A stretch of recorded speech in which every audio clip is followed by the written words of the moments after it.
good morning, everybody. Brock and Salk Show, Seattle Sports on 710, seattlesports.com, the Seattle Sports app.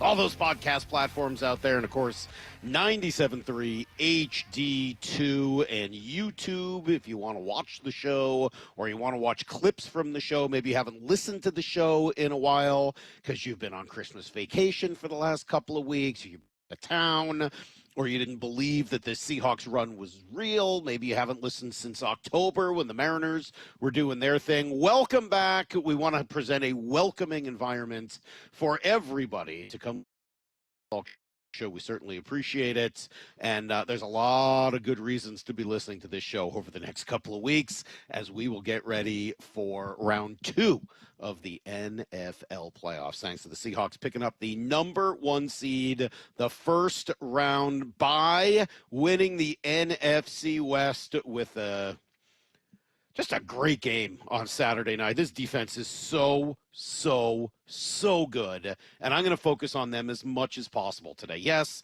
Brock and I will talk about and maybe even debate a little bit of Sam Darnold because he's a relevant part of this, and the running game bounce back, and there's so many other parts of the game to talk about. But at the heart of everything, like to answer the question, why are the Seahawks here? I saw Albert Breer writing about it this morning, and he said identity, and I think that's a big part of it. The complementary football idea and a lot of the sayings that Mike Macdonald has used over the course of the season. John Schneider just nailing draft pick after draft pick in the last couple of years to rebuild the nucleus of talent on this team. All of those are big reasons. But at the core of everything is this defense and what they just did to maybe the best offense in the league, certainly in that category, and an offense that was rolling before the Seahawks showed up in Santa Clara and just gave them an epic beatdown in every conceivable way. Tackling, bang. Coverage, perfect. Pressure, constant. A turnover, exactly when you needed it. Red zone defense, check. Third downs, absolutely. Brock Purdy ending the game with a stinger, getting put flat onto his shoulder, you know it. 49ers players wincing throughout the game or maybe having to leave after getting tossed to the ground by Drake Thomas, by Reek Woolen, by everybody. What an unbelievable performance from the first second to the last by this defense. Just incredible. So why are the Seahawks here? Why are we talking about this first round bye? Because the Seahawks were unbelievably good on defense. Because this is a championship defense. And as you know, defense wins championships. It won them their first championship of the year, the NFC West crown. Will it win the NFC? We'll see. Will it win the Super Bowl? I don't know yet. But I know defense wins championships. I believe that. I truly do believe that. Always have, always will. Now, you need to have your quarterback there, and that means they're going to need Sam Darnold to play turnover-free ball the way he did on Saturday night. If he throws a pick in that game, do they win? I don't know. Probably. Probably still win with 1, but 2, a fumble. You know, if those things go awry, he fumbled once on the exchange. He nearly threw a pick late. If those 2 things go the other way, do they win?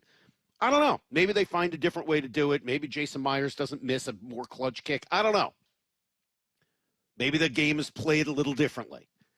But if he plays turnover-free ball, this defense is spectacular. Just spectacular. I had a spectacular weekend. Good morning, Maura. Good morning, Lyle. How are you guys doing today? Good morning. Awesome. Oh, hello. Seahawks are good. the number 1 seed. The Seahawks are the number 1 seed. I had a phenomenal weekend. Long weekend, New Year's Eve, Wednesday night when I left you guys, A-plus night. Told you guys a little bit about it on Friday. Thursday, went to the Kraken game. Dominant performance. Matty Beniers, couple goals. Great night with the kids. Awesome environment. This is the first Kraken game I've been to this year, and they're doing all sorts of cool new stuff on the ice and graphic-wise. It was awesome. Friday, watched the Kraken. That was incredible as they had the shootout win. We'll tell you more about it. And then went to go see, Lyle, you won't know about this, but went to go see a play, a musical called Come From Away, which I've seen before. If you have the opportunity to go see it, do it. It is the greatest musical ever made. And I'm not sure it's particularly close. As good as Hamilton is, it's like 10 times better. That's how good Come From Away is. I'll tell you about it some other time when we have more time. Saturday, Torrent win in the shootout. Seahawks win Saturday night, obviously. Yesterday, another great day. You had 9 hours of volleyball for Avery in one gym. That was a lot. And everything was perfect. Everything was perfect until the stupid Ravens kicker missed that kick last night and just ruined my whole weekend. So as happy as I am, that's like nagging at me at the back. I can never be fully happy. I could never be fully 100% happy. That's just nagging at me. My God, I hate Aaron Rodgers. And my hatred was in full bloom. And I love Lamar, too. You know I love Lamar. My favorite player to watch in the league. So that epic battle of good versus evil, I hate when good things happen to bad people. And good things happened for Aaron Rodgers last night. And he played well. Well, he had something to do with it, but the dude falls down, and then, Lamar decides not to run for the first down, and then the refs with a terrible call, I thought, with the illegal procedure or legal formation. That's garbage in that spot. Those tackles do that every play. Get a life.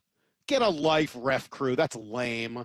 And then obviously the missed kick after Lamar and Likely had teamed up for an unbelievable play. So that's sticking in my craw a little bit today. I hate that Aaron Rodgers made the playoffs. I hate that he's going to be a part of this thing. I hate to see good things happen to bad people. And I believe he's a bad person.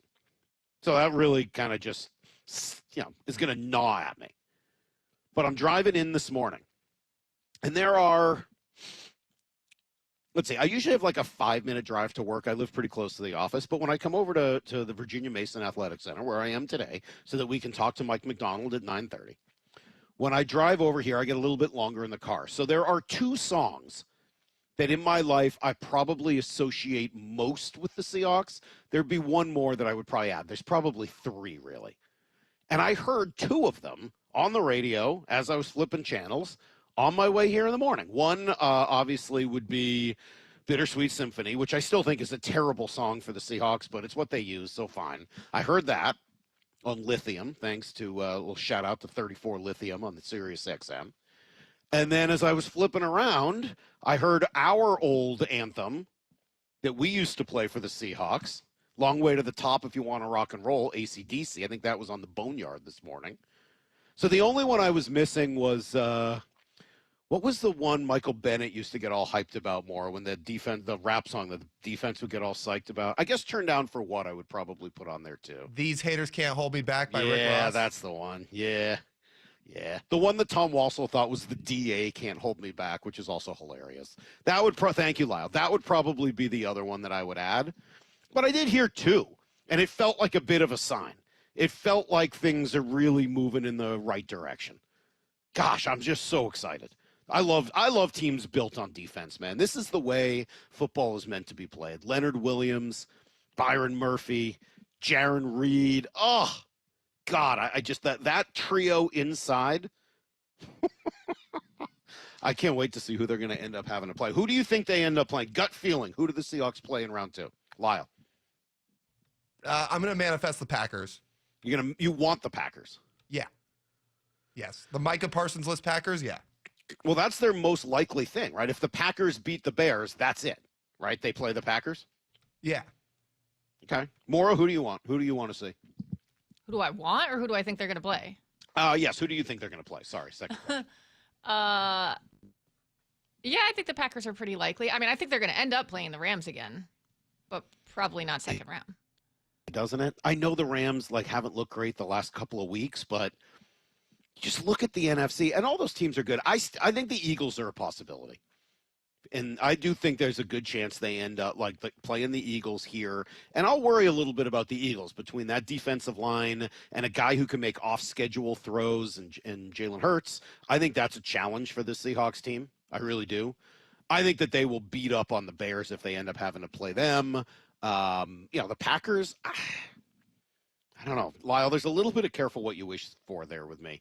Just something about those uniforms that just gives me makes me queasy. At least the game would be here. If you had to go to Green Bay, I'd be like, I don't like that. But game here, yeah, probably feel a little bit differently about it. Well, good news is we have a full week before we even know. Then we'll find out who they play. Then we'll prep for that all next week. And then I got to imagine that Lumen Field is going to be off the charts as the Seahawks bring playoff football back here for the rest of these playoffs. Let me take a quick break. We'll come back, give you guys everything you need to know, some highlights from the game, from sound from the game, and the locker room afterwards.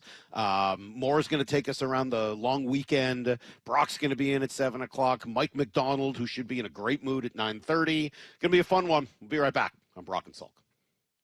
2025. What a ride. The Seahawks win 38-37. It's Sauber with a 2-point conversion catch. Holy cow. So glad we can get done at home in front of the 12s. 2026, you have some big shoes to fill, and we can't wait. The road to the Super Bowl runs through Lumen Field in Seattle. This is where you hear it happen. We've won so many different ways all year. Happy New Year from Seattle Sports. Everybody loves the season of giving, but now the season of paying for it is upon us. That not-so-wonderful time of the year when millions of Americans open their credit card statements, stare in horror at the balance, and resolve then and there to find new ways to save money. If you're among those Americans, why not start by cutting your wireless bill in half right now with Pure Talk's Saver Plan? It's easy. You'll get unlimited talk, text, and 3 gigs of high-speed data on a super-fast, nationwide 5G network for just $20 a month. Just dial pound 250, say Mike Rowe, and you'll save an additional 50% off your first month. Ho, ho, ho. And if you're active or former military or a first responder, you'll save an additional 20% every single month. That's pound 250. Say Mike Rowe for the gift that keeps on saving from America's wireless company.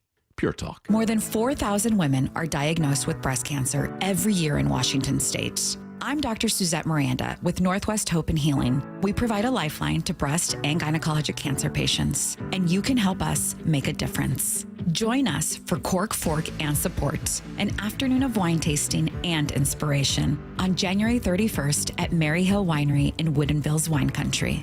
Get your tickets now for Cork, Fork, and Support. Go to nwhopeandhealing.org to learn more. Running a business means wearing multiple hats. So if you're like me, you probably started out using your personal phone, taking client calls and texts nonstop. As my business grew, I needed something smarter. That's when I switched to Quo, the #1 business phone system. Quo works right on your phone or computer. No carrying 2 phones, no clunky landline, just one easy app you can try for free. Your team can share one number and handle calls and texts together like a shared inbox. Any teammate can jump into the conversation so customers get faster responses. And Quo's AI assistant summarizes your calls and responds to customers 24/7, so you never miss a lead or opportunity. All this starts at just $15 a month. That's basically 2 coffees. You can even keep your current business phone number. Find out why 90,000 businesses trust Quo. No missed calls, no missed customers. Try Quo for free at quo.com/sports. That's quo.com/sports to try Quo free. QUO.com/SPORTS. Texting enrolls you in a recurring automated marketing text messages. Consent not required to purchase. Message and data rates may apply. The team's looking good this season. I think so.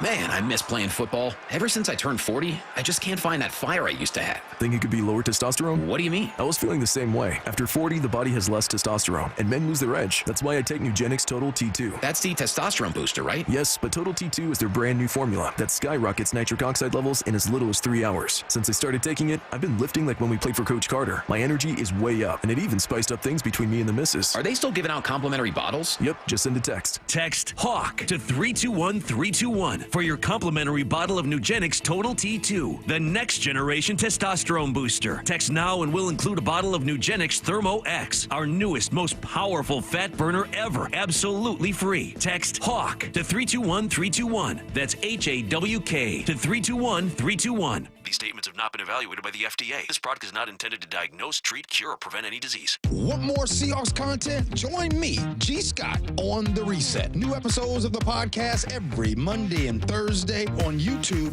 or on the Seattle Sports app. For over 50 years, Bucky's Complete Auto Repair has been the one locals trust for honest pricing, expert service, and guaranteed repairs. This dedication has earned them a Carfax Preferred designation.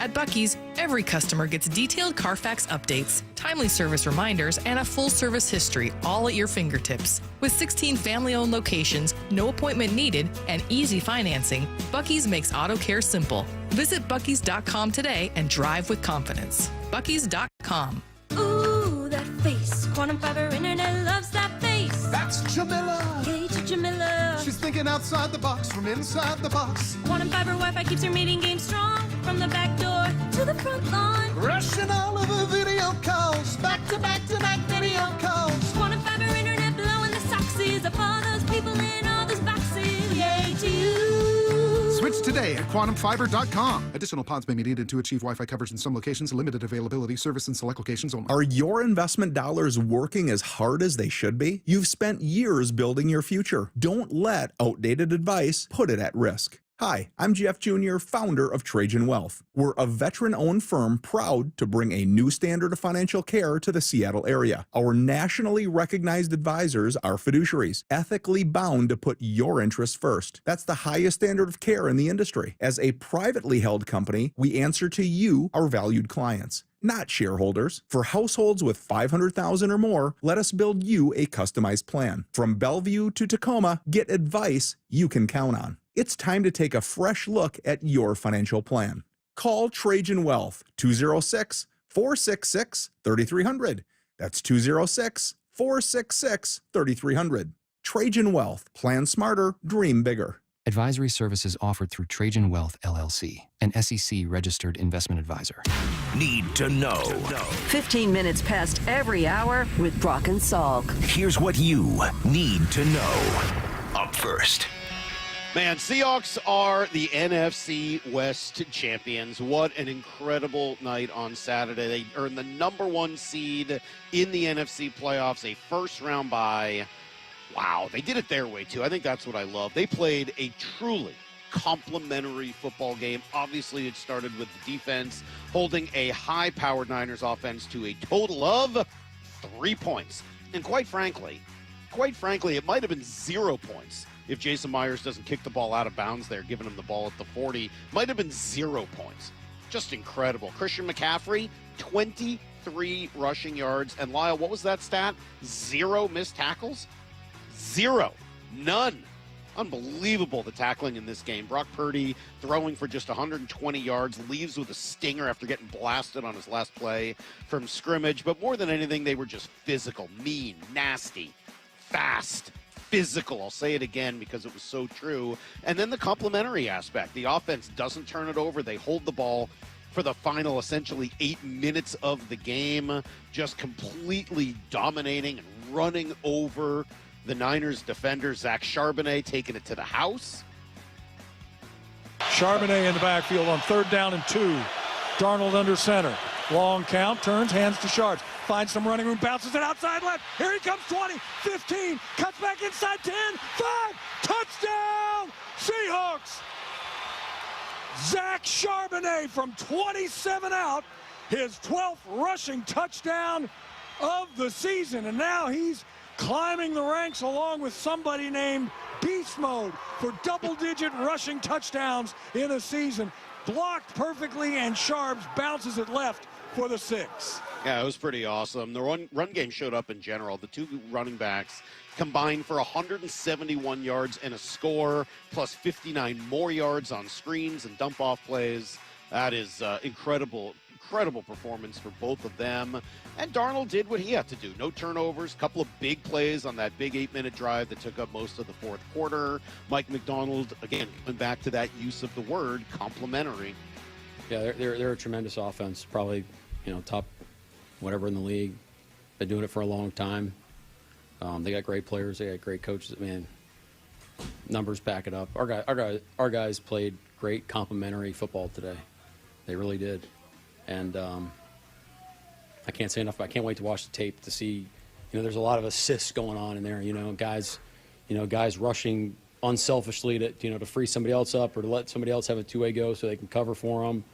How we played in the back end. It felt like we were ahead of plays. These guys did a great job. So I'm looking forward to watching it. I won't watch it on the plane, but I'll watch it tomorrow.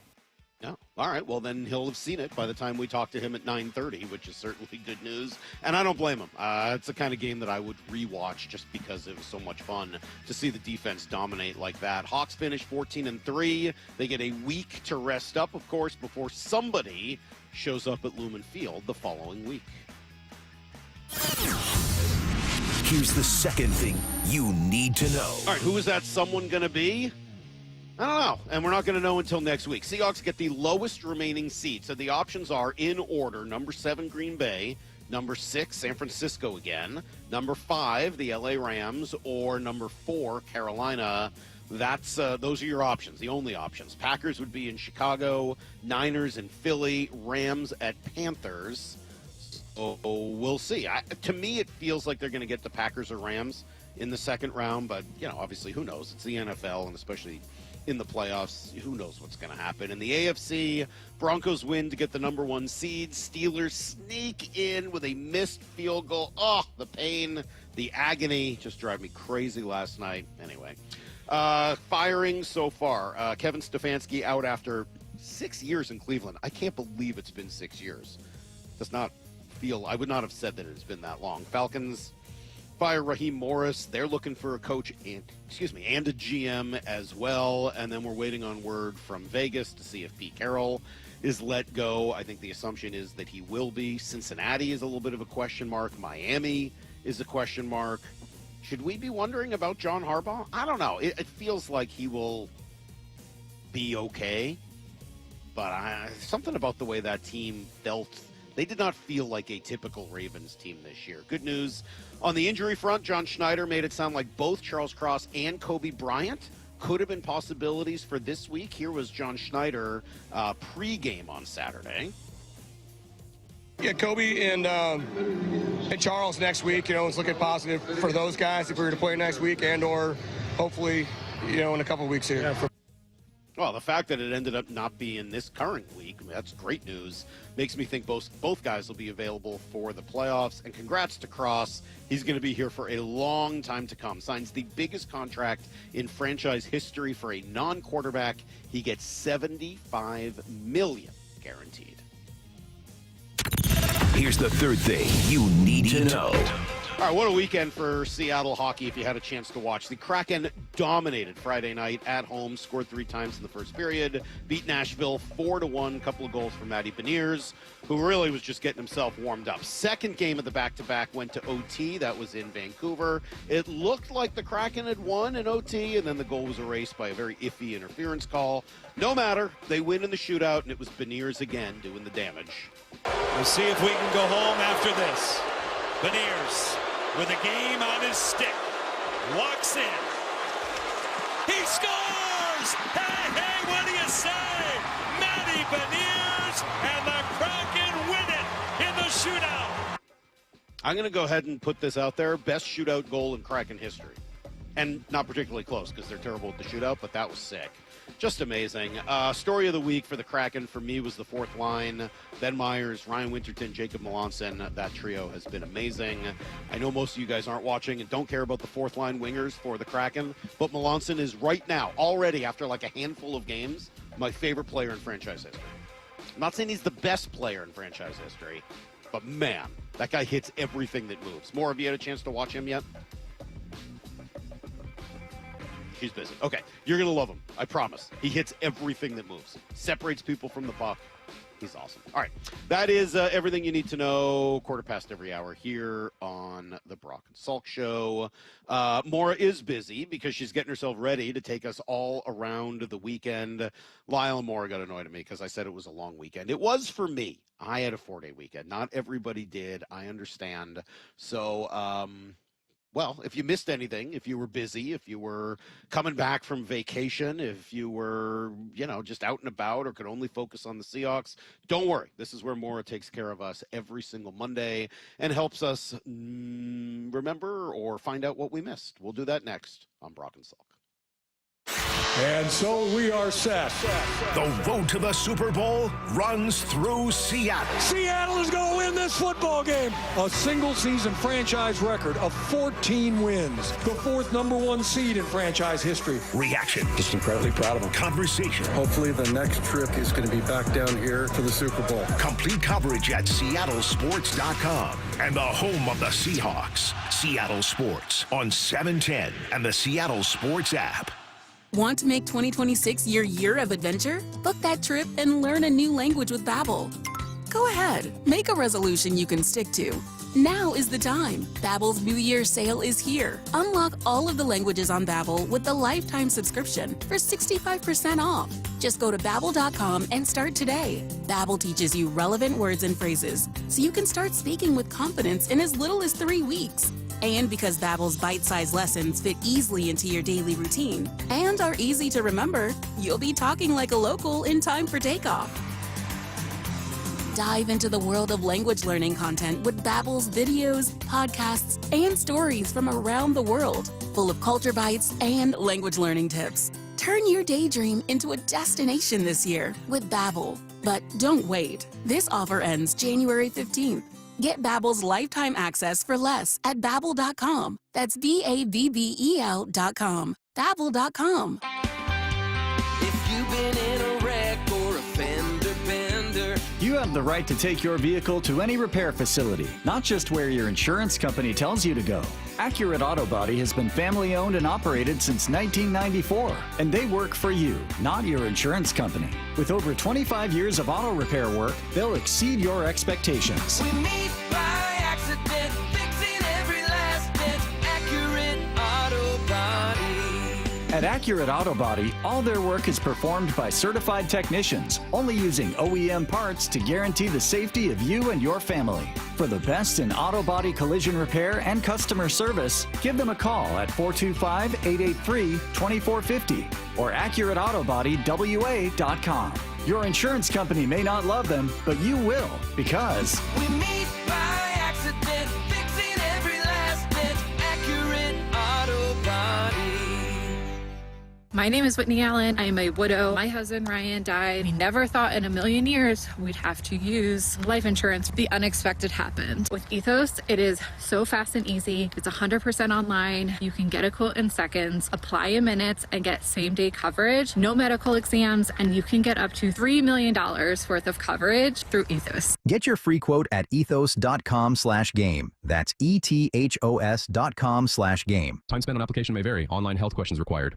Hey team, Wendy here. If you're looking to consolidate your high-interest credit card debt with a personal loan, take a look at SoFi's stats. A SoFi personal loan comes with low fixed rates, no fees required, and as soon as same-day funding. That looks good on paper, but SoFi also passes the eye test. Having helped its members pay off over $33 billion in debt to date, score. View your rate for a SoFi personal loan at SoFi.com/stats today. Loans originated by SoFi Bank, NA member FDIC. Terms and conditions apply at SoFi.com/stats. NMLS 696891. It's Toyota-thon. Toyota of Kirkland and Toyota Renton are providing you with large savings and the widest selection of inventory on Toyota favorites like the 2026 Corolla LE, leasing at $219 a month for 39 months with $29.99 due at signing. The Camry LE at 4.99% APR for 72 months, and the Prius leasing at $305 a month for 36 months with $29.99 due at signing. It's Toyota-thon at ToyotaofKirkland.com and ToyotaofRenton.com. Whether you're in the north or the south, they got you covered. Offers valid till January 5th, 2026. Excludes taxes, titles, licenses, dealer accessories, and a $200 negotiable dealer documentation fee. Models 1-852-255-21263. This is the home of the Seahawks. Gonna let one fly deep. Got a man out there. Ball is caught down at the 10-yard line, and it's JSN. Seattle Sports. We are well into the rainy season, Seattle, but it's not too late to get your roof replaced. Schedule your free estimate at 3treeroofing.com and get $500 off your roofing project this winter. Our certified technicians build a custom plan for your home, ensuring a worry-free installation even in the winter months. Replace your roof now while material prices are low and lead times are short. Stop wasting your time on costly repairs and Band-Aid fixes. Visit 3treeroofing.com to schedule your free estimate today and secure your $500 discount. 3Tree Roofing, your Puget Sound roofing experts. For over 50 years, Bucky's Complete Auto Repair has been the one locals trust for honest pricing, expert service, and guaranteed repairs. This dedication has earned them a Carfax Preferred designation.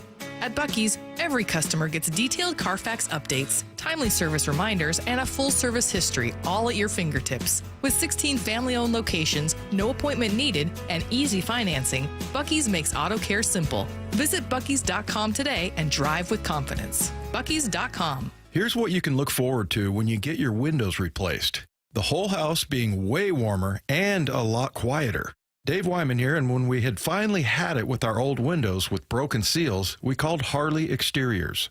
They were incredibly friendly, professional, and absolutely knew their stuff. Harley Exteriors windows are a massive upgrade. They keep heat in and noise out. Plus, they're truly gorgeous windows. I said, you guys must use a different type of glass, and sure enough, it's their Olympic series, which is manufactured here in the Pacific Northwest and exclusive to Harley Exteriors. Harley Exteriors has a special offer for Seattle sports fans. Buy one window and get the second 40% off. No payments or interest until 2027, and take an additional $200 off your project. Call 833-HARLEY or go to harleyexteriors.com. Schedule your free consultation today. That's harleyexteriors.com. Brock and Salk's Rewind is presented by Toyota of Kirkland and Toyota of Renton. From the Quantum Fiber Studio, you're listening to Brock and Salk. Weekdays 6 to 10. On Seattle Sports and 97.3 FM HD2. All right, well, welcome to the real start of 2026. I know a few people had to work last week, but this is really when work starts getting done, right? If you want to get anything done in your life, in your business, in your job, really you have between now and July 4th. Like, this is your time. If you want to get stuff done, you got to do it. But then you get summer, and then everyone comes back from the summer. You get a couple of weeks, and then the holidays start. And so, like, if you want to get anything done, now's the time, okay? And it may be hard because your focus is going to be split. You're going to be thinking about the Seahawks. You're going to be thinking about the NFL postseason. I get it. It makes it hard. But this is your opportunity. This is your chance. Maura, for those who were busy this weekend, what'd we miss? Well, as you mentioned last night, there weren't a ton of games that had a lot of meaning for the playoffs yesterday. There were some with seeding, but one of the ones that was winner take all was obviously the Ravens-Steelers game last night. And it seemed like the Ravens were going to come marching back for the win last night as the Steelers defense inexplicably allowed Zay Flowers to get wide open downfield for a 50-yard touchdown and then a 64-yard touchdown. When the Steelers scored on their final possession and missed the point after, all the Ravens needed was a field goal, and they got the ball with 55 seconds left. Unfortunately, they had some kicking troubles themselves, and Tyler Loop misses what would be the game winner. Snap good. Hold it. The kick is no good. It is wide right. And the Steelers are the champions of the North. 44-yard field goal. I know Salk was miserable watching how upset Rodgers looked before that field goal and the joy and glee that he had after. First of all, I knew the guy was going to miss that kick. Let me just be clear. I knew that was going to happen. I was so take you inside the Salk household. I probably, and this is sad, was probably rooting harder in that game than any other game in a while. I was really invested. I love Lamar Jackson. I love him. My favorite player in the league, favorite non-Seahawk. He's like one person that I will make an appointment to try to watch just because I think he's that fun, that exciting, that likable. Like, I just love the guy. Love him. And he did it. Like, I mean, he kind of did what he needed to do. That throw down the field to Likely to set up the touchdown was awesome. And I thought, was appropriate after the refs. It kind of screwed them earlier in the series. I think it's a terrible call. Saying that the left tackle is too far off the line of scrimmage when he's been like that all day. It's a matter of inches or whatever, and you're going to call it? It's just dumb. There's just no need to make that call at all. And I was getting ready to tweet "ball don't lie" or something like that after the made kick, and I was like, you're just going to have to wait. After that pass, that's not enough. Yeah, he threw the pass in order to get the first down and move him down into field goal range, but you're just going to have to wait because this kicker's probably going to miss a 40-something yard kick in Acrisure Stadium, and that's exactly what happened. I knew it was going to happen. I cursed incredibly loudly in my house a couple of times And I really, really like Lamar. So that combo was tough for me last night, Maura. I'm sorry. It was hard for me to wake up and come in today after the trauma. Yeah, I was talking to my dad last night, and at one point earlier in the game, when the Ravens had lost the lead, I was like, I love Lamar, but it just seems like there's a lot of these big games where he can't do some of the things that you expect from him. But that was definitely not on him last night. He pulled off some incredible things. The defense can't rush the passer. Like, do they have anybody on that team who can get? They miss? Well, and then you lose Kyle Macdonald. Hamilton to injury. Yeah, that's not good either. That combination, man, it was, obviously the game changed when Kyle Hamilton went out, but just sad, just an obnoxious ending to that game. Just really made me upset. Sorry to start you off with that, It's okay. But now we can move on. All right, let's get better. We'll improve. The Buccaneers ended up winning a sloppy game over the Panthers Saturday to keep their playoff dreams alive for one more day. The Bucs outrushed the Panthers 140 yards to 19. They converted 8 of 15 third downs, while the Panthers only converted 1 of 8. They had only 1 turnover to the Panthers' 3, and they also had 14 more minutes of possession. But Carolina's defense held the Bucs to just 1 touchdown, and the rest of their points were field goals. That gave the offense a chance in the end. A blocked field goal with 5 minutes left, and this 8-yard touchdown pass from Bryce Young to Jalen Coker with about 2.5 minutes remaining got the Panthers within 2 points. In the pocket, Young looks end zone, jump ball, caught, touchdown, Jalen Coker. Baker Mayfield was able to drain about 2 minutes off the clock on the Bucs' next possession, so Carolina only had 18 seconds to try to make something happen from their own 3-yard line. The game ended with the Panthers attempting a series of laterals that ended in a second fumble of the day. The Bucs win 16-14, but their playoff hopes were dashed Sunday when the Falcons beat the Saints. That locked up the division and a playoff spot for the Panthers. This is their first division title since 2015 when it was Ron Rivera and Cam Newton. They will be the 4 seed and host a Rams team that they just beat in Week 13. Yeah, I'd be real impressed if they could beat them twice. I mean, that Carolina team is very fortunate. If I had to ask, who would you rather play, the Panthers or the Bucs? To me, it's an easy answer. It's the Bucs, or the Panthers. I'd much rather play Carolina. And I know, careful what you wish for. You see what happens. No 2 games are exactly the same. But yeah, I think that Carolina's not very good. And I think Tampa's scary. Like, I wouldn't want to face Baker Mayfield in the playoffs because Atlanta wins. Nobody's going to have to worry about that. But I still think Tampa's a better team. Yeah, I heard Bump and Stacy debating this, I think, on Friday. And I can't remember who picked what, but they were divided on it. I think the Panthers have the better defense, but Baker Mayfield just, he's scary. I wouldn't want to face him in the playoffs. Agreed. All right, the Bears were shut out through the first 3 quarters of their game with the Lions Sunday, but they started the 4th quarter with a touchdown and then another touchdown pass from Caleb Williams to rookie tight end Colston Loveland, combined with a successful 2-point conversion with just over 5 minutes left, tied the game at 16. When Jared Goff threw an interception on the next drive, it looked like the Bears were going to pull off a big comeback, but instead they punted and the Lions drove down the field to kick a 39-yard field goal for the 19-16 win. That loss could have cost the Bears the number 2 seed, but the Eagles chose to rest their starters and they lost to the Commanders with Josh Johnson starting at quarterback. That means that the Bears are the number 2 seed. They will host the Packers this weekend. And the Eagles are the number 3 seed. They will be hosting the Niners. Do you think that actually worked out better for the Eagles? Who would you rather I think it works play? out. I don't know that it matters, to be honest with you. I mean, the 2 and 3 seed are probably the most similar, right, in terms of all your options.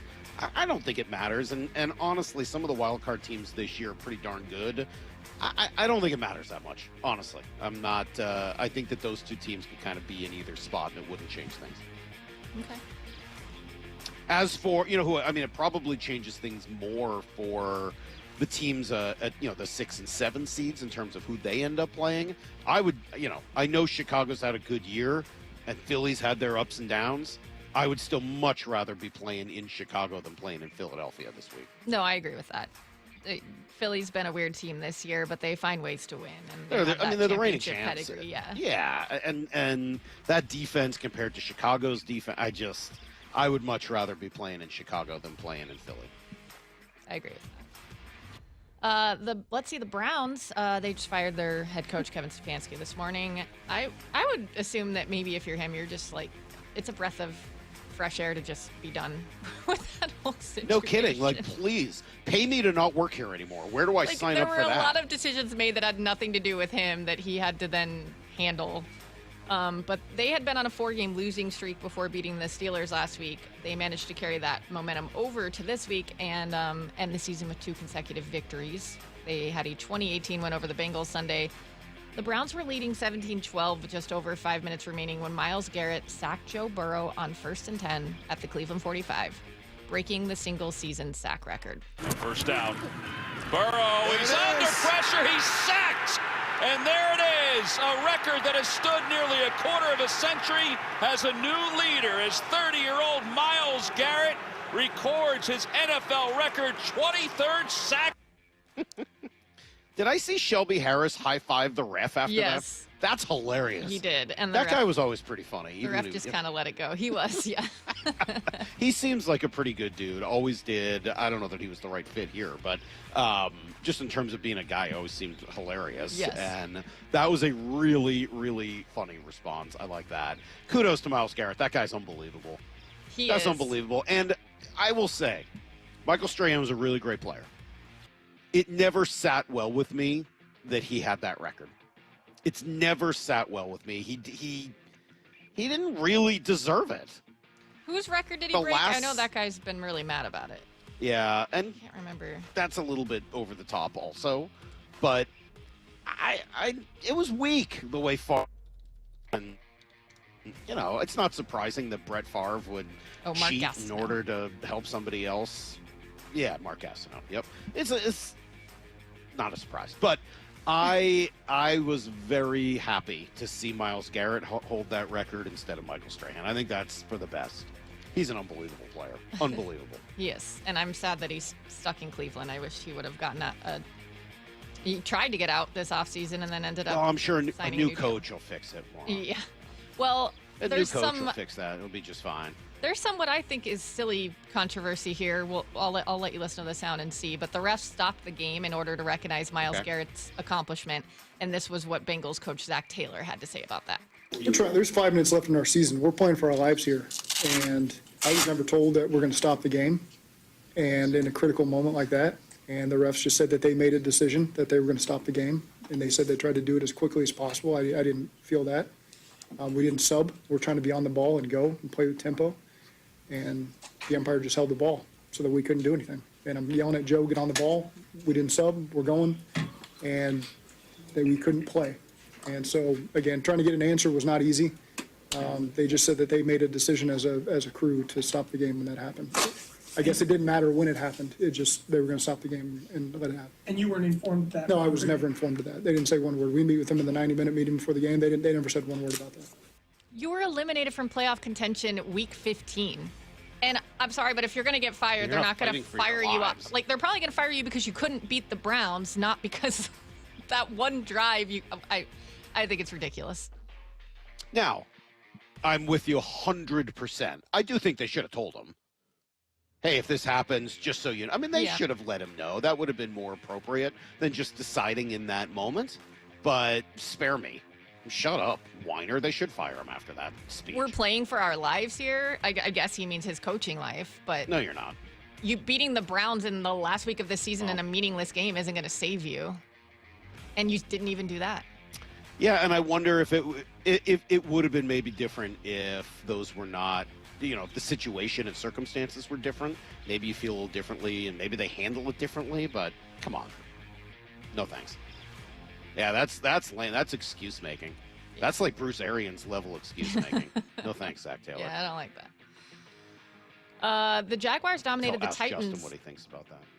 Oh yeah, I forget we have a Bengals guy here. The Jaguars dominated the Titans 41-7 to lock up the AFC South with a 13-4 record, a season after going 4-13. There were a lot of questions as to whether Jacksonville should have paid Trevor Lawrence franchise quarterback type money, but he finishes the season as a top 10 quarterback statistically with 3,752 passing yards, 26 touchdowns, 12 interceptions, and an 88 passer rating. There were also questions about first-time head coach Liam Cohen, especially after his awkward introductory press conference. Duval. But he pulled off quite the turnaround with this group and seems pretty excited about what they've built. Yeah, very proud of this group, the resiliency of this group, the mental toughness of this group. Obviously started a little bit hot in ways and then had a tough stretch, and you're up 20 in the fourth quarter and end up losing a game, and then to turn this thing around and for these guys to stay the course, keep allowing us to keep coaching. They're a fun, special group to be around. They get the number 3 seed, which means that they will host the number 6 seed Buffalo Bills this weekend. Yeah, that's no picnic either, having to face Josh Allen in that moment, or in that game. Yeah, Liam Cohen, that's what, like in the top 3 or 4 of weird introductory press conferences, right? It's probably Adam Gase with his eyes. That was so weird. It's for sure. For sure on that one. And then I think Dan Campbell definitely people thought was a weirdo at first. Yeah. And then he was at the ankle biters. Yeah, that one, was like Dan we're going to Campbell, bite people's kneecaps off. Yeah. You got our buddy down, Jonathan Gammon, in Arizona. That wasn't quite the press conference, but everything, that was horrendous. He should get fired. I feel like there was one with the Giants. Was it Ben McAdoo who had a really awkward one? Somebody like that did something really strange. I mean, he just always looked But awkward. Liam That Cohen, slick back hair with the mustache was just a weird look. Oof. Liam Cohen's been great. What he's done for that franchise, which has been down really kind of forever, and saving maybe Trevor Lawrence's career that looked like it was going to kind of fade away. Hey, he's got to get a lot of credit for it. And if you remember, you know what I would give him the most credit for? He would not take the job until they fired the GM. Remember that? They tried to give him the job, and he was I'm not taking it as long as this guy's here. So then they fired him, and he's like, okay, if I'm going to do this job for the first time, I'm going to do it my way. I'm going to do it right. I'm going to do it with a GM that knows what they're doing.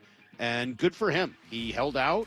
It was a bit of a power play. He won, and ultimately he's winning in Jacksonville. So I have a little respect for Liam Cohen. I do. That's pretty impressive. Yeah, I think he's earned it with that turnaround. Meanwhile, the Broncos clinched a first-round bye in the AFC with their 19-3 win over the Chargers. The loss leaves the Chargers as the number 7 seed. They will have to travel to New England this weekend as the Patriots ended up with the 2 seed, defeating the Dolphins 38-10 to finish their season. They're 14-3 after going 4-13 last year, so a couple of really big turnarounds in the AFC. Well, and I think you probably, you start talking about Coach of the Year this year, and I think Mike Macdonald is not going to win it. I don't think that's necessarily fair, but I would be surprised if he ends up winning it. The number of people that are really, truly up for it this year is pretty significant. You got to put Sean Payton in there. You got to put the guy we were just talking about, Liam Cohen, in there for sure. You've got to put in, who else do we need to add to this? Mike Vrabel, probably Ben Johnson. Ben Johnson for sure. Mike Vrabel it feels like there are more maybe surprises this year, which has led to all of these Coach of the Year candidates because surprises tend to, I think Shanahan, he's not going to win it, but I think that there's a reasonable case to be made to talk about him. Yeah, because of all the injuries. The number of injuries that they've had there. Of all of those guys, the one that I would be least upset about him winning over Mike Macdonald would probably actually, it would either be Ben Johnson or Liam Cohen. If I had a vote and it wasn't for Mike Macdonald, it would probably be for one of those two guys because some of the historic challenges those franchises have had. But I guess the argument is, well, they had franchise quarterbacks in waiting, and same with Mike Vrabel. All of them had franchise quarterbacks. It was just a matter of actually getting the most out of them. Yeah, I don't know. It'd be a tough one. I'm curious to see where that award goes this year. Yeah, it seems like it would be hard to get mad over any of those guys winning. No, I agree. All of them have done enough to deserve that conversation, and as has Mike Macdonald. So we'll see. I'd be surprised if Macdonald wins it. To me, that'll just be the, sort of nobody knows what's going on in Seattle thing. But well, they like a turnaround, and unfortunately, this team wasn't that bad last year, so he probably won't. But it's kind of sad that he can't win. Like, he's not defensive coordinator, but he should win something for his defensive play calling. Yeah, no kidding. Just for how good this defense is in general. Yes. Let's see. The Texans narrowly defeated a Colts team that quarterback Riley Leonard looked pretty darn good at the helm of. It made me think I'm glad that the Seahawks got to face Phillip Rivers. He went 21 for 34 for 270 yards and 2 touchdowns on Sunday. But the Texans lock up the 5th seed. They will now face the Steelers. They have to head to Pittsburgh, and that game is on Monday. And they didn't get the Saturday game. How about that? How did the Texans not get the early Saturday morning game like they always do? Probably because the Steelers are involved. It's the only way. And did you see them tweeting about it too? Like saying that they were totally it was like a spitting out your drink moment when they saw the schedule come out. Pretty good. Good for them. Well, we've already seen Raheem Morris and Kevin Stefanski be let go, but the Giants beating the Cowboys 34-17 Sunday, which isn't surprising because the Dallas didn't even start Dak Prescott. That ended up locking up the number 1 spot in the 2026 NFL Draft for the Raiders. The Raiders did manage to win their finale against a Chiefs team playing mostly backups, but they had lost 10 straight before that, finished the season 3-14. And here is what Adam Schefter had to say about Pete Carroll's future. They gave him a 3-year contract, and the belief around the league is that they will eat the final 2 years on the deal and move on from Pete Carroll in an experiment that just didn't work out this year. We're going to say that Pete Carroll is going to be out in Las Vegas. Now, again, we'll see what direction they go. Remember last year, they wanted Ben Johnson. Chicago got Ben Johnson. They ultimately wound up on Pete Carroll. It'll be interesting to see the direction that Tom Brady and company now go. Makes me sad. It is sad. Unfortunately, I think this is going to be it for Pete. I do think he's probably going to get let go. I would be very surprised if there is another job out there for him. It just doesn't... I don't want to say that the game has passed him by. I don't think that's necessarily true. But I think Pete's challenge, and it's the same challenge he had here, is just finding enough horsepower in his coaching staff around him to make it happen. The Chip Kelly signing was a killer. That did not work at all. The Geno Smith trade was an absolute disaster, and that one's on Pete because he wanted a guy that he was familiar with, and he chose the wrong guy. He hitched his wagon to the wrong horse. And when you do those two things, unfortunately, and then it kind of gets away from you and you don't get the buy-in that you need, it just, unfortunately for Pete, didn't come together. And it's too bad. I feel bad for the guy, but yeah, I don't think he's gonna survive this day. Ugh, yeah, I just hate to see. I really thought that they were going to be better this year. Mm-hmm. With Pete. I didn't think they were going to be very good because I think Geno Smith kind of stinks. Yeah, you've made that clear. Have I ever mentioned that? But there was so much else wrong with that team. They had other issues, but the biggest one is that they led the league in interceptions. Like, it's really hard to win when you lead the league in interceptions like that. I also don't think when you're in the situation they're in that you should be drafting a running back with the, what was it, well, that's 6th also pick? true. Yeah, and Pete needs to have harmony with his GM in order to be successful, and I'm not sure he actually had that. So, thank you, Maura. Great trip around the weekend. It was busy. It was fun. Brock's going to be in here in a moment. To me, there is one story that dominates everything else, and I'll be honest, I didn't think it was possible. In the year 2025 into 2026, I did not think that this story was possible, and yet I watched it with my own eyes. We'll discuss it next on Brock and Salk. 2025, what a ride. And the Mariners are going to play for the American League Championship. How many did we play? 15 innings? 15 innings. The fans literally standing the whole game. One of the most amazing games ever. 2026, you have some big shoes to fill. Yeah, I mean, anything can happen. That's the thing. A good indication of what happens next. This feels like a beginning. This is where you hear it happen. Happy New Year from Seattle Sports. Never have I ever called my sister from the finish line of my first marathon. Hello? You won't believe where I am. Are you running? Mile 26. I'm gonna make it. Switch to T-Mobile's 55 Plus plan and get iPhone 16e with its advanced camera system on us. Plus, 2 lines for just $30 a line. Guys, I can't believe it. I knew you could do it, babe. That was amazing. Mom, how do you feel? I feel great. I can't feel my feet. Let's take a picture, and then you may carry me to the car.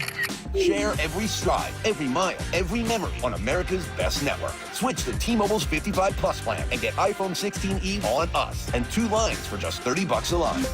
With 24 monthly bill credits and 2 eligible port-ins on Essentials 55 Plus for well-qualified customers with autopay plus taxes, fees, and $35 device connection charge. Credits end and balance due if you pay off early or cancel. Contact us. Finance agreement 128 gigabytes, $599.99 required. Best mobile network in the U.S. based on analysis by Google of Speed Test Intelligence data 1H 2025. Visit T-Mobile.com. Never have I ever called my sister from the finish line of my first marathon. Hello? You won't believe where I am. Are you running? Mile 26. I'm gonna make it. Switch to T-Mobile's 55 Plus plan and get iPhone 16e with its advanced camera system on us. Plus, 2 lines for just $30 a line. Guys, I can't believe it. I knew you could do it, babe. That was amazing. Mom, how do you feel? I feel great. I can't feel my feet. Let's take a picture, and then you may carry me to the car. Share every stride, every mile, every memory on America's best network. Switch to T-Mobile's 55 Plus plan and get iPhone 16e on us and 2 lines for just $30 a line. With 24 monthly bill credits and 2 eligible port-ins on Essentials 55 Plus for well-qualified customers with autopay plus taxes, fees, and $35 device connection charge. Credits end and balance due if you pay off early or cancel. Contact us. Finance agreement 128 gigabytes, $599.99 required. Best mobile network in the U.S. based on analysis by Google of Speed Test Intelligence data 1H 2025. Visit T-Mobile.com. We've all been there. Sleepless nights, wondering if your business's security service is really protecting what matters. At Bay Alarm, we can put your security insecurities to bed. Our advanced technology and personalized support ensure you can rest easy knowing we're here for you. BayAlarm.com. Running a business means wearing multiple hats. So if you're like me, you probably started out using your personal phone, taking client calls and texts nonstop. As my business grew, I needed something smarter. That's when I switched to Quo, the #1 business phone system. Quo works right on your phone or computer. No carrying 2 phones, no clunky landline, just one easy app you can try for free. Your team can share one number and handle calls and texts together like a shared inbox. Any teammate can jump into the conversation, so customers get faster responses. And Quo's AI assistant summarizes your calls and responds to customers 24/7, so you never miss a lead or opportunity. All this starts at just $15 a month. That's basically 2 coffees. You can even keep your current business phone number. Find out why 90,000 businesses trust Quo. No missed calls, no missed customers. Try Quo for free at quo.com/sports. That's quo.com/sports to try Quo free. QUO.com/SPORTS. Cliff Avery here, giving a shout out to the biggest and the best in the Northwest, Muckleshoot Casino Resort. Time and time again, they've been voted the best resort and best casino with the best chicken wings. Muckleshoot is in a league of its own. It's all here at Muckleshoot Casino Resort. Toyota of Kirkland is celebrating Toyotathon with an inventory sale down on all 2025 RAV4s, the vehicle that's built for adventure and designed for your everyday life. 2025 gas RAV4s, 2025 hybrid RAV4s, all 2025 RAV4s are available at Toyota of Kirkland this Toyotathon for an inventory sale down. Come check out their amazing showroom, the wonderful staff, get a test drive, and take that 2025 RAV4 home the same day. Stop in today or visit online at toyotaofkirkland.com. Out on the course, they're the PGA Tour's best players. But in the arena, they're prime time. And Season 2 of TGL presented by SoFi is back with lights, cameras, action. We're talking big moments, big personalities, big names in the stands, all on the big screen. Big-time matchups with shot clocks, hammer drops, timeouts, overtime, and playoffs. It's city versus city, squad versus squad. The sport just hits different under the lights. It's TGL presented by SoFi. Keep up. It's golf. Tune into every match. Only on ESPN. This college football moment is brought to you by ServPro. College football teams have moments they recovered from and made it like it never even happened. Like on October 2nd, 1993, when the University of California faced a 30-0 halftime deficit to Oregon. Cal went on a remarkable 42-11 run in the second half to capture a 42-41 victory, one of the largest comebacks in college football history. ServPro, like it never even happened. This This is Seattle Sports. Streaming through the Seattle Sports app. KIRO AM Seattle. KIRO FM HD2 Tacoma. Home of the Seahawks, Mariners, and everything Seattle sports. This hour of the Brock and Salk Show is powered by Star Rentals, preferred supplier to the West's best contractors. Get in the freaking auto! From the Quantum Fiber Studio, this is Brock and Salk on Seattle Sports. I don't read the internet, guys. Take the bull by the hands. And Brooke, you are. And Brooke, you are. Now here are your hosts, Brock Heward and Mike Salk. Well, Brock, I didn't think that was possible. I didn't think that was going to be allowed anymore. I didn't think a team in 2025, now 2026, I did not think a team would be allowed to play defense like that. I did not think a team in the NFL would be allowed to be that physical. I thought the league had taken that away with a series of decisions and rule changes and emphasis and all of it. I thought it was gone. I didn't think we would see the day where one team beat the living snot out of another as physically, as dominantly, as ruthlessly as the Seahawks did, specifically on defense on Saturday night. That was an unbelievable defensive performance. Absolutely incredible.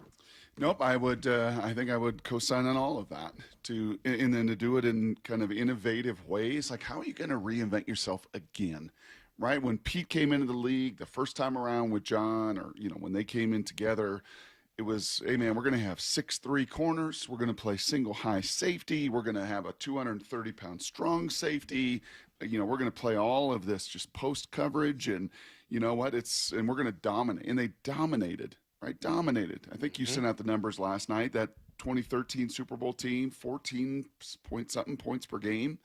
This group ended up, like them, number one in the league in scoring, with Houston giving up some points and Seattle giving up 3. Ended up the year, Salk at 17.2, which was number one in the league. Amazing. But to do it and reinvent and say, nope, we're going to do it this way now. Now we're going to play, and I don't care what we see on the other side. I don't care. And, they're going to run 21 personnel. We're going to keep nickel on the field, and we're going to be a nickel team all game long, and you're not going to run it, and you're not going to throw it, and you're not going to be able to really get any rhythm going against it. You realize, Salk, that out of the last, they gave up 37 points on those 89 plays to the Rams. The other 5 games, over the last 5, it was a little over 7.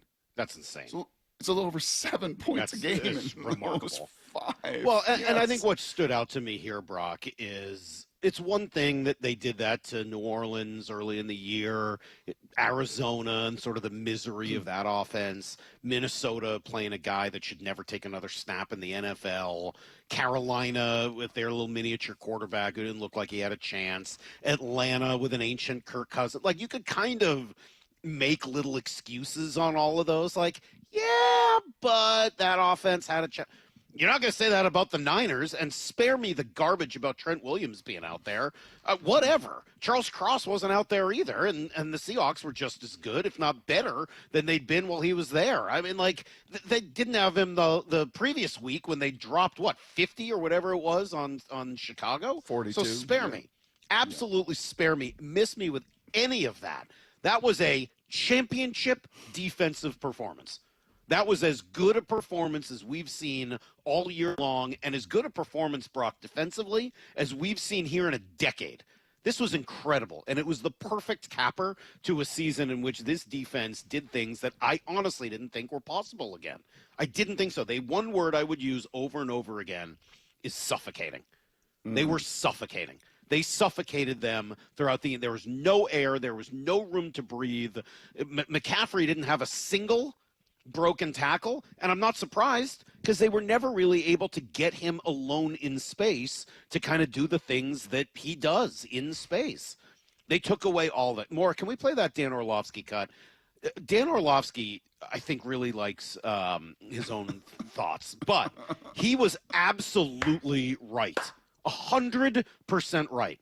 He, of everyone, Brock, last week, I think nailed this game and exactly the way it was going to go down. This game will come down to space. Okay, so at the starting point, the fundamental foundational piece about Kyle Shanahan's 49ers offense, create space. Different ways to create space and then take advantage of that space. Have different people that can take advantage of the space created, whether by formation, whether by action, whether by movement with certain players. The counter to that is Seattle defensively is the best defense in the league at two things: taking away space, tackling in space. That's going to be this matchup. Who wins that? Well, he was right, and the Seahawks won it 1,000% by a lot. 42 plays. San Fran ran 42 plays. The week before, Carolina, I think, ended up with 51. Remember, 3 of those were kneel downs. So 48 plays, 42 plays. That's 90 plays in those final 2 games. Again, 89 in the one game that's the only anomaly this year versus those Rams that you still found a way to win. You only had to play 42 snaps because you were that good. 2 of 9 on 3rd down. No broken tackles. Very little leaky yards ever. You used suffocating, Salk. Right there alongside it was violent. In the very last play, knocking, Purdy, into another planet again, just like they did the first game, where they battered and bashed and hammered him. Like, this is no fun, man. I don't want to play. I don't want to play that defense. I really 15 of the 17 games this year. Baker in the first one, Stafford in the second one. The other 15, a bunch of them are all in Cancun this morning. They're all sitting around the pool going, "Aren't you glad I don't have to play the Seahawks this week or the next week or the next week after that?" Because those dudes are nasty on that side of the ball. And they are so freaking tied together right now. And what does Mike Macdonald like to say? Complimentary, right? And he said it again after the game as well. Complimentary ball. The offense played complimentary ball. They kept the ball for a really, really long time. They didn't score a lot of points. Obviously, they struggled in the red zone and a couple of missed field goals.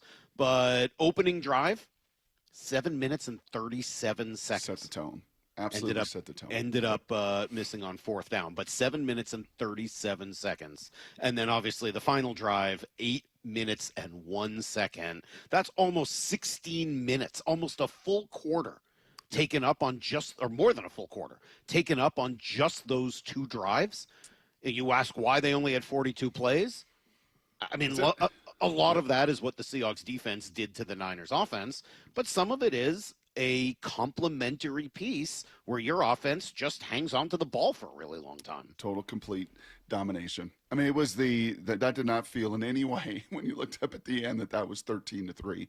You had more rushing yards than they had total yards, the time of possession, the plays, everything, right? That felt like a 23-3 game, and frankly, it should have been. Yeah. If you make a couple field goals and maybe don't kick the ball out of bounds, I mean, like that was easily a 23-3 game. So anybody saying, well, 1 bounce here or that fumble, if we could have only recovered it, no, wouldn't have mattered. Wouldn't have mattered. You were not doing anything against that defense that night. Not the way they've been tied together, not the way they're playing together, not the way they're trusting one another, not the way they're tackling, not the way they're healthy and flying. And now you get to bring that for 120 minutes at home and you go to the Super Bowl.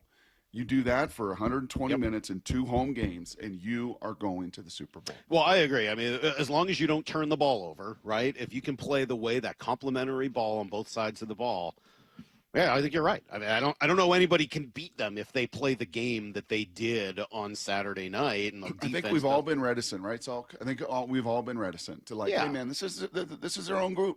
Like, this is their own group. We don't need to come up, and I know that like Leo's, got a little nickname, and there's some things floating around. We'll talk about that and play a whole bunch of awesome sound today. But this is like, no. Now you've earned, as Mike said, now you've earned the right to have those comparisons to that group. Mm-hmm. Now you've earned that 1 seed like they did, right? The couple times that they went to the Super Bowl.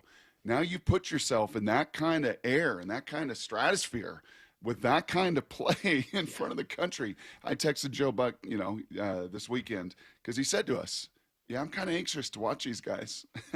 I kind of, we hadn't seen them this year in person. I can watch all the tape you want, but when you see it actually in person, you can gain a new perspective. Yeah, he gained a new perspective. Yeah. These dudes are dogs.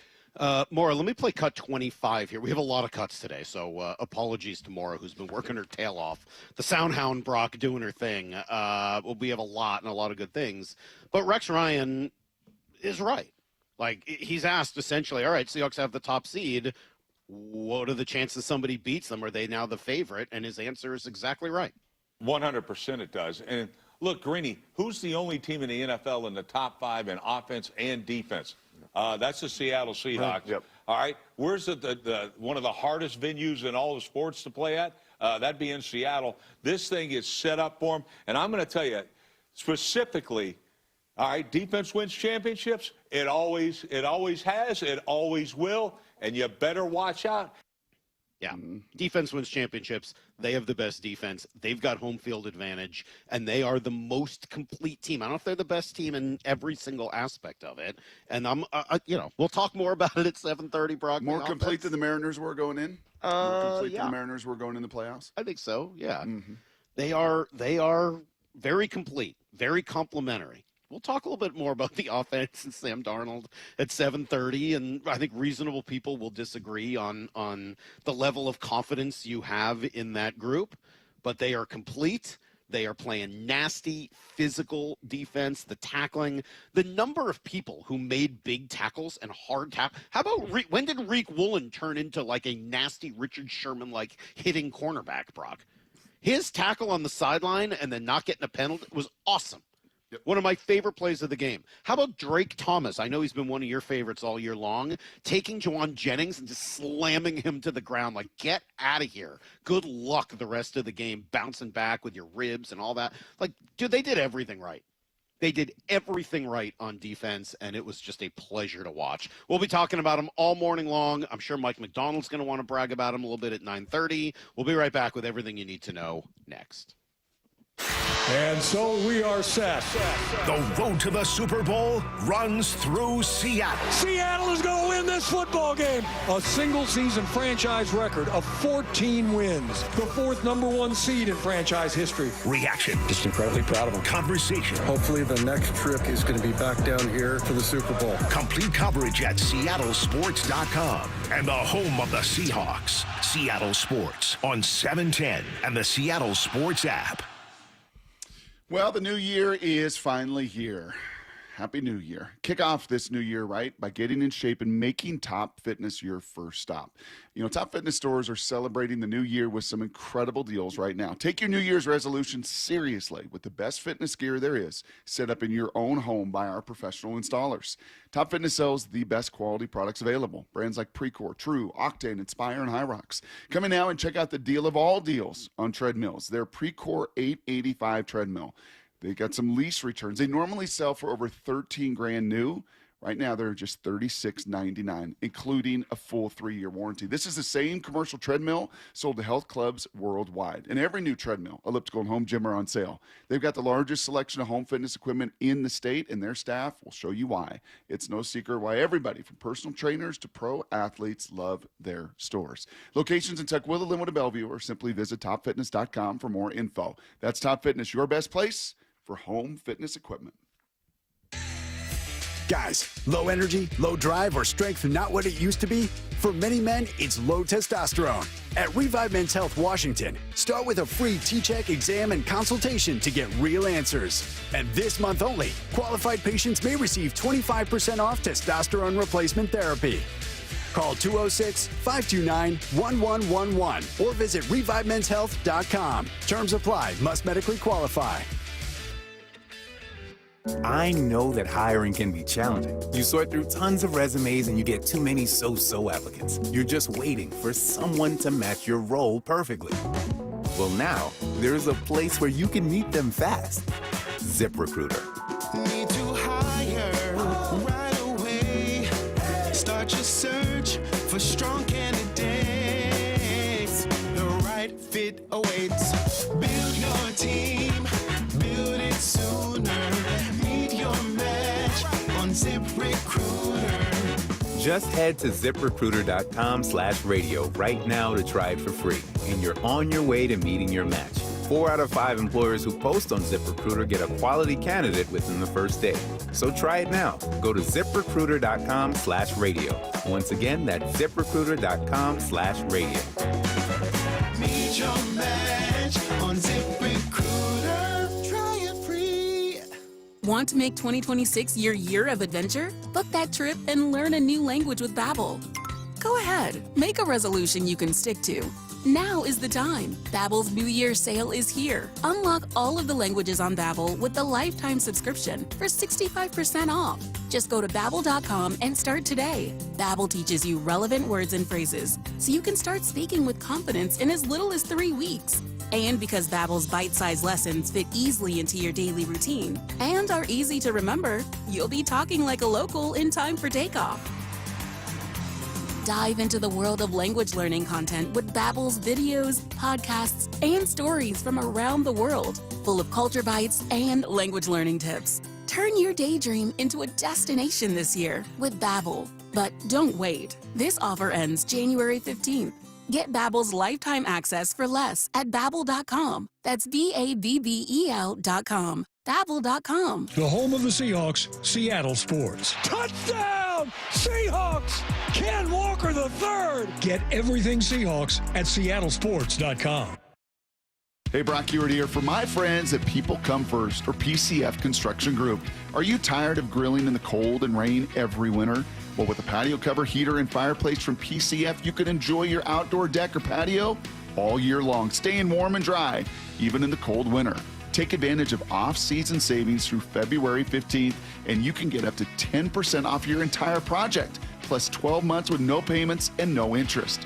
You see, most people don't consider building a deck in the winter, but if you want yours ready by next spring and summer, contact PCF right now to start planning. Spend the winter dreaming and designing your project so you're ready to build by spring. Planning and permits, they take a little time, so get started now. Get project ideas, browse the photos, and find all the offer details at PCFgroup.com. That's my friends online at PCFgroup.com. Making your outdoor space with People Come First. Everyone wants to get the best deal they can when they buy a car. But what about when you want to sell your car? Of course, you want to get the most money possible, but how do you get the most you can without trying to sell it yourself? Well, that's where my friends at Wayscar Ford in Auburn step in. Not only will they buy your car today, but that's just the beginning. Once they resell your old car, they send you another check for 50% of the profit of the sale of your old car. They've already given back over $750,000 to their customers. Mark, GM of Wayscar Ford, joins me, and it's such a great offer, but to clear up any confusion, is this like a consignment, and how can you offer this? It's not a consignment, Stacy. In a consignment, the dealer that's trying to sell your car hasn't paid you yet. We pay you right up front. No more insurance, no more maintenance, all that's gone. After that's done, we pay half the profit. It's that simple. There's no magic to this. All the money we're saving by not buying at auctions, the shipping fees and the travel, we're giving it back to you. That's how it works. So get the most money possible at Wayscar Ford Isuzu in Auburn and let them do the work. Need to know. 15 minutes past every hour with Brock and Salk. Here's what you need to know. Up first. Well, I think you already know this, but I'll tell you again. The Seahawks have won the NFC West. They've won the number 1 seed, and they earn a first-round bye in the playoffs. Just incredible. And they did it their way, Brock, on Saturday night. A true complimentary game. The defense right at the heart of everything. They pulled the high-powered Niners offense to a grand total of 3 points. Could have been a shutout if it weren't for a tough kick out of bounds and a decent kick by their kicker, who's really not all that good. So, I mean, like, to even allow 3 was crazy. Christian McCaffrey, 23 rushing yards, total non-factor in the game. Brock Purdy, 120 yards, leaves with a stinger after getting blasted, as you mentioned, on that last play. They were physical, they were nasty, they were fast. They got the 1 turnover they needed in the red zone. Cut 1. Purdy from the shotgun on 2nd and goal from the 6. Snaps, looks, throws toward the goal line. Ball is bobbled just a bit, and it's picked off. He bobbled it into the hands of Drake Thomas. Thomas has it. It's intercepted by the Seahawks down inside the 5-yard line. McCaffrey can only stand down there with his hands on his hips saying, "What in the world just happened?" And John Schneider up in the visiting owner's booth slaps hands. It is the first career interception for Thompson, or Thomas that is, who was Johnny on the spot. You Yeah, the only downside of that, Salk, was that shot of Schneider up in the booth, because he had pits like you used to have before you medicine, man. Big No. big pits. Poor John. No. Still, rather be seen with the pits than like the opposing John GM, Lynch? John Oh. Lynch, freaking out. What do they call it, Lyle? A crash out? Oh, yes. Crash out. That's That what was he had on crash that out. 3rd and 15 That was a toss crash. legitimate Crash out. Yes, it was. GM crash out. That was that let's see. not The a little- Seahawks offense was complimentary, Bronk. Yeah, was that not a little emblematic, honestly, of like, obviously the tip and Malcolm Smith? Like, just, man, you're flying around so fast. You're playing so hard. Right? I think Mike Macdonald afterward just talked about the energy. The ball finds energy. And over again, man, they found the energy to tackle. And in the one case, the ball was up in the air out of 42 plays. It, of course, went to Drake for the interception. Yeah, pretty incredible. Leonard Williams was right in the middle of all of this, cut 9. He paid, as you said, Brock, some tribute to the past, but also was pretty focused on the current state of affairs. I mean, we all have respect for the Legion of Boom. Obviously, they had great players, great defense, won championships and things like that. But I feel like, we obviously deserve some recognition at this point. We call ourselves the dark side on defense, and, we want to get that out there as well. And I feel like we've been living up to what we say. No fly zone. They're the dark side, man. Evil. Legion of Boom. Dark side. You like it? I actually kind of do. I like it better. We'll get to it at 8:30. I like it better than a lot of the other suggestions that I've heard. Hawks finished 14-3, and they're going to sit around now and wait for somebody to come to Lumen Field the following week. Here's the second thing you need to know. Now, the question is, who's that going to be? We don't know, and won't know until next week, until Sunday night. Seahawks get the lowest remaining seed. So here are your options. Number 7, Green Bay. Number 6, San Francisco. Number 5, LA. And number 4, Carolina. Those are the only 4 teams they could play. Green Bay will be in Chicago. Niners are at Philly. Rams at Panthers. Gut tells me it's either Packers or Rams, Brock, when it's all said and done, but obviously, who knows? Yeah. Yep, and you get the favorable spot of getting some much-needed rest. That was some good news as well in the pregame. John Schneider saying that Charles Cross, Kobe Bryant should be available if they had to play in the wild card round this upcoming weekend. They don't, so you would have largely imagined that with another extra week, those guys will be raring to go, and really everybody will be, right? A.J. Barner had a little hip deal that kind of knocked him out. We've seen some guys on the injury report. Maybe Jaron Reed finally gets the cast off of his hand. Like all the benefits that come from being the number 1 seed. And then you get to watch somebody else get a little bit beat up and make the trip up to Lumen. That's right. And you get to be at home. Cooper Kupp saying afterwards that, yeah, that's a pretty big advantage for this team. It's huge, and I can't tell you how pumped I am to see the atmosphere and what the 12s bring. It's going to be my expectations are very high for what they're going to bring. So putting that out there now, and so excited to be able to be a part of it. They call today Black Monday, Brock, as we wait to hear about some of the coaches who will be let go. The Falcons yesterday fired Raheem Morris. They're now looking for a coach and a GM. Kevin Stefanski was freed of his contract in Cleveland as he gets paid to not have to coach there anymore, which seems like a win for him. We're waiting on word from Vegas and Pete Carroll, Arizona and Jonathan Gannon, Miami and Mike McDaniel, maybe Baltimore. I don't think John Harbaugh is going to get fired, but after last night, I think it's a conversation. Zach Taylor will return in Cincinnati. And congrats to Charles Cross. He gets a $75 million guaranteed deal, Brock, to be in Seattle long term. Here's the third thing you need to know. All right, quickly, an unbelievable weekend for Seattle hockey. Kraken dominate Friday night. I was there, Brock. They were awesome. Scored 3 times in the first period, beat Nashville 4-1. Beniers with a pair of goals. Then they played the second game of the back-to-back up in Vancouver. Looked like they had won it in overtime. They called kind of an iffy interference call on Berkeley Catton. But no matter, because Matty Beniers had the best shootout goal in the history of the franchise. That was awesome, and they win both games. How about that? Yeah, what do you call that move when you watch it up the ice and the Kraken ice plates? What do you call that? It's like a I'll double tell you what I call it. I crossover. call it, Cecily, get over here and keep watching this and look at how good his handle is on that puck. Those are silky mitts, Brock, silky mitts. And I'm just going to say this. I'll say it probably 3 more times today. If you have a chance, watch Jacob Melanson play. He's their 4th line right winger. He plays like 10, 11 minutes a game. He just got called up like 5-6 games ago. He is already my favorite player in franchise history. He hits everything. He could play for the Seahawks defense. He hits everything that moves, whether he should or not. I love him. He's awesome. That's everything Whatever he needs. he hits, he destroys. I wouldn't say he destroys it all, but he goes out of his way to hit everything and everybody, and he separates people from the puck, and it has led to turnover of things. Okay, let's get to the most significant conversation today, Brock. Maybe. Well, certainly it was the biggest one you and I had on Saturday night as the game was going on. It is, it's not even a question. That's not the right thing. It's not a question mark.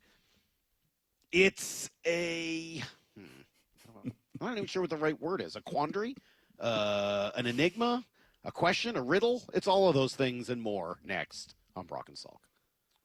2025. What a ride.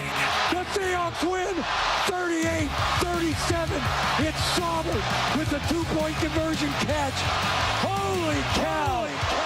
So glad we can get done at home in front of the 12s. 2026, you have some big shoes to fill, and we can't wait. The road to the Super Bowl runs through Lumen Field in Seattle. This is where you hear it happen. We've won so many different ways all year. Happy New Year from Seattle Sports.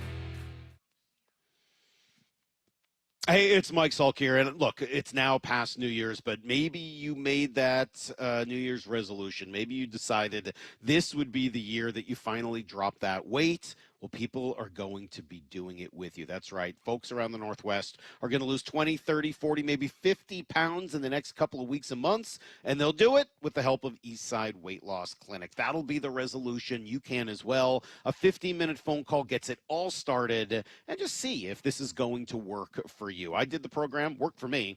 I lost 10 pounds in the first week. I lost about 35 pounds after 8 weeks. Here's what I didn't have to do. Fight for space in a crowded gym with all the other New Year's resolutioners. Take any pills, injections, no bland boxed fake meals. It is all real food that you buy at the grocery store with delicious recipes, and then a group to coaching and support and accountability. Do it for yourself this year. Call Eastside Weight Loss Clinic and start with that quick phone call. You go to eastsideweightlossklinik.com. That's eastsideweightlossklinik.com. Dr. Ryan Coogan, D.C. Results may vary.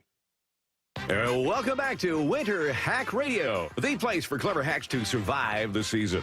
Icy driveway? Well, try spreading sand or birdseed to help with traction. Snowy puppy paws? Well, grab a whisk, brush it off, done. Catch COVID-19? Well, just get... Actually, there's no hack for COVID-19. But if you test positive, prescription medications for COVID exist. Ask your doctor if they're right for you. Visit PfizerForAll.com to learn more. Sponsored by Pfizer.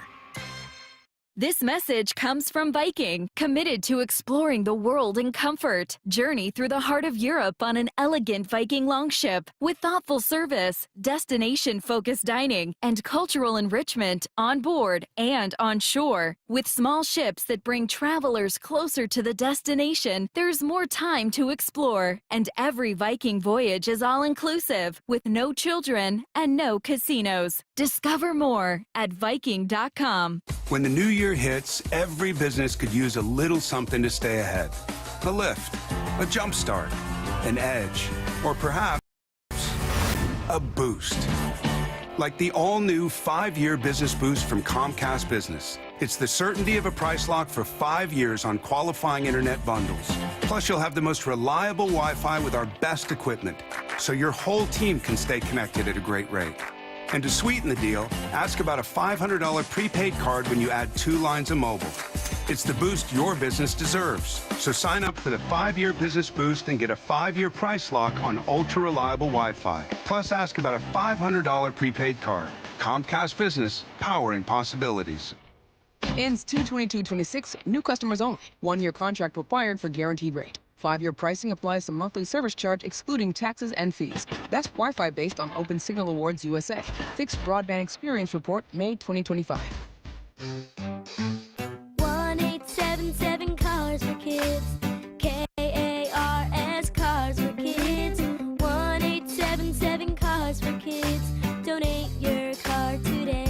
today at carsforkids.org. That's cars with a K. Your car can be picked up as soon as the next day. Receive a tax deduction and vacation voucher. 1-877 Cars for Kids.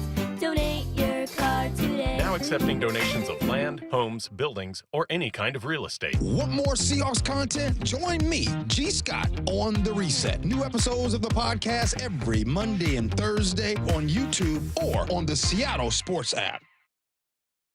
We meet by accident, fixing every last bit. Accurate Auto Body. If you've been in an auto accident, you have the right to take your vehicle to any repair facility. Accurate Auto Body has been family owned and operated since 1994, and they work for you, not your insurance company. Your insurance company may not love them, but you will, because We meet by accident, fixing every last bit. Accurate Auto Body. It's Toyota-thon. Toyota of Kirkland and Toyota Renton are providing you with large savings and the widest selection of inventory on Toyota favorites like the 2026 Corolla LE, leasing at $219 a month for 39 months with $29.99 due at signing. The Camry LE at 4.99% APR for 72 months, and the Prius leasing at $305 a month for 36 months with $29.99 due at signing. It's Toyota-thon at ToyotaofKirkland.com and ToyotaofRenton.com. Whether you're in the north or the south, they got you covered. Offers valid till January 5th, 2026. Excludes taxes, titles, licenses, dealer accessories, and a $200 negotiable dealer documentation fee. Models 1-852-255-1263. Here's what you can look forward to when you get your windows replaced. The whole house being way warmer and a lot quieter. Dave Wyman here, and when we had finally had it with our old windows with broken seals, we called Harley Exteriors. They were incredibly friendly, professional, and absolutely knew their stuff. Harley Exteriors windows are a massive upgrade. They keep heat in and noise out. Plus, they're truly gorgeous windows. I said, you guys must use a different type of glass, and sure enough, it's their Olympic Series, which is manufactured here in the Pacific Northwest and exclusive to Harley Exteriors. Harley Exteriors has a special offer for Seattle sports fans. Buy one window and get the second 40% off. No payments or interest until 2027, and take an additional $200 off your project. Call 833-HARLEY or go to harleyexteriors.com. Schedule your free consultation today. That's harleyexteriors.com. From the Quantum Fiber Studio, you're listening to Brock and Salk. Weekdays 6 to 10 on Seattle Sports and 97.3 FM HD2. 425 says, how about the Brotherhood of Boom? No, nobody's looking for more suggestions. Everyone's suggestions have been bad. The Seahawks themselves have said that they are the dark side. There's no reason to keep coming up with suggestions, and certainly nothing involving Boom or Legion. Just leave those things alone. It's a separate situation, and no one needs more of it. Whoever just texted that in, you really want them to be called Bob? Was that Stelton? Was that Stelton that texted that in? The Brotherhood of Boom, B-O-B, Bob? Might have been. Come on. Yeah, that might have been Bob. That seems like something he would want. Brock, if Sam Darnold plays like he did on Saturday night for the next two games, the Seahawks will be in the Super Bowl. I think. High completion percentage, not too many risky throws, no turnovers, using his legs a little bit when he needed to, deadly in play action, 2 or 3 really big throws when they needed them, especially that one to Cooper Kupp. That, to me, in some ways, is kind of the platonic form, Lyle, you can go look that up, of Sam and of what this team needs. Now, am I 100% confident they're going to get that over the next 2 games? No, I admit that I'm not going to be. He makes me very nervous when I'm watching him, and Saturday was no exception to that. I don't feel a lot of trust, faith, this is going to go right. I can't wait to see what Sam does next. But he did it, and he did it without turning the ball, which is great. Yep. And really, Salk, I mean, there were 60-some plays. We talked about that, right? The time of possession, you talked about that. And, I mean, this is one of those games where I would think the grade sheet's going to be very, very good for Sam, right? They're going to come in Sunday or Monday today and watch the tape. And, you know, if there's 65 plays, okay, so you missed Spider 2Y Banana, and he took a sack. That was probably the worst play of the night, unfortunately. And that was literally Spider 2Y Banana? That was Spider 2Y Banana. Spider 2Y Banana. What do you never pass up on Spider 2Y Banana? You never pass it up. The fullback in the flat. Yeah, you can't pass up the flat, because the minute you pass up the flat, thinking you're going to go elsewhere, that flat's open as it was, and there was a chance to put 7 on the board and pay off that drive right away. But you didn't. That's probably the critical error, whatever. Outside of that, I mean, you heard Aikman a bunch in the booth, and he knows big time pro throws. Like, whew, that's tight window. Whew, that's tight window. It's a good thing he's on time and he's on target. And he plants that foot with conviction and throws it because he had to be accurate. You did. You heard that from Aikman, but you also heard, I don't remember if it was Buck or Aikman saying, 3rd and 9, let's see if they trust Darnold to throw the ball here. I mean, like, there was also that element of, do they trust him to drop back and throw? And again, I'm not saying that means he's a bad quarterback. It's just, or that he didn't get it done, because he did. He got it done again on Saturday night. But there's just that trust factor. Do you trust that it's going to happen again? And I think it's still a very real question for at least on most of the Seahawks fans that I know and talk to. There was a lot of like, yeah, that was great. I'm still very nervous every time he drops back to pass. What did old Pat Stretch say? Confession, good for the soul, bad for the reputation. So probably time we confess to our audience out here that you and I got into a good family fight. And so much so that we had to text offline, so much so that, my phone died. I didn't get to do my post-game video. I was kind of really rattled and emotional. So much so, had to go for a little walk after the game as well, because I don't like putting our kids like Mora and Lyle into that situation. I don't like that. I don't like the aftertaste of that because I think there's two factors for me that play into my bias. Number one, having been a quarterback, having now a quarterback son, having a quarterback nephew, like everybody can find the faults in a quarterback. It's really easy to judge that and do that. That's just the nature of the position. You're going to get nitpicked. Yeah, okay, well, now do it again. Yeah, I got to do it again. Well, he just did it, and he just did it, right? And he just performed these last couple weeks. And on that stage for the number 1 seed, as you said, he played exactly the game to complete the whole puzzle you wanted him to play. I'm not even going to say complimentary. It was complete. It was offense. It was defense. And had it been a kicker that kicked the way he did all year, that might have been 26-3 or, who knows? So that's probably a bias I have, one. And then two, much more importantly, I just see how his teammates and his coaches and management and the organization responds to him. And for me, that carries the most weight. And it's not phony. You didn't see this with Geno the last couple of years, right? You didn't see this with the last few years of Russ. Heck, even when they were in the Super Bowl, right? I mean, the receivers were fighting with Russ. And, it went all the way back then with some of the ego and some of the narcissism and those things. There was friction. But when I just listen to JSN and I listen to Ernest Jones and I listen to Mike Macdonald and I listen to everybody that's around that building on a daily basis, the respect, the admiration, and the love they have for that guy. Like, to me, that resonates so much more than the things that you can pick apart in the game. I think you're absolutely right about all of that, but you also left out one word. Trust. That's all. That's just the one thing that's missing. All of those other things are true, Brock. I agree with every single one of them. And I thought Sam ultimately played the right game for this team. But I don't think that the trust level is going to be there until he takes the team to the Super Bowl. And even then, you know what the narrative is going to be around the Super Bowl? Can Sam Darnold win the Super Bowl? I mean, that's going to be a question until it's not. And maybe that's unfair. There are always moments. I mean, the Spider 2Y Banana one, by the way, I'm going to say that as many times as possible today, that was a terrible play. It really was. It was just like, wait, what? You cannot do those things. You can't take a sack in that situation. Just throw the damn ball out of the end zone. That's a brutal, brutal miss. He was very lucky that there was a ball that was not picked late. He was lucky that the ball that got on the ground ended up recovered by Charbonnet. I mean, like, if those two things go the other way, obviously it's a different conversation, but they didn't. And he did what they needed to do. He played the perfect complementary, complete game. I love it. And he's been doing that now for the better part of the last month. Is the trust there?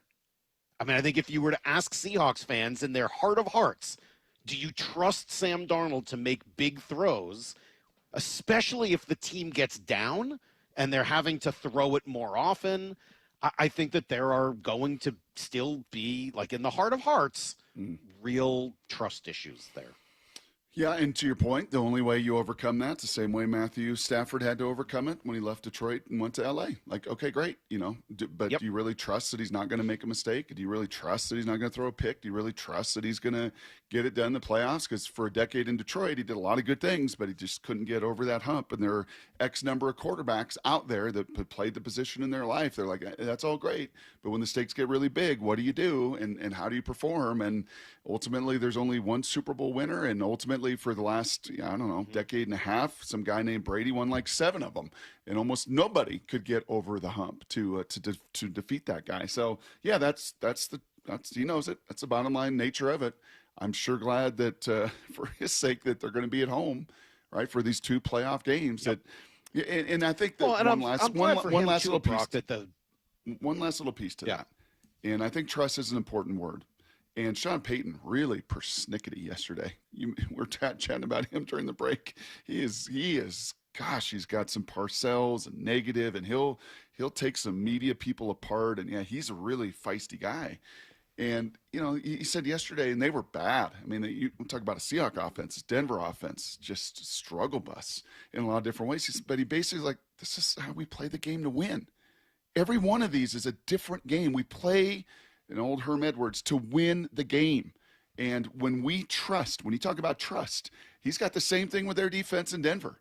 We trust, and we're playing the backups of the Chargers. Do you think we're going to do anything on offense to take any risk whatsoever? No, because the only defenses or touchdown scored was by our defense all day. And we win, and they're the number 1 seed and have 14 wins, much like Seattle does.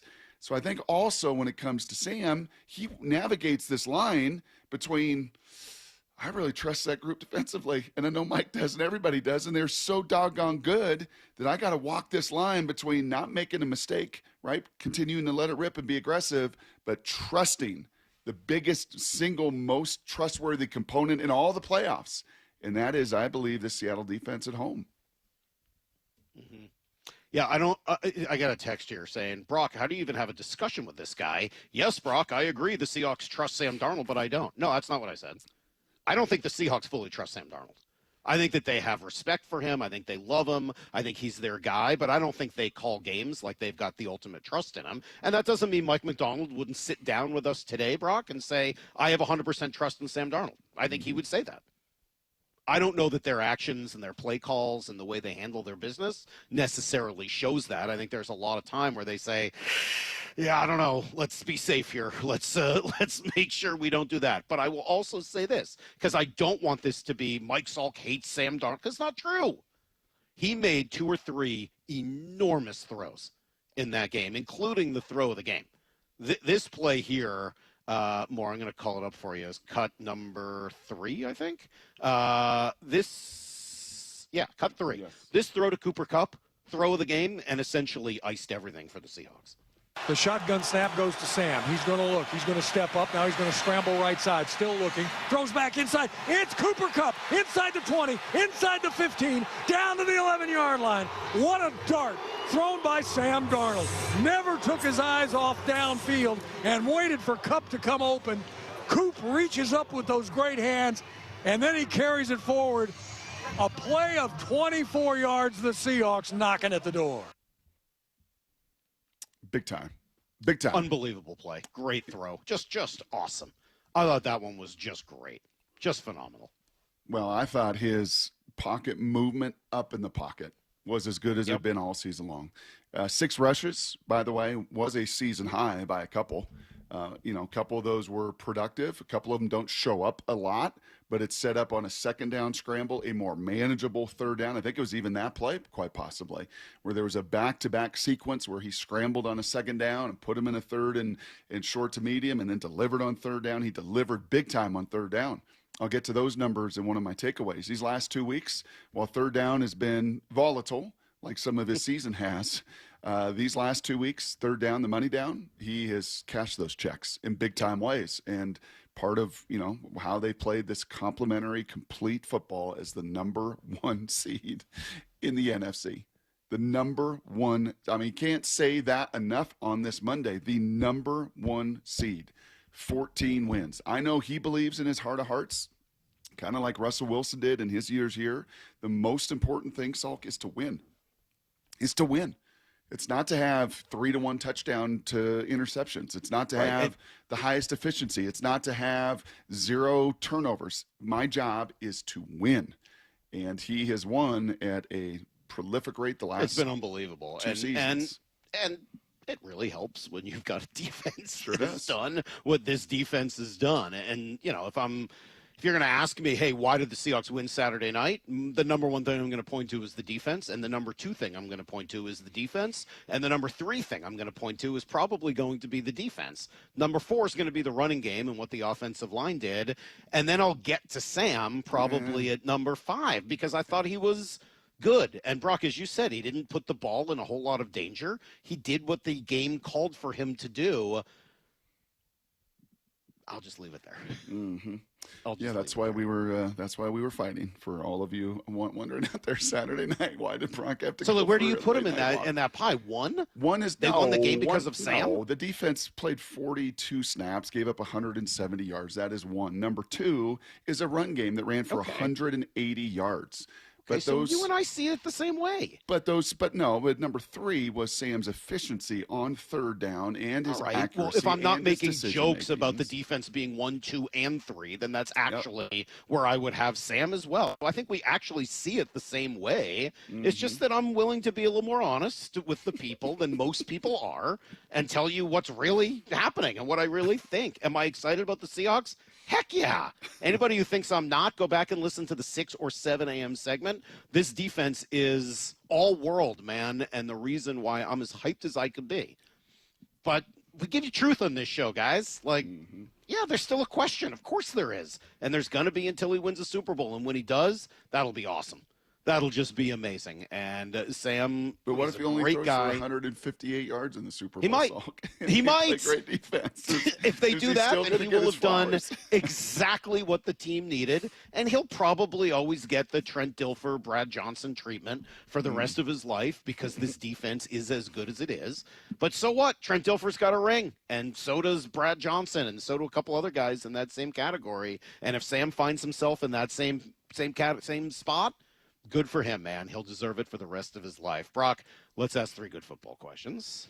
This is Brock and Salk's Blue 88, powered by Xfinity. We're going to go red, right, tight, close, sprint left, G, U corner, halfback, flat, on one. Ready? Brock Heward tackles 3 football questions as only he can. Blue 88. Now here's your hosts, Brock Heward and Mike Salk. I would like to just point out one more time. I started that segment by saying what? If Sam Darnold plays the way he did on Saturday night for the next 2 games, they'll be in the Super Bowl. I fully believe that. 100%. Brock, speaking of the Super Bowl, what stands out when you look at the odds? Have you peeked at these? No. Did you see the most recent odds? No. Who is the Super Bowl favorite according to our good friends down in Vegas? The Seahawks. At plus 400. Vegas has shown they really are on board and totally understand what the Seahawks are going to do at any point. Who's number 2 in those odds? The Rams. The Rams, plus 450. So it's basically those 2, because then after that you get to Denver at plus 700 and Philadelphia at plus 850. So you... And, oh, by the way, 3 of the top 4 in the NFC, if that also is a kind of a little window into what they think. And again, this is odds, and this is for them to make money. This isn't just who they think is necessarily the best team out there, but the fact that, yeah, the Rams are still right there because of Matthew Stafford. You and I, kind of clarifying some things and going back and forth again a little bit last night on our old little text. I think this was the group text, though, right? This wasn't our side text. I think we were back on the group text. And I said to you, the reality of these 14 playoff teams is how many quote-unquote trustworthy quarterbacks are there? How many do you truly trust? They're going to play the game truly in the most trustworthy way through the quarterback, not anything else. And I think there's 2. I think it's Josh Allen, it's Matthew Stafford. I think Herbert has garnered a bunch of that. with the Chargers, but he's beat up, and he hasn't won a playoff game either and played really poorly. In fact, in his 2 playoff opportunities. From a talent standpoint, he'd probably be there. Obviously, Aaron's in it, but Aaron Rodgers at 41, as good as he looked last night, can he do that through a playoff run? Are you going to totally trust him? Maybe. They made their bed with him, maybe. But the bottom line is, yeah, this is a different year when it comes to the playoffs. This is a year where Sam Darnold is the one, Bo Nix is the one on AFC and the NFC, and both of them complement their defenses really, really well. All right, question number 2. So they got a bye week now, Brock. What do they do here during the next 7 days while they wait to find out who they're going to play? Well, we will chat with Mr.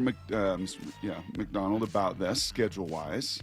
I did hear our sister station. How cool for Bonneville Media, by the way. So, Coach Macdonald, be on it today because Bonneville Media's got the number 1 seed in the AFC in Denver and the number 1 seed in the NFC in Seattle. And we've got the Cardinals, too. Yep. And anywho, in Denver, their schedule is players are off Monday, Tuesday, Wednesday, Thursday. And then they'll come in Friday, Saturday, and kind of get back to work. So I think there's a little bit more flexibility for the teams when it comes to this quote-unquote bye week than the NFL allows during the regular season. But here was Sam, cut number 15. He was kind of asked, what are you going to do, Mr. Darnold, during this bye week where you just get to watch? Yeah. No, there's a ton of great teams in this division in the NFC, and we're looking forward. We're looking forward to whatever challenge we face. Like I always say, we're very resilient, but we're just going to continue to take it 1 week at a time, 1 day at a time, and go from there. And obviously, of the 4 opponents, Salk, you faced 3 of them this year, and 2 of them twice this year in your own division in San Fran and the LA Rams. You went to Carolina, and the only team you didn't face was a Green Bay team. It's pretty beat up. Pretty much on fumes, so much so that they just didn't even play really anybody in their regular season finale yesterday to, knowing that there was nothing they could do anyway. But how much and how healthy is Jordan Love, that group up front? Obviously, Micah lost for the year. So you're going to get to do a lot of watching and a lot of resting. And most importantly, these guys are going to get healthy, Salk. And I would expect when they do practice the following week, when we get an injury report, it's going to be very, very, very light. Yeah, that's going to be pretty sweet. Question number 3. Leonard Williams does seem to do a great job of bringing us inside the locker room, Brock. We've talked about the whole dark side thing, but what else do we get from Leo? Yeah, I need to hear cut 16 here. I don't know, Salk, were you ever a shadow boxer in your day? Big time. Spent some time putting a little Pantera, a little Iron Maiden on Big time shadow boxer. Yes. And just punch your own shadow. Here was Leo talking about the role that a little shadow boxing has done in the locker room. I mean, we all joke about how shadow boxing has kind of brought us together as a team. You see some guys that will probably never speak to each other because we're not in the same position group. We're not on the same side of the ball. And sometimes it's kind of easy to be divided that way, not intentionally, but it's just the way we work in the building. It's like we're not really around each other. But in the locker room, you're seeing guys that you wouldn't normally think would talk to each other are all hanging out because of shadow boxing. It's pretty funny. Is it the chicken or the egg, Salky? Is it the winning? Same question. Is it the winning that creates the good vibes and the culture? Or does the culture help really foster and give you that winning opportunity, bringing everybody together? It's been a great debate. It will continue to always be a great debate because it's very difficult, to kind of quantify that. But all I know is that the people that have been around this program and the people that I really trust that have done this for a long time, the Joe Bucks, the Aikmans, the Baldingers, these guys that have played, been there and done it, when they sense it, when they see it, when they feel it, and it's different, then I trust that. And I think that was the feeling from both Mr. Buck and Mr. Baldinger, and kind of catching up with them after those games the last couple weeks and being around this team. Like, man, you could talk about Eugenio Suarez is good vibes all you want. Whether that team's got cooking down there at the VMAC and then in these venues on Saturdays and Sundays and Mondays, it's as special as it gets. That is today's Blue 88. Yeah, not only shadow boxing, did I see juggling? Did you see any of the juggling contests? No. I watched Cody White and Derek Young doing a juggling contest that Derek Young ultimately won. He is very flat pulse, man. He is a very smooth character, and he's just sitting there just No problem. Just going and going and going and going and waiting for eventually Cody to make a mistake, which he did. Yeah, that was kind of fun to see those guys and see a little bit of their personality and what they're doing. Yeah, there's no doubt. And we'll talk a little bit more about it here in just a moment. The good news about that chicken and the egg thing, Brock, there's never a downside to working on the chemistry. Like, there's no downside to that. Maybe the chemistry is enhanced or even formed because of the winning, but it's not like the working on it could possibly be a bad thing because there's no way to quantify just how helpful it is.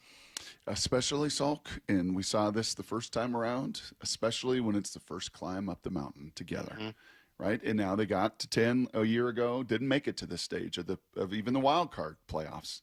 And now, right, you make it past this stage because of what you have earned, and now you make it right to the divisional round. But, you know, those were not called kumbaya meetings the first couple years with Pete. Those were called like, man, this is amazing. This group just gels together. And these are a bunch of dogs that play together, right? And it was over some time that maybe some of that messaging or some of that experience got a little salty with some. But not with this group. Not right now. It's all fresh. Apparently, Brock, that's not what shadowboxing is. What's shadowboxing? I'm hearing from Lyle. Do you know about this? You're our resident, very young person. Do you know what this game is? Shadowboxing? Like there's a video game for it or something? No. I'm reading multiple texts here. Guys, it's not the same shadowboxing you're thinking of. Shadowboxing is a kid's game where they point a direction and the other person has to move their head the opposite way. It's really strange, honestly. Yes. That's Shadowbox? All right, well, cool. Whatever it is they're doing, as long as they like it and they work, I saw them. So what, I do this? Yeah. Good job. That's it? Well, that's the dumbest thing I've ever heard. But whatever works for them, man. Whatever works. We'll be right back with more Love and Culture next on Brock and Salk. Be the first to hear from Seahawks head coach Mike Macdonald the morning after every game on the Mike Macdonald Show. Good morning, Coach. How are you? This thing on? On and ready for you. The morning after every Seahawks game at 9:30 with Brock and Salk. Being in front of the 12s is going to be a lot of fun. Trying to bring everybody together so we can push in the same direction. Get the podcast on the Seattle Sports app and seattlesports.com. It's the Mike Macdonald Show, only on Seattle Sports, the home of the Seahawks. Do you get sinus infections, congestion, sinus pressure and pain, sinus headaches? You've gone to the doctor. You visit urgent care over and over again. And it's always the same thing, right? Oh, I know. Let's try antibiotics and some nasal sprays. But they just keep coming back. You may suffer with chronic sinus infections. The good news? Relief is possible. How? A minimally invasive procedure called the Sinusoft procedure, available only at the Modern Nose Clinic. Imagine a procedure so delicate there are no narcotics. Less cutting means less bleeding, so no packing, and no operating room. The Sinusoft procedure is designed for the clinic. If you suffer with chronic sinus infections, facial pain, pressure, and congestion, find out if the Sinusoft procedure, available only at the Modern Nose Clinic, is the solution for you. Call and set an appointment today. 206-388-2770. 206-388-2770. That's 206-388-2770. Seattle's rainy season is here. Don't wait to replace your roof. Schedule your free estimate at 3treeroofing.com and get $500 off your roofing project. Our expert team creates a custom plan for your home, ensuring a smooth, worry-free installation even in the winter months. With material prices low and lead time short, now is the best time to act. Stop throwing money at costly repairs. Protect your home this winter with a new roof from your neighbors at 3Tree Roofing. Visit 3treeroofing.com today to secure your $500 discount. 3Tree Roofing, your Puget Sound roofing experts. Hey everyone, Bum here for Seattle U men's basketball. Next up for the Redhawks, Gonzaga. This is going to be big. Grab your tickets for Seattle U versus Gonzaga January 17th at Climate Pledge Arena. Go to seattleu.com/tickets. Redhawks rising. With Progressive's Name Your Price tool, you can choose the best coverage option for you. Because you know you. Like, you know you can't cook. You're not one of those people who say that they can, but when people come over for dinner, they find out the hard way, you can't. You can't even microwave popcorn, and that's literally just one button. Plus, measuring and patience are huge parts of cooking, and that's just not you. Only you know you. So get coverage options within your budget with Progressive's Name Your Price tool. Progressive Casualty Insurance Company and Affiliates. Price and coverage match limited by state law. With the new IHOP value menu, $6 is all it takes to go to your happy place, where stacks of pancakes with bacon and eggs are just $6 every day. French toast, sausage, and eggs are, you guessed it, $6. And fluffy omelets come with a side of pancakes and only cost $6. Go to your happy plates every day at IHOP. $7 in some locations. Available every day for a limited time at participating restaurants in the U.S. Hours may vary. No substitutions. Not valid with other discounts or promotions. Prices may vary. Running a business means wearing multiple hats. So if you're like me, you probably started out using your personal phone, taking client calls and texts nonstop. As my business grew, I needed something smarter. That's when I switched to Quo, the #1 business phone system. Quo works right on your phone or computer. No carrying 2 phones, no clunky landline, just one easy app you can try for free. Your team can share one number and handle calls and texts together like a shared inbox. Any teammate can jump into the conversation so customers get faster responses. And Quo's AI assistant summarizes your calls and responds to customers 24/7, so you never miss a lead or opportunity. All this starts at just $15 a month. That's basically 2 coffees. You can even keep your current business phone number. Find out why 90,000 businesses trust Quo. No missed calls, no missed customers. Try Quo for free at quo.com/sports. That's quo.com/sports to try Quo free. QUO.com/SPORTS. Olympic Hot Tub's New Year, New You event will help put you on a healthier path in 2026. Enjoy special savings on our entire wellness lineup of saltwater hot tubs, saunas, cold plunges, and swim spas. OlympicHotTub.com. Better you, better life. 1-877 Cars for Kids. KARS Cars for Kids. 1-877 Cars for Kids. Donate your car today. 1-877 Cars for Kids. KARS Cars for Kids. 1-877 Cars for Kids. Donate your car today. Donate your car today at carsforkids.org. That's cars with a K. Your car, running or not, can be picked up as soon as the next day. You'll get a maximum tax deduction and a vacation voucher. 1-877 Cars for Kids. KARS Cars for Kids. 1-877 Cars for Kids. Donate your car today. Now accepting donations of land, homes, buildings, or any kind of real estate. Let's go! This is Seattle Sports. Streaming through the Seattle Sports app. KIRO AM Seattle. KIRO FM HD2 Tacoma. Home of the Seahawks, Mariners, and everything Seattle sports. This hour is brought to you by Trajan Wealth Management. Give me a freaking auto! From the Quantum Fiber Studio, this is Brock and Salk on Seattle Sports. Brock Heward and Matt Marcus. Sorry about just Mike. Heward, not exactly Joe Cat there in the pocket. Now here are your hosts, Brock Heward and Mike Salk. Love, culture, Brock. I don't know exactly what the role is. I don't know how much it does. Nobody can determine that.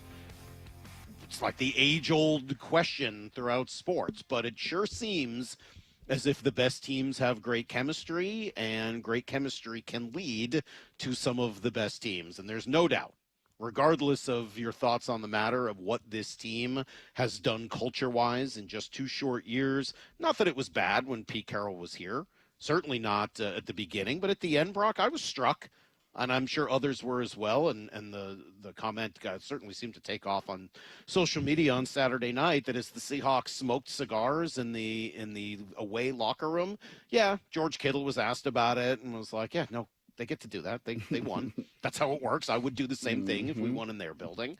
That we are only 2 years removed from a bunch of guys smoking cigars after they beat Arizona to not make the playoffs in what turned out to be Pete Carroll's final game. That was awful.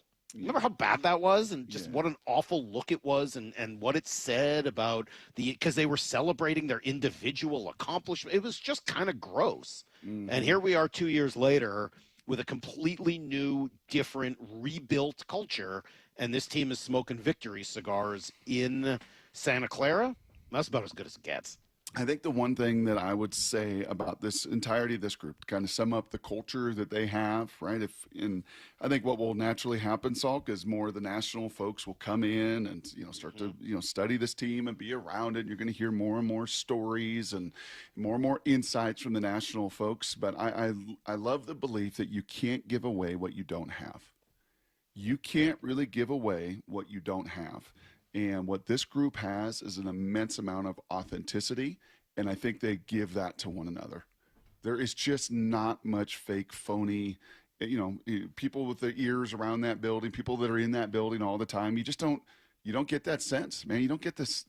There's not people fighting, right? There's not DK and Gino. There's not the old receiver room. And those things, by the way, a lot of friction, sparks, and they made it still work, right? They won a Super Bowl with a guy in a team picture that had a black eye. So there's different ways to do it. That group did it with a lot of colorful personalities and a lot of friction and a lot of sparks and a lot of, that. I think this group does it, led by Mike, and just his authenticity. Yeah. He's going to be just blatantly real.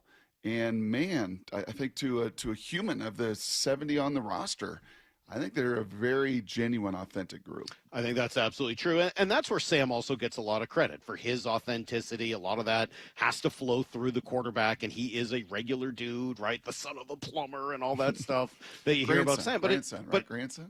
Well, whatever it is, it cuts through, and you can see that element has a really profound effect upon the rest of the culture. Mike Macdonald has been right at the heart and soul of all of this. Here he is on the podium, cut 18, talking about this team and some of the love he has for them. I'm really proud of our team. I'm really proud of I mean, you can hear them in there, and they love each other, man. It is so much fun to go to work every day and to coach this team. It is an absolute honor to coach these guys. I just talked to AD on the plane. I was like, I don't want this to end. I just want to, ultimately the season's going to end at some point, but I just want to keep going. I want to do it every day has just been a massive blessing. I love these guys. I think you can hear the love, obviously, Brock, but I think you hear some emotion in there as well of just kind of how cool the vibe is. Yep. And you got a bunch of dogs that just love to play and compete too, man. They love to, and we talked a couple weeks ago, and I think you even asked Coach Macdonald, this doesn't feel like a big chip on the shoulder kind of team. But then there's the Ernest Jones, and then, you got still some characters. They have a little of it. I mean, a little of that. It's impossible not to. Certainly when you're here in Seattle and no one pays any attention.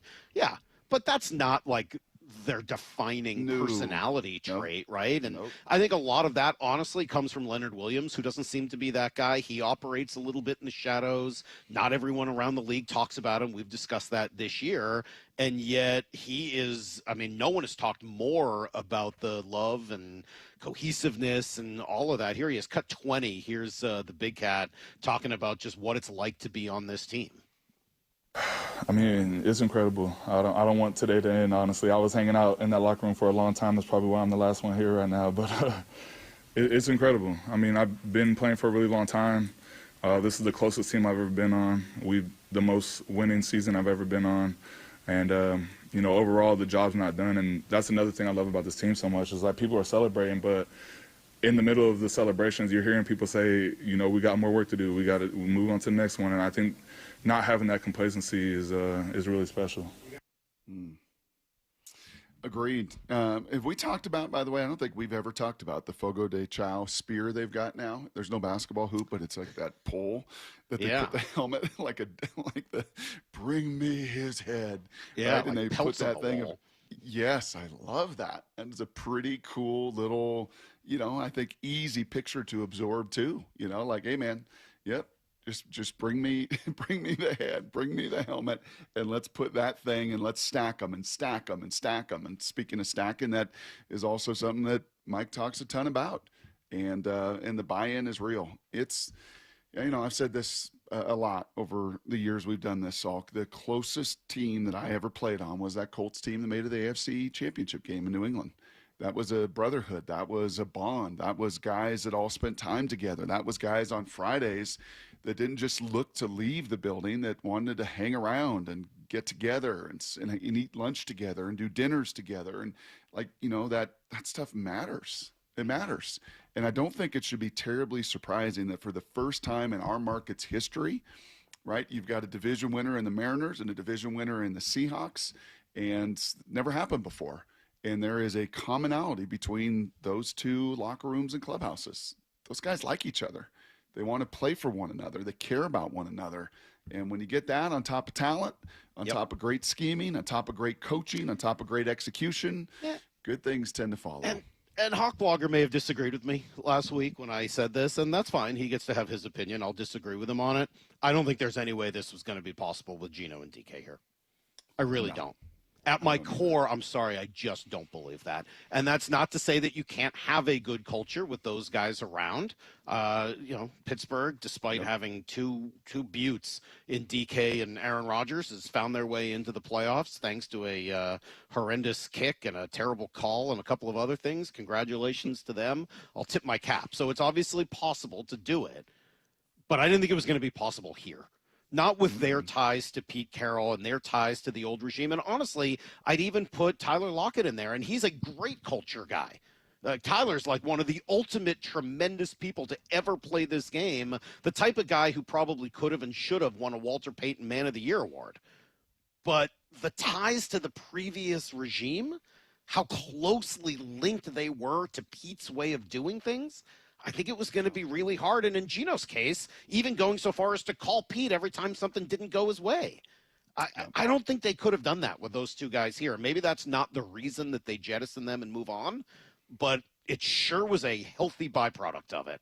And kudos to John Schneider, kudos to Mike Macdonald. They did the hard thing. They moved on from those guys, and the chemistry has just been one of the many incredible things that we've seen here in Seattle this year. We'll be back with everything you need to know. Takeaways at 8:30. Mike Macdonald coming up at 9:30. Brock and Salk, Seattle Sports on 710. And so we are set. The road to the Super Bowl runs through Seattle. Seattle is going to win this football game. A single-season franchise record of 14 wins. The fourth #1 seed in franchise history. Reaction. Just incredibly proud of them. Conversation. Hopefully the next trip is going to be back down here for the Super Bowl. Complete coverage at seattlesports.com and the home of the Seahawks. Seattle Sports on 710 and the Seattle Sports app. Hey, Brock Hewitt here, and if you watch as much football as, well, we watched this weekend, you hear hamstring injuries and concussions and broken hands and all the trauma that comes from, well, sport and professional football in particular, but you don't have to play either to know what I'm talking about. I know that many of you on this Monday morning, you wake up, you hear my voice, and you got painful joints from arthritis, bursitis, tendonitis, age, who knows? But it makes it hard to do pretty much anything. Well, that is where my friend, Dr. Daniel Nelson from Eastside Pain and Regenerative Medicine right over there in Kirkland, that is where he and his team are ready for your call. He has seen so many patients suffering from chronic joint pain. So don't let pain stop you from enjoying your life. He's the only doctor with over 30 years of experience in pain medicine techniques. Many have jumped aboard the regenerative medicine train the last 10 years. Not Dr. Nelson. This has been his passion, his heart for well over 3 decades. So he's got all the tools, PRP, stem cell therapy, and that time and experience and passion. Give him a call this morning if you're in pain. 425-823-4000, 425-823-4000, or visit DanielNelsonMD.com. That's DanielNelsonMD.com. We've all been there. Sleepless nights, mind racing, wondering if your business's security service is really protecting what matters. At Bay Alarm, we can put your security insecurities to bed. Video security, burglar alarms, fire alarms, access control, 24/7 monitoring, and more. Our advanced technology and personalized support ensure you can rest easy, knowing we're here for you, your people, and your business. Visit bayalarm.com to talk to a local security expert. Bay Alarm, we got you. Here's what you can look forward to when you get your windows replaced. The whole house being way warmer and a lot quieter. Dave Wyman here, and when we had finally had it with our old windows with broken seals, we called Harley Exteriors. They were incredibly friendly, professional, and absolutely knew their stuff. Harley Exteriors windows are a massive upgrade. They keep heat in and noise out, plus they're truly gorgeous windows. I said, you guys must use a different type of glass, and sure enough, it's their Olympic Series, which is manufactured here in the Pacific Northwest and exclusive to Harley Exteriors. Harley Exteriors has a special offer for Seattle sports fans. Buy one window and get the second 40% off. No payments or interest until 2027, and take an additional $200 off your project. Call 833-HARLEY or go to harleyexteriors.com. Schedule your free consultation today. That's harleyexteriors.com. Finding great candidates to hire can be like, well, trying to find a needle in a haystack. Sure, you can post your job to some job board, but then all you can do is hope the right person comes along, which is why you should try ZipRecruiter for free at ziprecruiter.com/radio. ZipRecruiter doesn't depend on candidates finding you. It finds them for you. Its powerful technology identifies people with the right experience and actively invites them to apply to your job. You get qualified candidates fast. So while other companies might deliver a lot of hay, ZipRecruiter finds you what you're looking for. The needle in the haystack. See why 4 out of 5 employers who post a job on ZipRecruiter get a quality candidate within the first day. ZipRecruiter, the smartest way to hire. And right now, you can try ZipRecruiter for free. That's right, free at ZipRecruiter.com/radio. That's ZipRecruiter.com/radio. ZipRecruiter.com/radio. ZipRecruiter. This is the home of the Seahawks. Gonna let one fly deep. Got a man out there. Ball is caught down at the 10-yard line, and it's JSN Seattle Sports. Hey, Brock Hewitt here for my friends at People Come First, or PCF Construction Group. Are you tired of grilling in the cold and rain every winter? Well, with a patio cover, heater, and fireplace from PCF, you can enjoy your outdoor deck or patio all year long, staying warm and dry, even in the cold winter. Take advantage of off-season savings through February 15th, and you can get up to 10% off your entire project, plus 12 months with no payments and no interest. You see, most people don't consider building a deck in the winter, but if you want yours ready by next spring and summer, contact PCF right now to start planning. Spend the winter dreaming and designing your project so you're ready to build by spring. Planning and permits, they take a little time, so get started now. Get project ideas, browse the photos, and find all the offer details at pcfgroup.com. That's my friends online at pcfgroup.com. Making your outdoor space with People Come First. Yay to Bruce, the streaming king. With quantum fiber internet, he's gonna binge. He wants more, he's got to have more. More bedtime true crime. More podcasts in the shower. Quantum fiber Wi-Fi has the power. More fast internet speed. He's got the gigs to go big, bring him the games. Right now. And his royal we. More sports non-stop, his quantum fiber's on top. Yay to you. Switch today at quantumfiber.com. Limited availability, service, and speed in select locations only. Toyota of Kirkland is celebrating Toyotathon with an inventory sale down on all 2025 RAV4s, the vehicle that's built for adventure and designed for your everyday life. 2025 gas RAV4s, 2025 hybrid RAV4s, all 2025 RAV4s are available at Toyota of Kirkland this Toyotathon for an inventory sale down. Come check out their amazing showroom, the wonderful staff, get a test drive, and take that 2025 RAV4 home the same day. Stop in today or visit online at toyotaofkirkland.com. O'Brien. Need to know. 15 minutes past every hour with Brock and Salk. Here's what you need to know. Up first. I'm in love with the Seahawks defense. I really am. I could spend all day on them. Back to it quite a bit in takeaways, but what they accomplished this year, number one scoring defense, all on display on Saturday night. What they did physically, nasty, mean-spirited, fast. Did I say physical? Let me say it a couple more times, because the number of times they just took someone and drove them to the ground. I honestly didn't think you were truly able to do that in today's version of the NFL, and they did. They have found a way. They have found the loopholes, and they have absolutely exploited every single one of them. 23 rushing yards for Christian McCaffrey, 120 passing yards for Brock Purdy. They were awesome. On the other side, well, they ran the ball really, really well. Here was Zach Charbonnet taking it for 6. Charbonnet in the backfield on 3rd down and 2. Darnold under center. Long count, turns, hands to Sharp. Finds some running room, bounces it outside left. Here he comes, 20, 15, cuts back inside 10, 5, touchdown, Seahawks! How about that combo, Brock? 171 yards on the ground and 59 more through the air. They were a pretty big part of that win.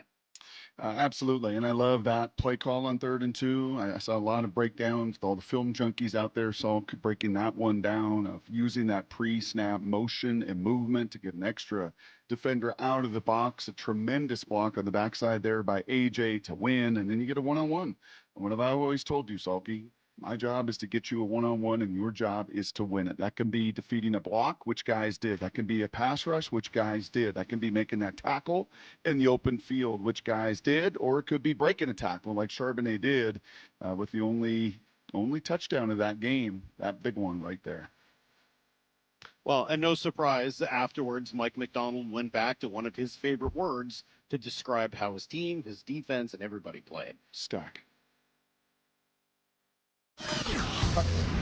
Here's the second thing you need to know.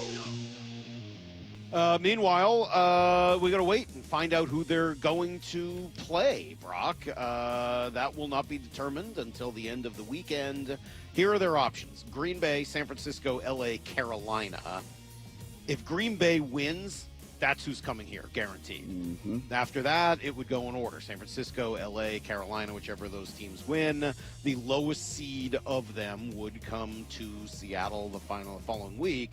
But look, they got the number 1 seed. They've earned it. Cut 12. Jackson Smith and Jigba talks about just how important that is. That was my goal. That was a goal that we talked about since our first meeting. So it's a blessing. It's an honor. One down, a couple more to get. And unlike the college football playoffs, Salk, where a whole bunch of rest does not pay dividends. The last 2 years is the new format. 7 of the 8 top seeds have all lost. Now, granted, it's 20 days and not. When do those start? 2 weeks. The playoffs? Yeah, the semifinals are this Thursday and Friday. Thanks very little. Oh.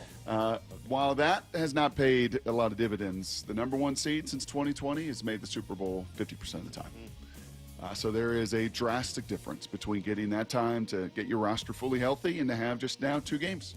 2 games at home. That's it. 2 games in front of your 12s. That someone's got to come in here on your turf and beat you. Otherwise, another trip to Santa Clara is coming. Yep. All right. Well, good news on the injury front as well. Charles Cross and Kobe Bryant, sort of the 2 big names you were watching, and John Schneider spoke pregame about both of them. Here he is in cut 13, explaining where they're at physically. Yeah, Kobe and Charles next week. It's looking positive for those guys if we were to play next week, and/or hopefully, in a couple of weeks here. Yeah, Well, so the good news is it's not going to be for a couple of weeks. So they might have been able to go this weekend. Instead, Brock, they get another week off. And cool for Charles Cross. We've talked about Charles, Devin Witherspoon, and JSN are the 3 priorities. They're going to extend those guys. They've got cap space and cash to do so. And to get that deal done now, remember, this is the way they've always done it, and they've done it very well managing their cap, is you fold in that extension with 1 year still left. So that average per year, well, the new money looks like $26 million. It's actually about $21 million. That is a win-win for both. Here's the third thing you need to know. Black Monday, they call it, with the potential coaches to be fired today. Kevin Stefanski is out in Cleveland. The Falcons have moved on from Raheem Morris. They're looking for both a coach and a GM.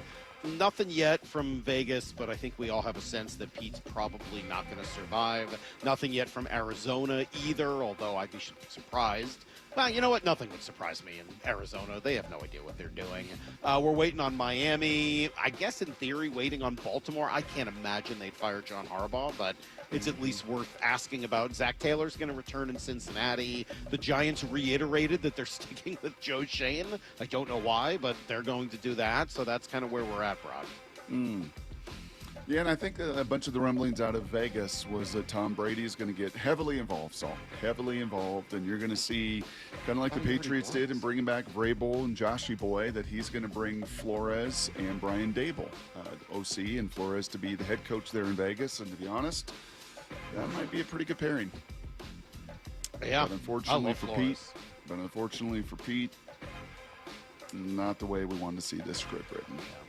Yeah, that just didn't end very well. Great weekend for Seattle hockey. 2 wins for the Kraken Brock, who even found a way to win in a shootout.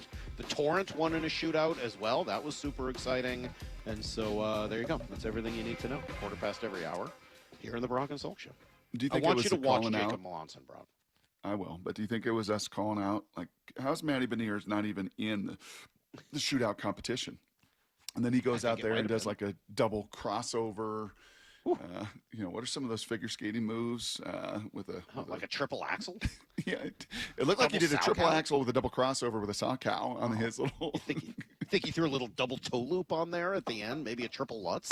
All right, we'll be back with real takeaways from Saturday night. No more figure skating talk, even though the Winter Olympics are just around the corner. It's Brock and Salk, Seattle Sports on 710, seattlesports.com. 2025. What a ride. And the Mariners are going to play for the American League Championship. How many we play? 15 innings? 15 innings. The fans literally standing the whole game. One of the most amazing games ever. 2026. You have some big shoes to fill. Yeah, I mean, anything can happen. That's the thing. A good indication of what happens next. This feels like a beginning. This is where you hear it happen. Happy New Year from Seattle Sports.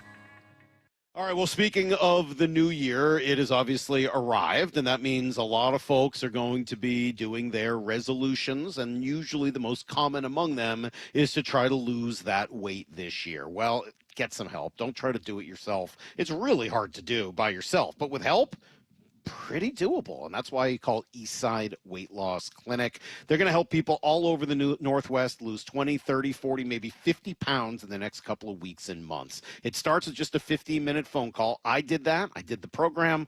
I lost 10 pounds in the first week. I lost 35 pounds after 8 weeks, and you can as well, without fighting for space in a crowded gym, without taking pills or injections, without eating any fake food. It is all real food that you buy at the grocery store, but it's a great plan with a little coaching and accountability thrown in. Do it for yourself this year. Start with that 15-minute phone call. Schedule yours right now at eastsideweightlossclinic.com. That's eastsideweightlossclinic.com. Dr. Ryan Coogan, D.C. Results may vary. Let's go! You still got it, but your immune system weakens as you age, making it harder to fight flu, pneumococcal pneumonia, RSV, and COVID-19. Ask your doctor or pharmacist which vaccines you need. Sponsored by Pfizer. This message comes from Viking, committed to exploring the world in comfort. Journey through the heart of Europe on an elegant Viking longship with thoughtful service, destination-focused dining, and cultural enrichment on board and on shore. With small ships that bring travelers closer to the destination, there's more time to explore. And every Viking voyage is all-inclusive, with no children and no casinos. Discover more at Viking.com. Check engine or ABS light on? Take the guesswork out of your warning lights with O'Reilly Veriscan. It's free. Ask for O'Reilly Veriscan. O'Reilly Auto Parts. Want to make 2026 your year of adventure? Book that trip and learn a new language with Babbel. Go ahead, make a resolution you can stick to. Now is the time. Babbel's New Year sale is here. Unlock all of the languages on Babbel with the lifetime subscription for 65% off. Just go to Babbel.com and start today. Babbel teaches you relevant words and phrases, so you can start speaking with confidence in as little as 3 weeks. And because Babbel's bite-sized lessons fit easily into your daily routine and are easy to remember, you'll be talking like a local in time for takeoff.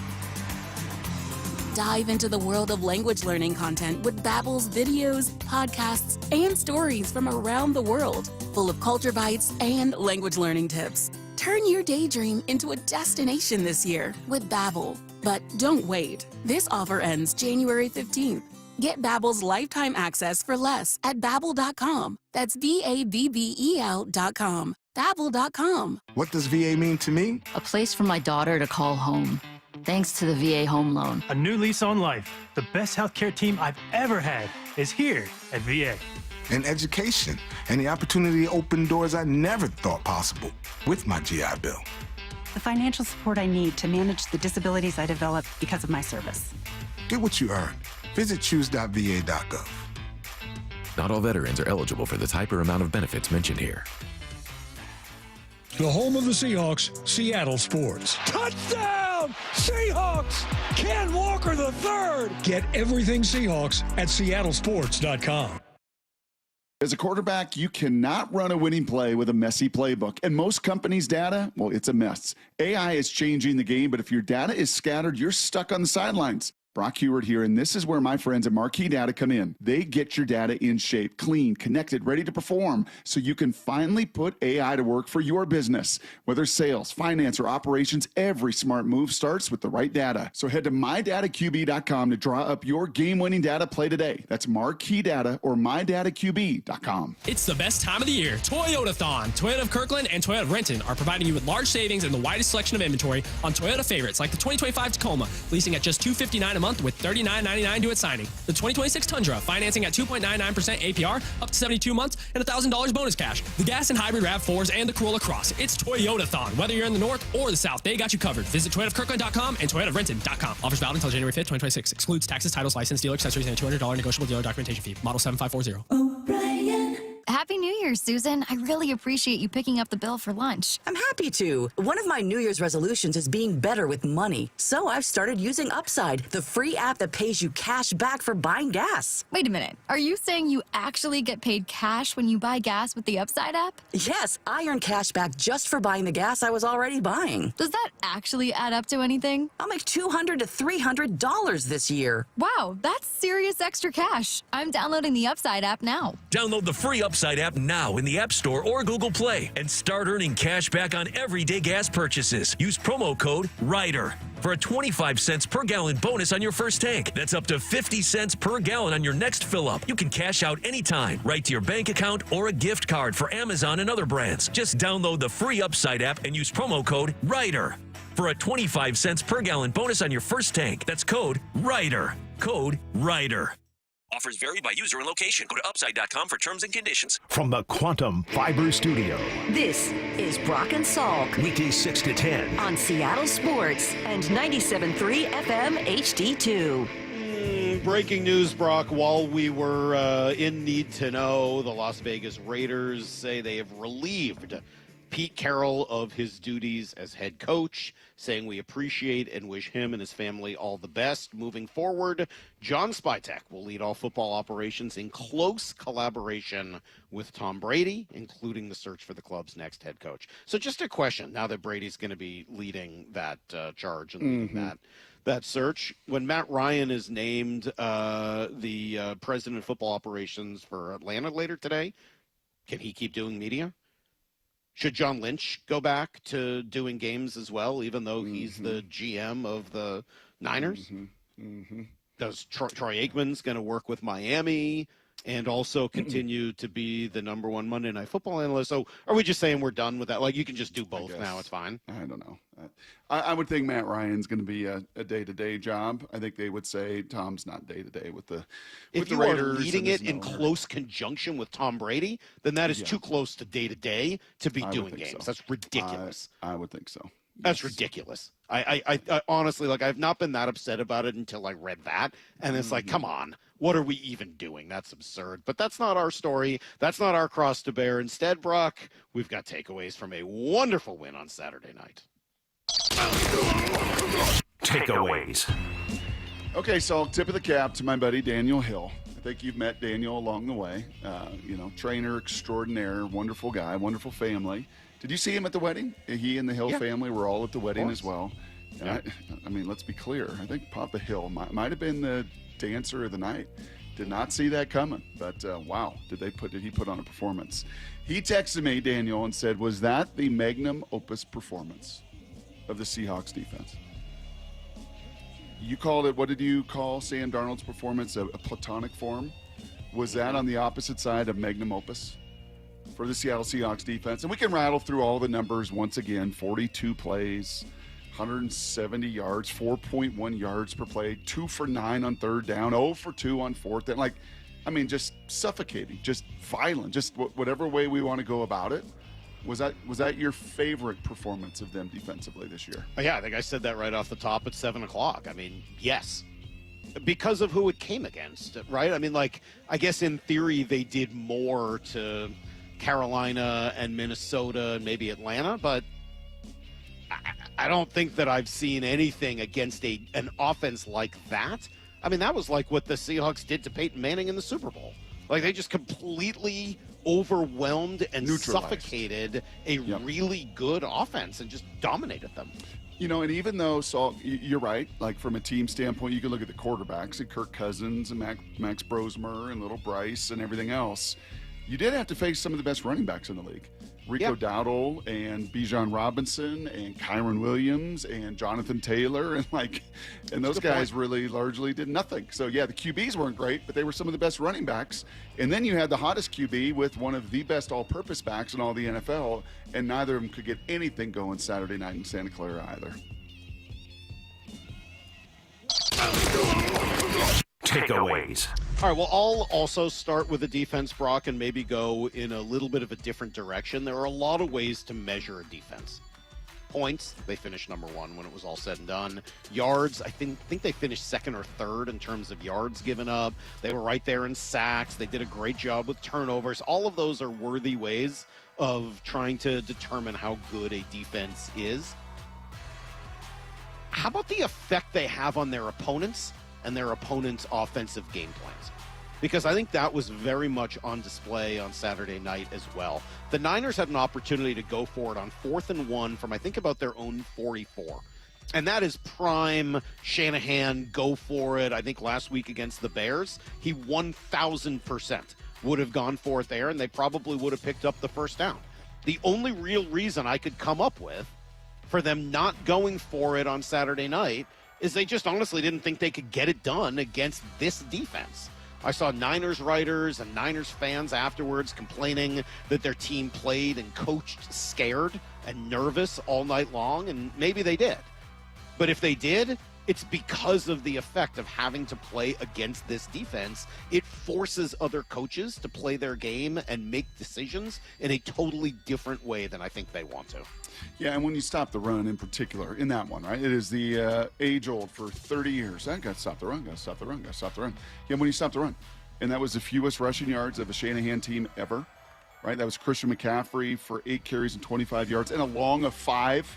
I mean, didn't even smell nor sniff anything in the explosive yardage area. I went back and looked at some of the rushing yards, Salk, and this is pretty cool defensively. The Seahawks ended up this season first in scoring defense, as you mentioned, third in rushing defense in 91.9, but first in rushing yards per carry allowed, 3.7. Do you remember those lean years? Do you remember when we tried to play base defense? You remember when Pete tried to yeah, I do, because in 22 they were 28th at 4.9, and they were 30th in overall rushing yards per game. In 23 they were 28th at 4.6. You can't win like that. No, you can't. You can't. And then when you do the other side and your dark side defense makes everything in the run game dark and cloudy, you become dominant, which is what they are. Takeaways. Okay, so that's what they've done. Well, how are they done? You're not going to give Miss Moore a chance? That's fine. Oh, no, I'm sorry, Maura. Go ahead. Moras were awesome, too. I'm sorry, Maura. No, it's okay. No, that's me. Well, I was listening to Teddy Bruschi on NFL Countdown, and I would play the sound, but there was too many video highlights to really play it on radio. But he said the Seahawks are championship worthy because they overcome so much. He pointed to some of the mistakes in the game, but as a positive in the way that they find a way around them. And it just made me realize that as important as Mike Macdonald always thinks stacking plays is, this team's also really good at not stacking bad plays. Or I guess from his viewpoint, getting back to just, hey, let's start stacking more good ones. But it really lets them not turn one mistake into 3 or let the momentum of a mistake on one side of the ball carry over to the other. And in fact, it seems like they just get hungrier and more locked in when those moments happen. I think that's really well said. It's that response mechanism that they have. And it is a bit telling. While turnover margin, Salk, has been the age-old telltale through, all the generations, Denver Broncos are negative turnover differential too. So your 2 number 1 seeds, a combined 28-6 in the NFL, are both on the negative side of the turnover differential. Pretty remarkable. Well, and hard to do, especially given how many turnovers this team has forced. It probably speaks to a little bit of the challenge they've had turning the ball over. But, yeah, I think that's another good call, is just their ability to flush it whenever things don't go their way. I watched a lot of volleyball this weekend, Brock. Spent all day yesterday, 9 hours in a gym watching a volleyball tournament. They just keep going and going and going. Had the earplugs this time, though, which worked out great, so I didn't have a splitting headache afterwards. And volleyball strikes me, and starting to watch it more now for the first time, has kind of that same thing. Like, if you can't flush a bad play in volleyball, you can't play. Like, you're going to have misses. You're going to have shots into the net. You're going to have shots that go out of bounds. Just part of that game. So if you can't flush it and deal with it, good luck. And the Seahawks have been, you're right, just tremendous in saying, all right, that one was an 8-yard gain. We're not going to give up the next one. We're just going to shut them down in the red zone, and that's exactly what they did. Takeaways. By the way, when you say earplugs, do you mean like the old school, like yellow ones that you squish into your ear? No, these are nice. No. These are like nice earplugs. Okay, yeah, good. my buddy Chris, who goes to a lot of concerts, turned me on to these great, like, high-quality earplugs. Oh, good. Because I was a little concerned. Like, we're a we unit, right? It's like the Brock and Salk. You go out, like, right. oh, look at Yeah, no, I'm not walking. No. Look at old man Salk. I'll send you a over there. picture. I'll send you a picture. I have a picture of them in my ear. Got the lime, yellow, green, whatever color they were, squishy things in No. the ears. Okay, good. No. All right. Not doing that. So we can brag about all those numbers and all the performance and all the stats. So that's the what they've done. Why and how? My two favorite terms that Benetti used to always make fun of me. Why? How? How are they doing it? You know who I've given short shrift to this season, and it's going to stop, and it's going to stop now? And not that I haven't bragged about him, but I'm not giving him his due. That's Nicky Manwari. I can't imagine where this team would be, honestly, defensively, had they not made that trade, Salk. Do you realize that Nicky Manwari is the third leading tackler on this team, while also being the third in passes defense at 11, just one behind Reek? And oh, by the way, he missed a bunch of games early in the year. Did you watch the Baltimore game last night when Kyle Hamilton went out and the impact and the effect it has of taking that guy off the field in Baltimore? Nicky Manwari did not come off the field. Their nickel group, according to Mina Kimes, and I'll trust Mina, she's awesome with her research and data, to all of the heavy sets, the two back, the 21 Juszczyk was in there. Seahawks play nickel. And how and why can they play nickel, you may ask? Because of Nicky Manwari. Because he has, and I did some digging, you'll like this song, he has edge strength. Oh, really? Yeah, I'll add some context to that. At the Combine, he benched 225 20 times. Do you know how many times Uchenna Nwosu benched 225 at the Combine? 20 times. How about defensive lineman Mike Morris at the Combine? How many times did he do it? 22. You're talking about defensive end edge strength. He's got that. He's got linebacker length. In fact, he's right there. Let's see. He's 6'3", 220. Ernest Jones is 6'1.5". We know little Drake is nowhere near either of that. But he's got ideal NFL length for a linebacker. And then he's just got twitch and speed that you watch the game tape, and it's otherworldly. How does he do that? Well, remember, he ran a 1.49 10-yard split with a 43-inch vertical and an 11.8 broad jump. How does that stack with Reek Woolen? Reek Woolen ran a 1.49 10, a 42-inch vert, and a 10-foot 11 broad. How about Kyle Hamilton? Yeah, nowhere close. 1.59 38, 10-foot 11. He is freaky. And then throw in high football IQ, then throw in spatial awareness, then throw in the 2 or 3 times in that game, Salk, where they throw underneath. And most guys, you get a first down. Not against him. He closed that space so fast because of that twitch, that strength, and that length that they're punts, and they're punts, and they're punts. An enormous X factor is Nicky Manwari. Yeah, so you and I both have him on our list of takeaways for today. It dawns on me, and the last thing you were saying there, Brock, that whole Dan Orlovsky cut that we played earlier and last week, saying the Seahawks are really great at taking away space and tackling in space, that he is the perfect example of that. He does both of those things with his speed, his physicality, his ability to close. I think he is probably the best second-round pick in our time here in Seattle, along with DK Metcalf. And it hasn't been here long enough. I think when it's all said and done, he will end up being a better second-round pick than DK. I don't know that it's fair to say that yet. I don't want to be prisoner of the moment. But when it's all said and done, because of the personality and what I think he brings to this defense, he changes the game. He allows them to play the entire game in nickel, as you said. Here's the last thing I wanted to say about it, though. It's not just what he does. What do you say, Mr. Wagner? You got the 2,000 That's tackles. true. Bobby was a second rounder. Yeah, my bad. You're right. I'm sorry. I forgot about Bobby. Yeah. I forgot he was a second rounder. Bobby belongs on that list. Thank you, Brock. He's probably number one. Sorry about that. But he deserves to. Yeah, I'm surprised he didn't text me. Like, what? You forgot about me. What the heck? It comes about because of that alignment between the GM's office and the coaching staff. I don't think it happens otherwise. If Mike Macdonald isn't very clear, along with his assistants, this is what I want, this is what I need, this is the type of player that I think can be a difference maker in my scheme, and then Schneider and his crew understand the assignment and say, okay, you want like your version of Kyle Hamilton again. Okay. And by the way, we saw what a difference it is when Kyle Hamilton goes out of a game last night. I mean, the Ravens had nothing defensively compared to when he was in there. So great pick. Great alignment by the GM and the coaching staff, and then great job by the kid continuing to grow and just get better and better as the season goes along. He's awesome, man. If you're going out to buy a jersey today, I would think a Nick Eamon-Warry jersey would be near the top of the list. Takeaways. Maura, why don't you go? I'll use that as my takeaway. Okay. We haven't gotten to this one yet, and I would just like to say that I, for one, enjoyed Jackson Smith-Njigba after a season where he's been really quiet and humble, but he did finish with the most receiving yards in the NFL.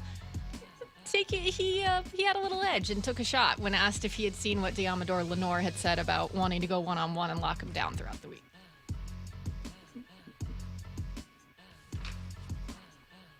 Deommodore Lenoir had said before the game he was hoping to take the channel one-on-one. I don't know if you paid attention to that, if that coming in together. Yeah, I mean, I definitely heard it. It's hard to respond back to all my fans. You know, I knew that we were going to see him today and take care of business. I like it. I like that. I think every Subtle, now and then Maura. Jackson Smith-Njigba's allowed to have a little trash talk back. It wasn't even really trash talk. I thought it was just kind of nice. Like, I mean, yeah, he's got a lot of calling fans. Lenore a fan. I know. I like it. It's pretty It's funny. a little trash talk, but I like It's it. clever. It was clever. Did you see G's video of him essentially tossing Lenoir, who then pulls a little like, I don't know if he fell or if he was embellishing a fall trying to get a call, but either way, not a good Was look it G's for him. video or Dov Kleiman's video? Yeah, your guy stole it from G. Repurposed it. Wow. G got ripped off from Dov Kleiman? Oh yeah, he was trying to go back and forth with him about it too. Whoever runs that account. Wow. Did you see Dov Kleiman this weekend when the Browns were up 14-3 or whatever it was, saying that superstar Shador Sanders was leading them, and literally the video under it was a defensive touchdown off the fumble? That's hilarious. Oh, G's going to be so mad. Oh, he was. He was really mad. Oh, my God. G's going to be furious.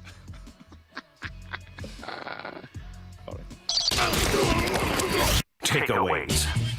I'm going to group two of mine into one here. And do you think it's coincidence that K9 had a career year this year in all-purpose yards? He had over 1,000 yards when it was all said and done rushing, Salk. Do you think it's coincidence he did that in a year that he did not have one game where he had more than 20 carries? I don't think it's coincidence at all. I think his availability, his durability, all of his abilities shine this year because he could run for 1,000 and Charbonnet could run for 700 and whatever. Like that tandem took some of that burden and some of the hits and the 200 carries instead of 350 carries. A big deal, a big deal.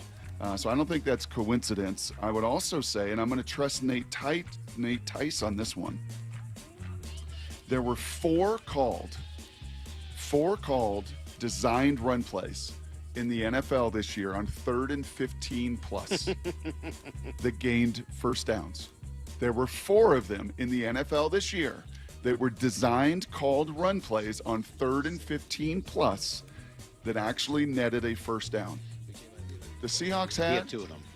The Seahawks had all 4 of them. All 4. Wow. I only remembered 2 All in the 4. last couple of weeks. All Wow. 4 of them. Yes. Yeah, the Pittsburgh Steelers touchdown early in the season. I don't remember that. That was in the red zone, and it was toss crack. It was the draw of K9 in San Francisco that was unbelievable. Just single-handedly, he broke like 9 tackles. And then it was toss crack versus Carolina and San Francisco that John Lynch pulled out the remainder of his hair. So the same play call, 3 of those 4 times. The only time runs were executed to 15+, all 4, your Seattle Seahawks. Well, and it did feel like that was a backbreaker for San Francisco. Like, it was just like, okay, what are we even doing? Like, let's give up. We don't really have this. We're just not as strong, not as physical, not as good as the other team. And so, yeah, that was a You think huge John Lynch play. wasn't the only one that crashed out on that one? No, I think that was Grant Cohn. You think Grant Cohn crashed out? I know he did. I got to see the videos because Lyle sent them over. They were great. Takeaways. I'll piggyback on that one as well, Brock. It was the first game, I think, at least in my memory, which as we know is not very good, where both running backs have looked that good at the same time together. It has felt throughout the year, and maybe I'm missing a game, so, sue me. But, it's always felt like, oh, this is a Ken Walker game, and he really stepped up. Walker didn't play as well in this game, but Charbonnet really stepped up, and it was both guys. Both guys, I thought, looked as good as they can look. They were excellent. Charbonnet on the cutback touchdown run that we just played, and a couple of physical runs as well. Walker stealing the show, the 3rd and 17. You just mentioned it, Brock. But even beyond that, I thought he was quick. He was decisive. He was powerful. He broke tackles. Isn't this what a 2-back system is supposed to look like? And maybe what some of the competition has brought out of both of them over the course of the year. They got them 40 touches in that game. Yeah. And I saw Hawkblogger mention this morning, and I'm right there with him. Like, good on Kubiak. Just keep it simple, stupid. Just keep getting these 2 guys the ball. And that's not just on handoffs or tosses. There were, 7 receptions that they had in the game on screens and little dump-offs. I think they were targeted 8 times. So they just found ways to get those guys open in space, quite frankly, using them the way the other side likes to use Christian McCaffrey, except they were actually able to do it because they're better. Yeah, it was that whole Dan Orlovsky, that's what Shanahan does. It's all about space. The Seahawks and Clint Kubiak created that offensive play. For those guys repeatedly, for A.J. Barner, for Cooper Kupp on a 3rd down, for Sam to be able to move around at times. Yeah, the space war was definitely won by the Seattle Seahawks. Takeaways. Brock, give me one more. Sorry, go ahead. No. I cut off Maura. All right, Maura, you got one more. I'll go quick. When the broadcast mentioned how much better Reek Woolen has gotten this season, and they're absolutely right. I thought back to when Mike Macdonald first got here and some of those introductory press conferences he did, and so much of it he talked about was teaching. And I think we've learned through the talking to him every week and just some of the stuff we've seen on the inside. He's not like the coach that's going to give you a rah-rah speech. And I think he relies on like Adam Dirty and some of the other coaches for some of those energetic, fun vibes. But I get the sense that Mike Macdonald is an elite motivator and teacher from the development that we've seen in so many players since last year. And Reek is definitely one of those. I would agree, Maura. I would add on competition, too. It's the greatest card and teaching tool that many times, especially professionally, you have. And when Josh Jobe is pushing, and by the way, the last couple games, the snaps, Salk, I know you love looking at snap count. Reek Woolen's your starting corner now. At the beginning of the year, I would have said 0.00 chance Reek Woolen gets an extension. Halfway through this season, I would have said 0.00 chance that you're going to give Reek Woolen a bunch of money. Just from a consistency, a reliability, not going to happen. Now he's made it the conversation because he's playing elite. He's tackling. Talk about a space eater. I mean, he's a pterodactyl for crying out loud, and he's getting back to playing like he did his rookie year. He's a little incentivized. His contract is up, and he's poised to make a lot of money somewhere. Probably both somewhere guys else. played most of this game, to be fair. It was Reek had 28 snaps, Jobe 25. So 67%, 60%. But as you said, they were a nickel most of the game, so it makes sense that both those guys were out there and on the field quite a bit. All right, those are takeaways. I got to sneak one more in. Oh, Brock, sneak one more. Is it going to be about the kicker? It's going to be about the O-line. Oh, okay. the Seahawks O-line. You want to talk about development and teaching and what John Benton, the O-line coach, has done, Salk? Go look at the numbers. Go look at Abe Lucas and Charles Cross. Pressures allowed last year to this year. Sacks allowed last year to this year. Did you see Gray's Abel's numbers in this one? Now, favorable matchup. He wasn't facing Jeffrey Simmons or one of the freak shows he's had to deal with. 49ers are not good on that defensive line, as injured as they are. Did not give up a pressure. I want to say a PFF grade over 90 for Gray in the biggest game of the year. Sundell played awesome. Even Bradford's numbers way better this year than last year. It's why you were able to run it over 500 times this season. One of the top marks in the franchise history, back to 13 and 14. That O-line gelled and came together big time.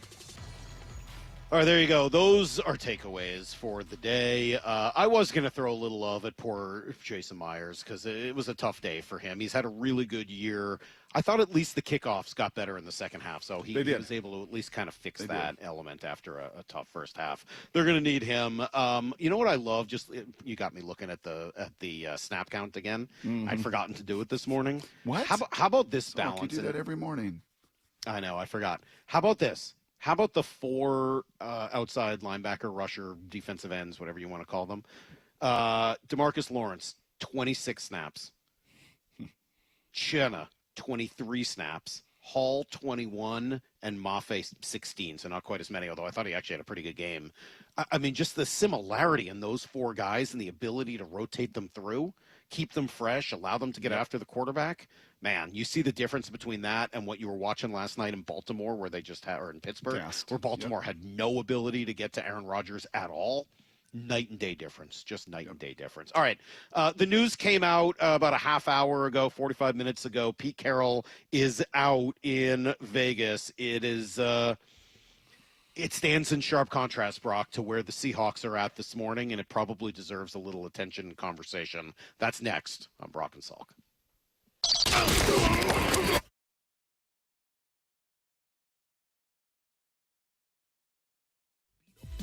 From Seahawks head coach Mike Macdonald the morning after every game on the Mike Macdonald Show. Good morning, Coach. How are you? This thing on? On and ready for you. The morning after every Seahawks game at 9:30 with Brock and Salk. Being in front of the 12s is going to be a lot of fun. Trying to bring everybody together so we can push in the same direction. Get the podcast on the Seattle Sports app and seattlesports.com. It's the Mike Macdonald Show, only on Seattle Sports, the home of the Seahawks.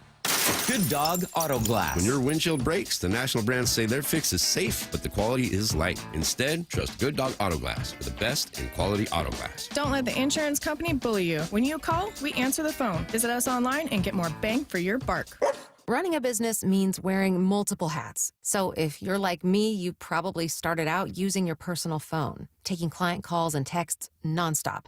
As my business grew, I needed something smarter. That's when I switched to Quo, the #1 business phone system. Quo works right on your phone or computer. No carrying 2 phones, no clunky landline, just one easy app you can try for free. Your team can share one number and handle calls and texts together like a shared inbox. Any teammate can jump into the conversation, so customers get faster responses. And Quo's AI assistant summarizes your calls and responds to customers 24/7, so you never miss a lead or opportunity. All this starts at just $15 a month. That's basically 2 coffees. You can even keep your current business phone number. Find out why 90,000 businesses trust Quo. No missed calls, no missed customers. Try Quo for free at quo.com/sports. That's quo.com/sports to try Quo free. QUO.com/SPORTS. I know that hiring can be challenging. You sort through tons of resumes and you get too many so-so applicants. You're just waiting for someone to match your role perfectly. Well, now there's a place where you can meet them fast. ZipRecruiter. Need to hire right away. Start your search for strong candidates. The right fit awaits. Build your team, build it sooner. Meet your match on ZipRecruiter. Just head to ZipRecruiter.com/radio right now to try it for free. And you're on your way to meeting your match. 4 out of 5 employers who post on ZipRecruiter get a quality candidate within the first day. So try it now. Go to ZipRecruiter.com/radio. Once again, that's ZipRecruiter.com/radio. Meet your match on ZipRecruiter. Try it free. How How about a simple New Year's resolution, one that even I was able to achieve? Reverse the clock on hair loss with Advanced Hair's simple one-day FUE treatment. You'll feel more confident and more youthful when you witness your own natural hair growing into those places that have been balding or thinning for years. I'm surprised and relieved every time I look in the mirror. You need to know what that feels like. From Advanced Hair's breakthrough technology to their highly experienced team, there is no one I would trust more than Advanced Hair Restoration. I experienced their exceptional standard of care firsthand. Your comfort and your results are the top priority of the entire Advanced Hair team. Celebrate this new year with a fuller head of hair and get a free consultation, $250 off, and 250 free hair grafts. Call 425-449-8185. That's 425-449-8185.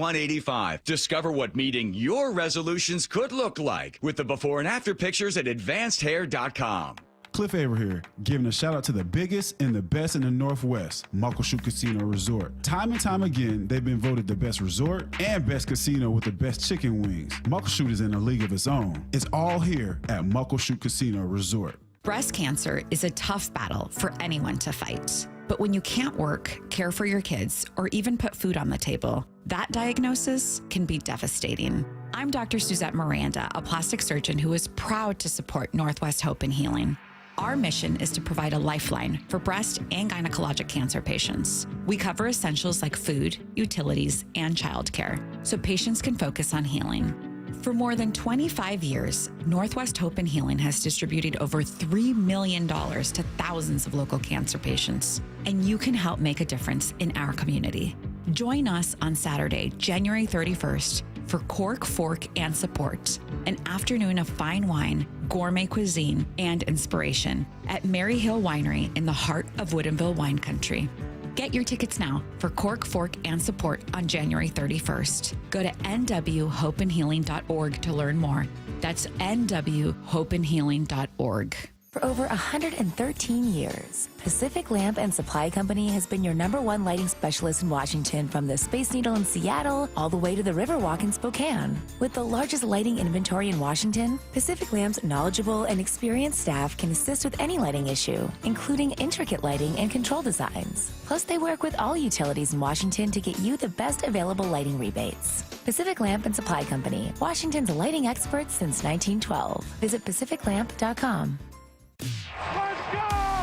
This is Seattle Sports. Streaming through the Seattle Sports app. KIRO AM Seattle. KIRO FM HD2 Tacoma. Home of the Seahawks, Mariners, and everything Seattle sports.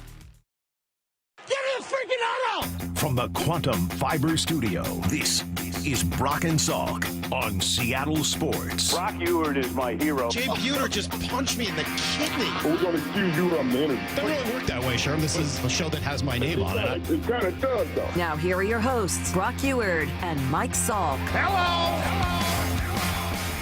Well, Brock, news came out earlier this morning, about an hour ago, just under, that Pete Carroll was relieved of his duties. I love all the different descriptions of being fired that you get around the NFL. Some people are relieved of their duties. Some people are let go. Some people are asked not to. They all get like a different phrase. Yeah, terminated their contract. Right. Everybody has a different way of doing it. But Pete was let go. I don't think it was a huge surprise. I think it was pretty well expected at this point after just a miserable season. And I think, you know, Pete didn't need to win this year, but he couldn't have been a joke. And I think by the end of the year, not even by the end of the year, throughout the year, the Raiders were a joke. And unfortunately for Pete, I think he didn't have the right assistant coaches again. He bet on the wrong quarterback, unfortunately for him, and Geno Smith, who let him down and had a terrible year. And you put all that together, it's really hard to get your culture untracked. And by the way, I don't know how much alignment there was with John Spytek and Tom Brady and the other powers that be in that Raiders organization. So it wasn't the right fit. It didn't work. Pete leaves, but you can't help but think and juxtapose where the Raiders and Pete are at today versus where the Seahawks are at, winning the NFC West, and sitting around waiting on a first-round bye. They made the right call, and we knew that at the time. I mean, like, everyone knew it, but it's really, I think, hammered home today as they're having the kind of success they are. Are you sure everybody knew that? Are you sure about that? No, but I think for the most part, we knew. we knew it was it doesn't mean everyone was happy about it. But again, like, I think there's a difference between what we're saying sometimes and people's hearts of hearts. Like, you can say, I'm really upset, I missed, but at the same time, like, you knew that it wasn't going the right way. You knew that those cigars in the locker room were a problem, that the culture had gotten away from him, that the defense was awful, that they weren't the same team. And they were clinging to a past that was almost a decade old. It was time. I mentioned friends, last hour, Salk, and it's what, when a team's doing what this team is doing, it's the same thing with the Mariners, right? Same thing with text chains that all of a sudden reemerge with your buddies out there. And like, can you believe this? And all the belief and hope and all the goodwill that comes when the team in your market's doing so well, hearing from a lot of different friends. And, Steve Curran made this point to me this weekend about John Schneider and the Seahawks in particular, and he's 100% right. One of the hardest things to do in life is to say goodbye. It's hard to say goodbye. The acquisition phase, man, it's thrilling. It's exciting. It's trades, it's draft picks, it's free agents, right? Like there's all sorts of enthusiasm with acquisition, but it's hard to say goodbye. It's hard to move on from people. And the fact that, John Schneider and the organization and the people around John, because he would say, that's not all me. Like, stop putting my name on everything. We've got analytics teams. We've got scouting departments. We got a lot of people, right? Ultimately, I make the call, but we got a lot of people around me resource-wise to help me. But they did move on from Pete. They did move on from DK. They did move on from Gino. They did make those are hard, Tyler Lockett. Those are not easy things to do. Those are a lot harder calls to make. There's a lot of hurt feelings. Yep. Gino didn't answer his phone. He was, DK was pissed. Like, those are not fun things to do.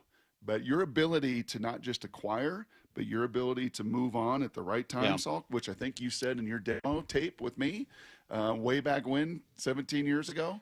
It is hard. I'm with you. But that's always been a big part of I'll tell you, I learned that from Bill Belichick probably more than anyone else, right? I mean, he is the master of knowing when to move on. I know all that sort of sounds hollow now that Bill's reputation has been tarnished by but like, go back to what it was. That's what the biggest contribution Bill made to that Patriots run was knowing when to move on from guys and bring other people back in their place and try to replenish. I think it's incredibly important. I think John deserves a ton of credit for how they did it with Gino and for DK. Obviously, that was right there at the top of the list for me. But I do think there's another person. By the way. Sure. Well, there's another person that deserves a lot of credit here, and she doesn't often get it. And that's Jody Allen. Jody Allen, for whatever reason, has, people talk about her in an incredibly negative way. I've never dealt with her. I've never met her. I would love to have her on the show sometime. I think that'd be great. But I can't think of a time where she's, done public appearances like that or anything like it. But I think she has made a couple of brilliant decisions. When the choice was there between Pete and Russ, she chose Pete. And it was 100% the right decision at that time. And a couple of years later, when it became pretty clear she was going to have to make some sort of a choice with Pete and maybe John, she once again, and I don't know that it was as definitive as that. I don't mean to simplify it. I don't think it was as simple as choose Pete or John, but she kind of did it right. She chose John and allowed Pete to move on. And both of those calls, two of the most important decisions she's had to make, in her tenure now as the owner of the Seahawks, she's gotten both 100% right.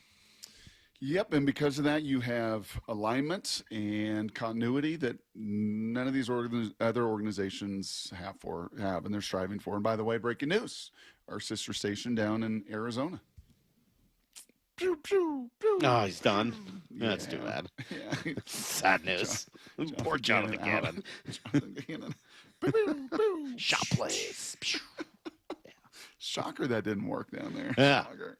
How many of you guys took the bus to work today? None of us, Coach. We're grown men who have a lot of money, and we drove. That's ridiculous. I can't believe that guy lasted as long as he did. No, you're right, Brock. Alignment has been huge. Jody deserves credit. John deserves a lot of the credit. Obviously, Mike lived up to the billing.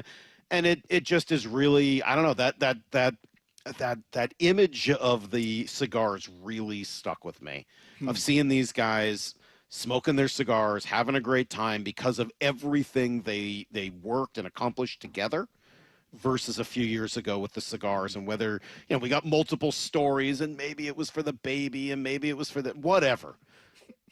It was an ugly scene, man, and it just sort of personified and gave a picture and a face to all the problems that I think were lurking behind the scenes. Everything just looks 100%, 180 degrees different today. And Salk, for the first time in our sports history here, we have division winners and more. I mean, it wasn't just about winning the American League West. It was being a couple outs away from a World Series appearance. And for the Seahawks, they've been number one seeds before in 05 and 13 and 14. And we know what happens when the playoffs get to run through this place in January and all that it brings and all that it entails to try to win on this home turf, and especially the way this team is built defensively. It's going to happen. And, man, do we have it good between the Mariners and the Seahawks. And we've said it a lot. Yeah. We pinched Did I ourselves see that's a lot. never happened before? Where they've both won the division. No, I saw Curtis Rogers tweeting over the weekend that those two things have never happened in the same season. That's right. That's crazy. First time. Yep. That is pretty wild to think, because there have been a lot of good teams, right? But as far as sitting on top and winning the division and in both, yeah, there were a lot of years, Salk, where the Seahawks weren't very good, and a lot of years where the Mariners weren't very good, and a lot of years where the culture and the organizations were not in the place they are and have been for the last decade plus. So you're saying this was better than 2008 when the Mariners became the first team in history to spend $100 million to lose 100 games? The Seahawks went, 4-12 or 5-11, and Mike Holmgren was out, and the Huskies went 0-12, and the Cougs were terrible, and the Sonics left town. You're saying it's better than 08? I think it's better than when we started, yes. Okay, yeah. What a great time to start a sports station. It's remarkable we're still here. We'll be right back with everything you need to know. Mike Macdonald coming up in 20 minutes, the guy at the center of all of this, the guy who has coached this team to a 14-win season and a first-round bye. He joins us in 20 on Brock and Salk. And so we are set. The road to the Super Bowl runs through Seattle. Seattle is going to win this football game. A single-season franchise record of 14 wins. The fourth number one seed in franchise history. Reaction. Just incredibly proud of them. Conversation. Hopefully the next trip is going to be back down here for the Super Bowl. Complete coverage at SeattleSports.com and the home of the Seahawks. Seattle Sports on 710 and the Seattle Sports app. Hey, it's Bob Stelton here, and let me tell you about one of the best decisions I've ever made in my life. That's when I went to K2 Vision for RLE. That's Refractive Lens Exchange. Now, Dr. Kopstein started K2 Vision with Dr. King from King LASIK, the most experienced LASIK surgeon in the Northwest. King LASIK plus K2 Vision equals freedom vision for every stage of life. No glasses, no contacts, readers, or cataracts. Now, if you're somebody that struggles with distance vision and now you always need a pair of reading glasses, K2 Vision RLE could be your perfect permanent solution to spending your good active years not needing reading glasses. And here's the cherry on top: you never develop a cataract. Now, if you're somebody like me that had a pair of readers in every room of the home, in your car, you had to bring them into the restaurant with you. Otherwise, like me, you couldn't read the menu. That has all been rectified thanks to RLE. So whether it's LASIK, EVO, ICL, or RLE, trust the most experienced team of doctors to recommend what's best for you. Schedule your free Zoom consultation today at K2VisionRLE.com. That's K2VisionRLE.com.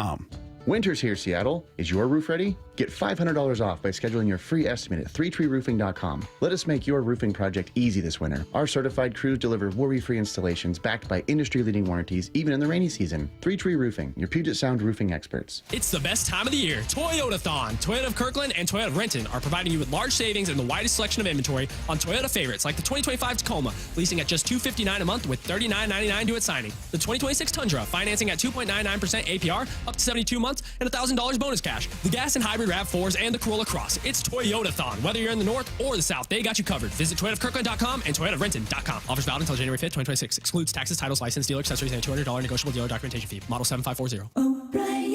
Progressive knows there are some surprisingly expensive things in life, like rugs. People say a rug would really bring the room together. And sure, you don't know what that means, but it sounds important. Suddenly you're using words like jute and sisal. Then you see the price and lose it, because how can the thing you walk and spill on cost so much? So you devote your life to taking down Big Rug. But then you remember that switching your home and auto to Progressive could save you hundreds. So looks like Big Rug is safe. For now. Progressive Casualty Insurance Company, affiliates, and other insurers. Not available in all states.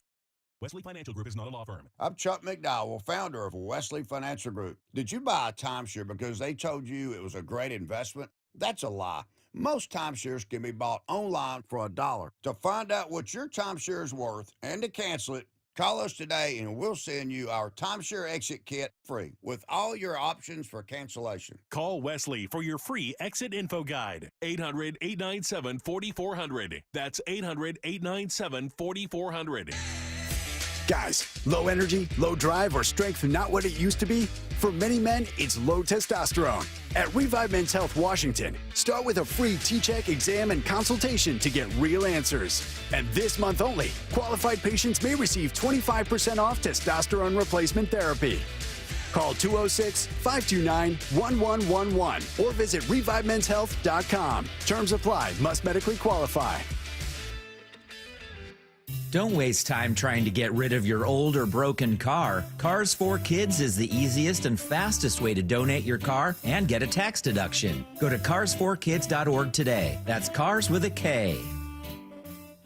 Want more Seahawks content? Join me, G. Scott, on The Reset. New episodes of the podcast every Monday and Thursday on YouTube or on the Seattle Sports app. For over 50 years, Bucky's Complete Auto Repair has been the one locals trust for honest pricing, expert service, and guaranteed repairs. This dedication has earned them a Carfax Preferred designation.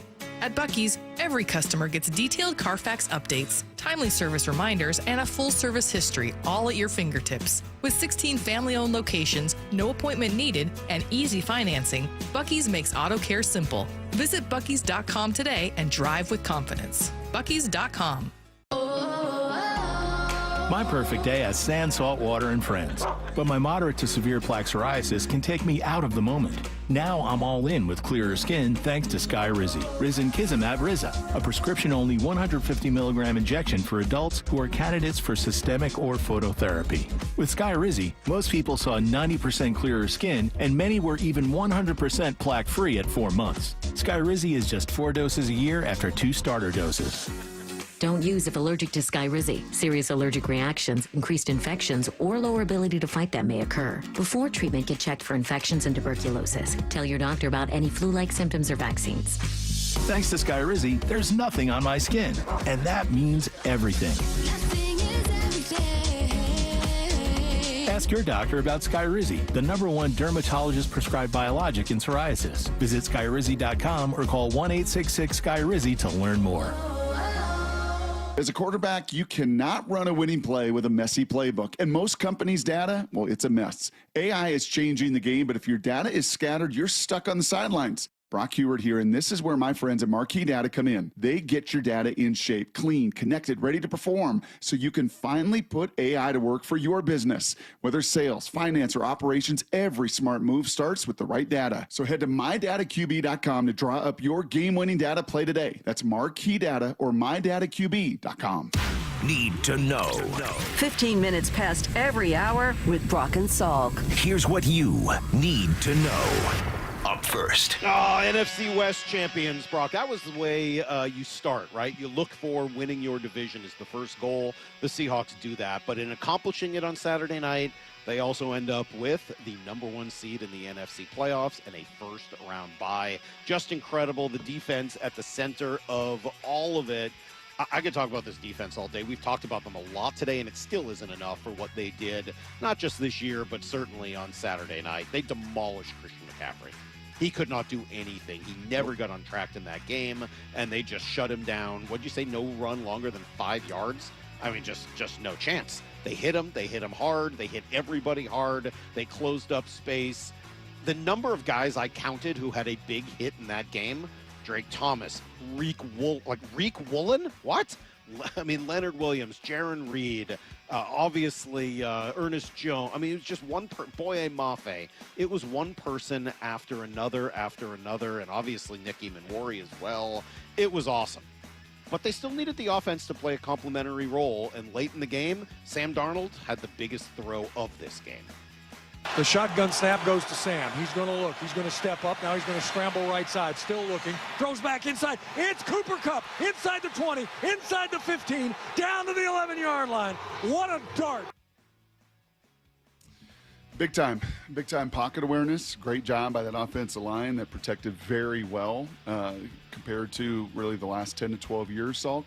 This offensive line in year one with the new O-line staff and the continuity they developed did a tremendous job. And I loved Sam just using his feet more. 6 different runs. Just his movement was better. And kind of like the last month or so of this season, when push comes to shove and you need to make a play and he needs to deliver, well, he's done so. And this group has. And it's why they're 14-3, the number 1 seed. Yeah, that was a backbreaker. And, of course, a complimentary part of what this team is doing that seems to be really based off the incredible success of this defense. Mike Macdonald pretty pleased with what his D did. Cut 4. Yeah, they're a tremendous offense. Probably, top whatever in the league.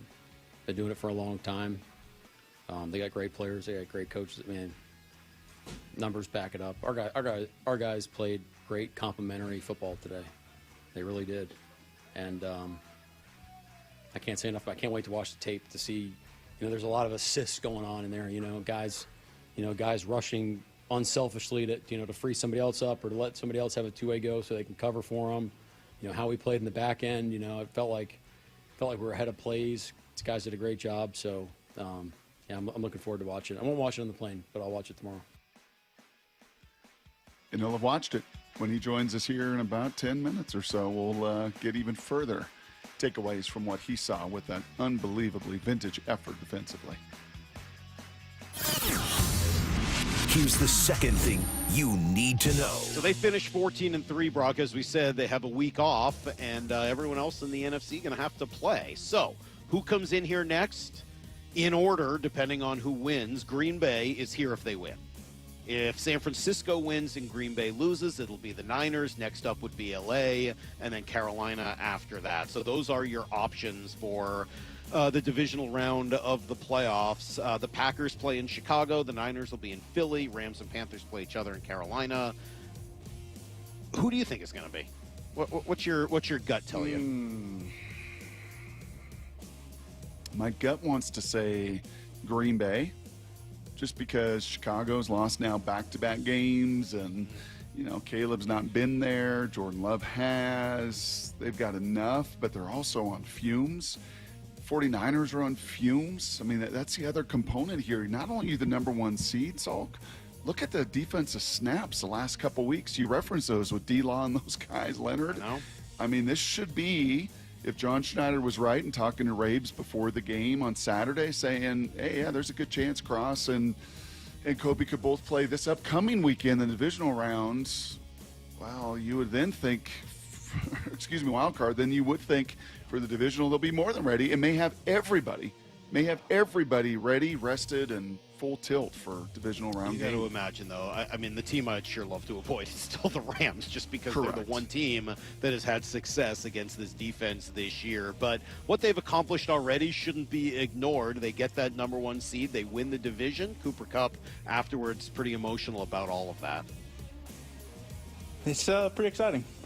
Obviously, this feels great, but we also know there's a lot more ahead. There's a lot more that our goals are very high, and this is just a step along the way. And we're going to enjoy it for 24 hours, but then we know there's work ahead. All right, and the AFC Broncos win. They get the number 1 seed. Steelers, I can't even think about it. I'm still so mad about the way that game ended last night, but they get in with that missed field goal. Today we have some coaches fired. Pete Carroll, number 1 among them, at least here in Seattle. He's let go in Vegas. Kevin Stefanski done in Cleveland. The Falcons fire Raheem Morris. The Arizona Cardinals have parted ways with Pew Pew Jonathan Gannon. Miami, no moves yet, so it looks like maybe they're going to keep Mike McDaniel. I don't know. Zach Taylor is going to return in Cincinnati. What jumps out? Just how much constant turnover with so many of these bad organizations, and versus the stability of the really good ones. That old Mike Mayock, right? The teams, the organizations from owner to GM to president that have alignment have a chance. And you look at these 14 teams in the playoffs, and those are the teams that have a whole bunch of that versus the mess that is in so many other markets. here's the third thing you need to know. Congratulations to Charles Cross, Brock. He gets his franchise left tackle deal. In fact, $75 million guaranteed. Biggest non-quarterback contract in franchise history. Awesome. Well deserved. He's still young. That's going to lock up your right. I saw somebody put out a tweet with how long these guys are now locked up for. He in the 2030s, Abel in the 2029, Lucas in the 2028. Sundell is going to be a restricted free agent after next season. Like, it's incredible. The amount of youth and continuity that you could have here for the next 2, 3, 4 years on that offensive line, as we talked about in takeaways, took a big step forward in 2025. Yeah, pretty cool. Good weekend for Seattle hockey as the Kraken win twice. They've been playing some really good hockey, much better hockey. They're in the playoffs, Salk. If it started today, they'd be the wild card team in the playoffs. Yeah, Matty Beniers, 2 goals on Thursday night, and then a beautiful winner in the shootout on Friday, and nice to see the Torrent win again. They won in a shootout as well. So that's everything you need to know. 1/4 every hour here on the Broad. How'd the volleyball team do? Avery's team, they finished second in their pool when it was all said and done. Okay. Yeah. All right. Lost those earplugs look good. Thank you for the picture. Yep. Those are okay, that. right? Yeah, those are okay. Absolutely. They're subtle. Yeah.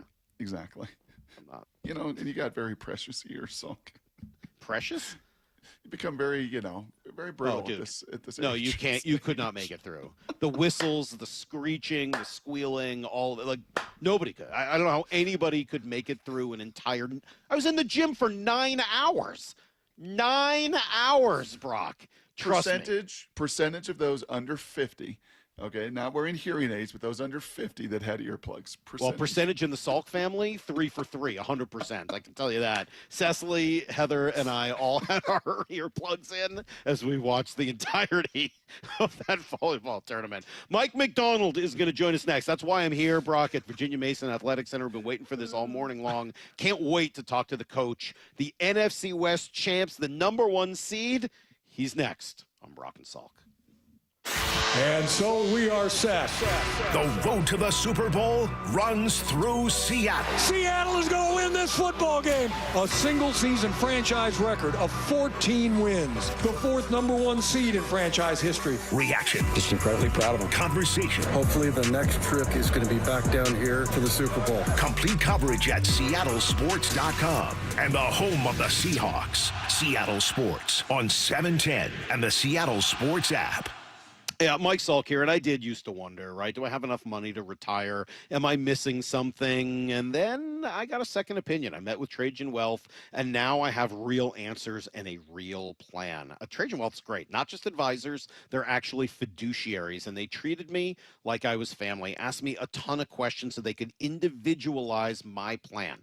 Take that stress off your shoulders. Call Trajan Wealth and get your plan started today. They'll take the time, just like they did with me, to determine your risk tolerance level, along with learning about your specific goals, your timeline. And then working with you, they develop a wealth management plan that actually reflects your values for your life.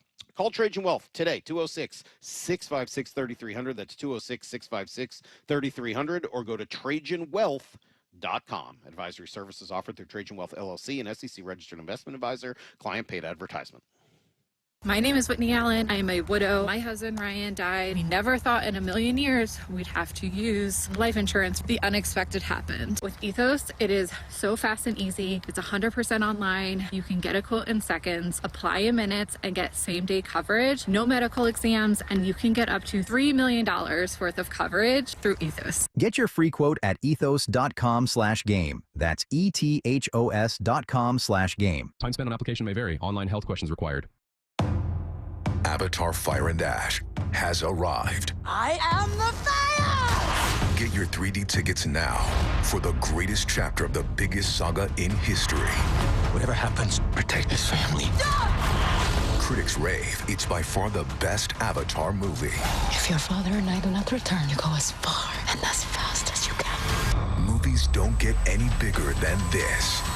Avatar Fire and Ash, rated PG-13, now playing. Running a business means wearing multiple hats. So if you're like me, you probably started out using your personal phone, taking client calls and texts nonstop.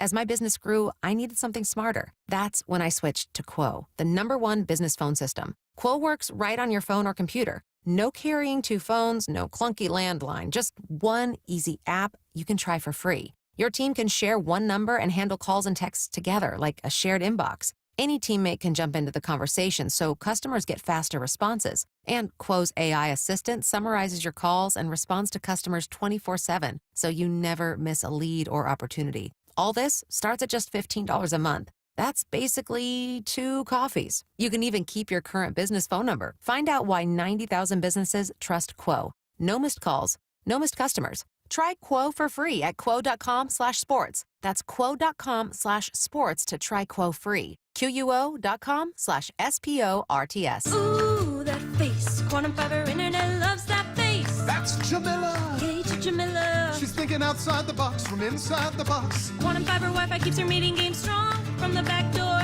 to the front lawn. Rushing all of her video calls. Back to back video calls. Quantum fiber internet blowing the soxies up all those people in all those boxes. Yay to you. Switch today at quantumfiber.com. Additional pods may be needed to achieve Wi-Fi coverage in some locations. Limited availability. Service in select locations only. This is the home of the Seahawks. Going to let one fly deep. Got a man out there. Ball is caught down at the 10-yard line, and it's JSN Seattle Sports. For over 113 years, Pacific Lamp and Supply Company has been your #1 lighting specialist in Washington, from the Space Needle in Seattle all the way to the Riverwalk in Spokane. With the largest lighting inventory in Washington, Pacific Lamp's knowledgeable and experienced staff can assist with any lighting issue, including intricate lighting and control designs. Plus, they work with all utilities in Washington to get you the best available lighting rebates. Pacific Lamp and Supply Company, Washington's lighting experts since 1912. Visit pacificlamp.com.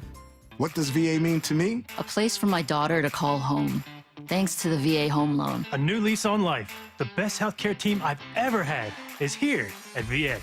And education, and the opportunity to open doors I never thought possible with my GI Bill. The financial support I need to manage the disabilities I developed because of my service. Get what you earned. Visit choose.va.gov. Not all veterans are eligible for the type or amount of benefits mentioned here.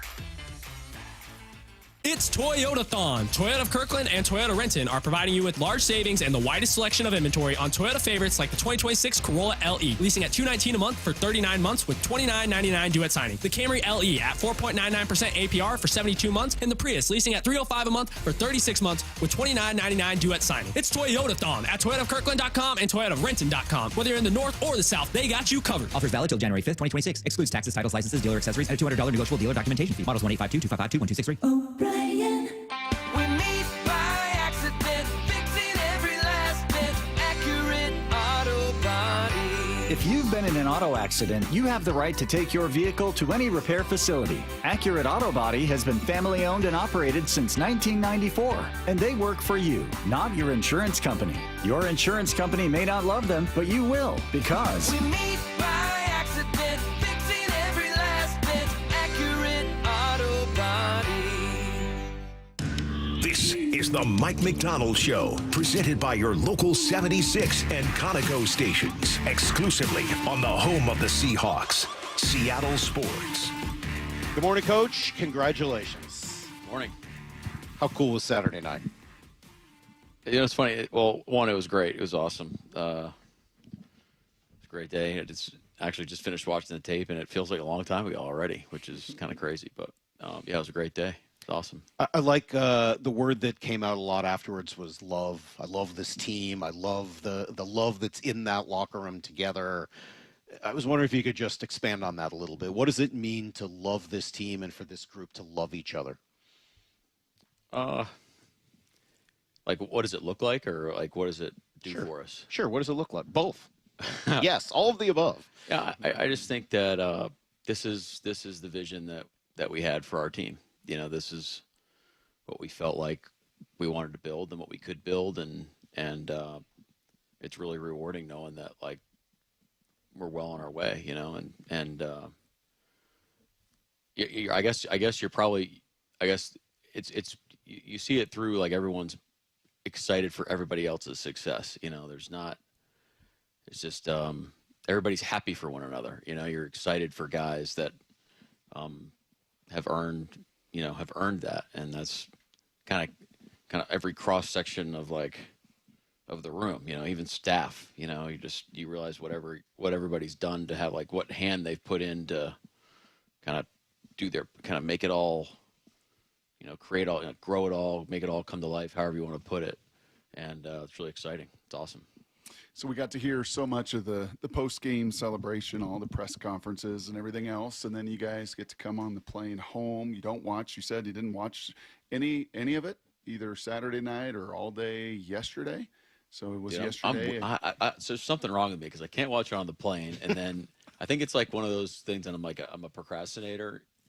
I was the guy that hey, if you give me a month to do a project, and somehow I figure out it's going to take me 7 hours, I'm starting that thing the 30th day at hour 17, So I didn't even watch it yesterday. I had it on in my office, and I was with my family all day, but I just I couldn't hit play. It was kind of wild, so I watched it this morning.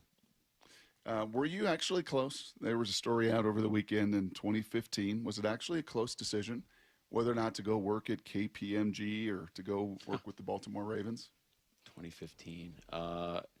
Yeah, so that was actually it was 2014, and so the fall of that year was my last year GAing, and so I needed to make a decision there on what I was going to do, and so I ended up getting the offer from KPMG and signing in the winter of 2013, and then the Raven. And so I was planning on starting with KPMG that summer of 14. Wow. And then the Ravens reached out and started their coaching internship program, and then once that opportunity came up, that was an easy phone call to make to the recruiter. Yeah. So no, it wasn't close. It wasn't close. You wanted that to happen, and when that door opened, it was pretty clear you had to go through it at that point. Oh yeah. Fortunately, I can never get a job at KPMG from here on out, but I think it's a fair trade-off. Yeah, I could see one day you'll be working for Anderson or something instead. You're like, sorry, I can't go to KPMG. So this is the only direction I actually don't know what is it. Yeah, they're one of their competitors. It's like anybody that works not in football. I'm like, and they're like, what does this guy do for a living? I'm like, I have no idea. He sells widgets. Just have zero idea of how the actual market works. Well, let's talk about football then, since it's a little more up your alley. Tell me about what it's like to create and watch a defense as physical as yours in a league that for the last decade or so has really tried hard, it seems, to limit a lot of that physical kind of play. Yeah. You guys seem to have found the way to still be physical within the rules of the game. Well, I think that paints a great picture about who we have on our team and how our coaches are coaching it. It's we want to be a physical, violent defense, but you have to do it within the rules. And so I'm really proud of the way our guys have played out. How many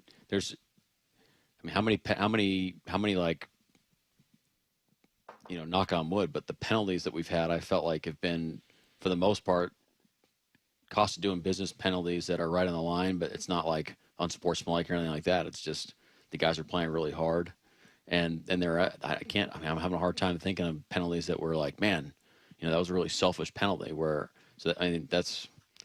That paints a great picture for our guys. And there's a lot of plays on tape last game where, guys are running out of the stack, guys are taking great angles, shooting their shot, and there's really nowhere for the runner to go. And I'm just really proud of the effort and really, you have to be able to make that decision. That's a hard decision to make, to do it every down, because of your point, to do that consistently, all the way into week, whatever that was, 18, going into the playoffs, just, the guys have, really proud of what the guys have created it. Look, they are the ones that have to make that decision. We can paint the picture and build it and all that, and our coaches have done a phenomenal job with it. But at the end of the day, it's a player's decision, and they've done it. Player's decision with the dark side. Is that a player-driven nickname that comes from? Yeah, you might have to do some digging on where that started. I'm not exactly sure, but I'm pretty sure it started with. I'm fairly certain it started with the players. I know it didn't come from me. So, do you like it? I love it. Whatever, guys. You know, it's great. You just like that they came up with it. Yeah, I mean, if you leave the creativity to me, we're in trouble. That and like song playlists. If you put me in charge of like music, like creativity, yeah, not good. So you really know your strengths and weaknesses. It feels like you've done like a like a pretty good audit. Audits. Yes, spreadsheets. Yeah. Whose idea was the helmet stacking in the team room, which I also love?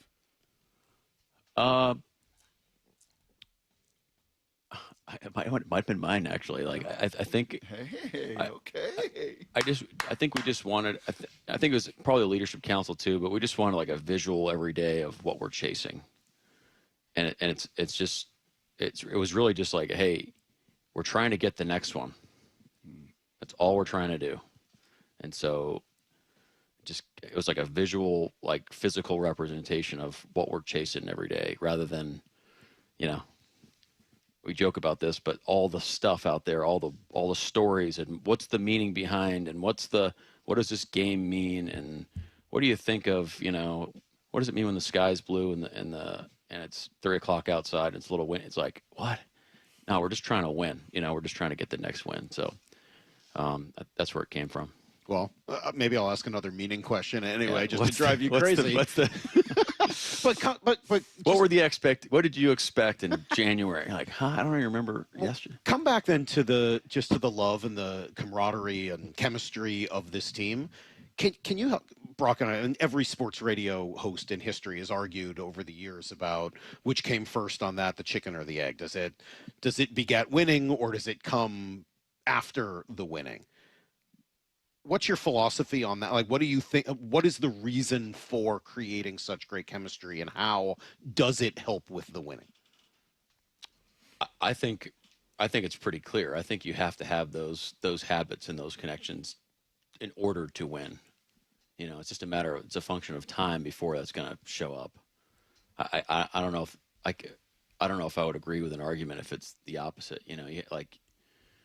There's a phrase out there, like, you have to kind of become a champion before you're a champion, something along those lines. And that really resonates with me. And our guys have done that, and it's hard to have that faith, it's, you have to have faith in that process. Like, you have to go through those things and do all those daily habits, daily actions to really build that foundation, not having a W in the win column, and just having faith that it's going to come to life with the results, and our guys did it. Our guys did it, and they had faith. And then even after the first San Francisco game, they still had faith. They still had a great week against Pittsburgh, and then we still, for that first quarter of the season, I still felt like we were learning to trust what we've created. And so I think that's definitely true. Mike, you talked after the game about being anxious to watch the film. I mean, it was only 42 defensive snaps, remarkably, that you played, but you were anxious to see the unselfishness, right? The guys giving an assist, I think you said, after the game. Now that you did watch it this morning, we see the final stats, the final tackle numbers, the final this and that. We don't always see that sacrificial, unselfish play. Can you highlight maybe a few of those that really did shine in the 42 snaps? Well, yeah, I don't know what our pressure numbers were on the quarterback, but I know there's only maybe 2 rushes where I felt like we didn't play off one another the best we could. And so really everybody deserves a shout out on that front. I thought Boye Mafe played his best game in the run game up to this point. So that was awesome. Thought Nick Imamori played this is just outside of being, like, he just played a great game. I thought Drake played a great, we had a lot of guys. Reek Woolen played a great game. Spoon, everybody, really thinking about everybody, there's some sort of play where, like, man, that was really great. So, it's not a good answer.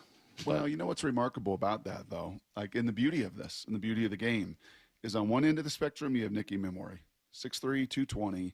We do a takeaway section. I was talking about him repping 225 20 times, jumping 43, running 4.3, blah, blah, blah, blah. Yep. On the other end of the spectrum, you have Drake. And this is no slight on his quickness or anything else, but from an arm length and height and weight and 40 time, like, there's a reason he was undrafted. and yet their playmaking and their ability to play at that level, how does that happen? How do you take somebody, I guess, with all those traits and maximize them, and then somebody that may not have all those traits yet equally maximize them? Yeah, it's a great point. It's a great point. And I think it is ironic that like Nick plays, basically the mirror image of Drake but like the DB version of what Drake's doing, but is is bigger than Drake, taller than Drake. I don't know what they weigh or whatever, but it's just kind of. But both of them bring so much to the table, But you think about traits like Drake's traits: incredibly instinctive, well prepared, great change of direction, like sudden mover with like fluidity. Like there's no stiffness when he moves. Can accelerate, obviously the angles, but like he's got feel in space. And then he's an explosive mover too. Like when he's going forward, like he can do what 6'3", X amount of weight linebackers do. The things that those guys do well, like, hit people, like he can really strike, but is obviously not the tallest guy of all time. So sometimes, like play length will affect his game, but he has a lot of great traits. And so when you think of it through that lens, rather than what do you expect that he can't do? And then you try to like, just have him just let those things come to life, and I think Nick's the same thing. Is you're always thinking about in terms. I guess the right answer is you're always trying to think in terms of like, what can these guys do? What can they do? And so rather than like, oh well, you can't do that, and so can't do that. It's like, yeah, you have to think about that, and so you have to protect players every once in a while. But okay, these guys are really good at X, Y, and Z. Well, let's. I know you can't do it all the time, but let's make sure that for the majority of the time, that's the stuff that they're doing. I guess is awesome. The right way to look at it. Flip over to the other side of the ball for a few minutes. Talk about the offense. I know last week you were talking about the success of the 4-minute offense. Yeah. Do we now have an 8-minute offense? An 8-minute, 1-second drive to essentially put the game away? Yeah, some great things happen on that drive. I mean, what I wrote in my notes, I'm going to tell the team today is like, there's so many instances of like the one play mentality that we want to have, like the 3rd and 17. It's not going our way. Some stuff's happening or whatever. Like if you start thinking, oh, what does this play mean? Like if you start thinking about all the other stuff outside of, okay, well, what's the next play? What's my blocking assignment? Let's go nail this next play. If anybody on that team thought that way, we might miss one of those blocks and all of a sudden we're off the field and it's a different game. So that drive, the last drive of the game, is a great example of that. I mean, there's a 3rd and 2 where we hit Coop, which is a great play. There's several runs where we're getting like 6 a pop, and guys are making great blocks, and we're falling forward and we're pushing the pile and creating, the 3rd down where Sam extends the play and hit. I think Coop got a couple on that drive. I mean, that's just really high level stuff where they're giving you a look that you might not have expected in that moment, and then you got to go play football. So it was great. It'd been awesome to finish off with a touchdown. I thought Sharp's going to get the first down there. Yeah, it was a great drive. It was awesome.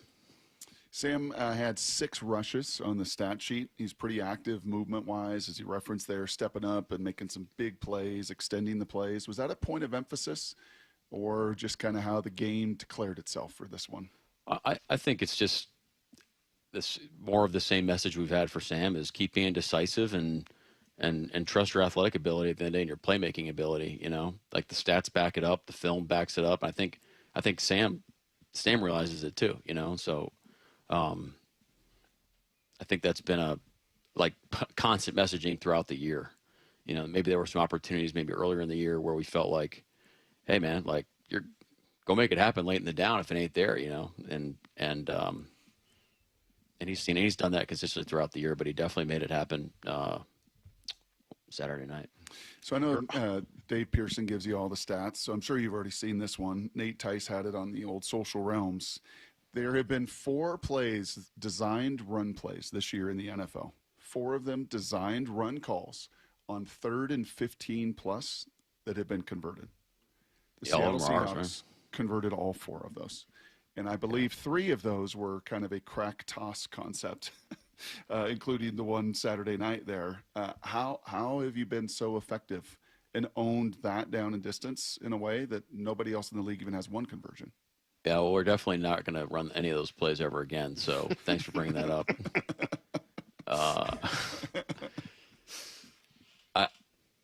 I don't know what to. I mean, look, Rico and Justin Outen and JB, they do a great job at designing some of these like outside of your base down type runs, and at the end of the day, players got to go make it happen. And it's defensively, sometimes you do want teams to run it in some of those situations and thinking that like it's a give up, but if you get blocked, like as a coordinator, defensive coordinator, thinking, well, we can't be too loose here because, we have to be, or maybe we do want to be too loose. It's just like you have to decide what your plan of attack is and what's going to be the best. There's a field position aspect to it too. Like, if it's 3rd and 17, you get an 8-yard run. Like it's actually a good play. You're able to really put your punt team in position to flip field position. If you go backwards on the 3rd and 17, well, now you're really in trouble. So I think that there's context behind all those plays. And our running backs deserve a ton of, on a couple of those that they've had to make a guy miss, and make a great cut and see it and go rip it. So I think it's everybody kind of bought into like the next play. It's easy to say, okay, it's 3rd and 17. I think we actually had one of those in the preseason. We ran a draw. It might have been against the Chiefs or pretty sure it was here, or the Raiders. And I think that was a big point of emphasis. The guys like, look, guys, every yard matters. I know we're running a draw here, but like we got to get this guy blocked so we can get this ball moving forward. And who knows what's going to happen? And I doubt that that was like the one coaching point that's stuck with the guys all season. Like there's no way that's the case, but the coach, like it does still apply that has to be the mentality, given whatever the circumstance is. How important to have Charles Cross now locked in for the next few years? Yeah. So excited to have Charles here. There's a ton of reasons, right? There's continuity with our front. He's got a great relationship. Him and Gray have a great chemistry. You have Abe here. So Abe's going to be, it's like, so, hey, we got some continuity up front, which is going to be awesome. But then you talk about like just like a cornerstone of your program. Charles is one of those guys. The way this guy works every day and his attitude is rare, very rare. Like the positivity, I wish you could watch this guy do walkthroughs. He's like, the way he breaks a huddle. I know this is like not why you give a guy a bunch of money, but this is part of the reason. It's like when he breaks the huddle and he takes the line, is like that's what we want from our offense every single time, and he does it in every single walkthrough. And trust me, we walk through a ton. He takes the line every time with the same cadence, same mentality. He's sweating, like the guy is just sweating in a walkthrough every time, just working his tail off.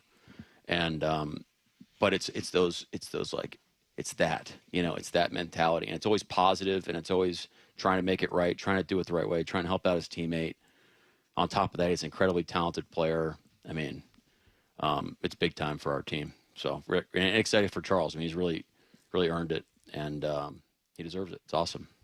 What message did it send to your team to go for it on 4th down on that opening drive? Even though it didn't happen and materialize, and just Frankly, I really wasn't trying to send a message. I was just trying to do what was best for us in that game. That was the message. You weren't trying to be a tendency buster. You didn't want to hear from Greg Olson and others how you never go for it on 4th down and you're the least go for it guy in the league. And all that stuff. They brought that up to me again. I guess the numbers are what they are. So it's kind of like a Bill Parcells thing, but like we're always there's very rarely where we're not in a 4th down go at a certain point.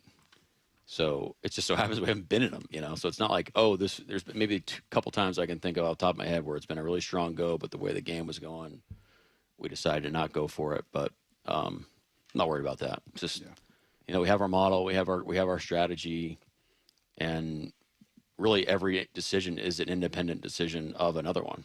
You know, sometimes you're using based off of like how that went or if, what our menu would look like at that moment, but that's still an independent like observation the way I see it, and that's how we approach it. I think in your history, you've never been part of a coaching staff that was let go, right? Where somebody, the head coach was let go and everyone kind of got, that's never happened to you, right?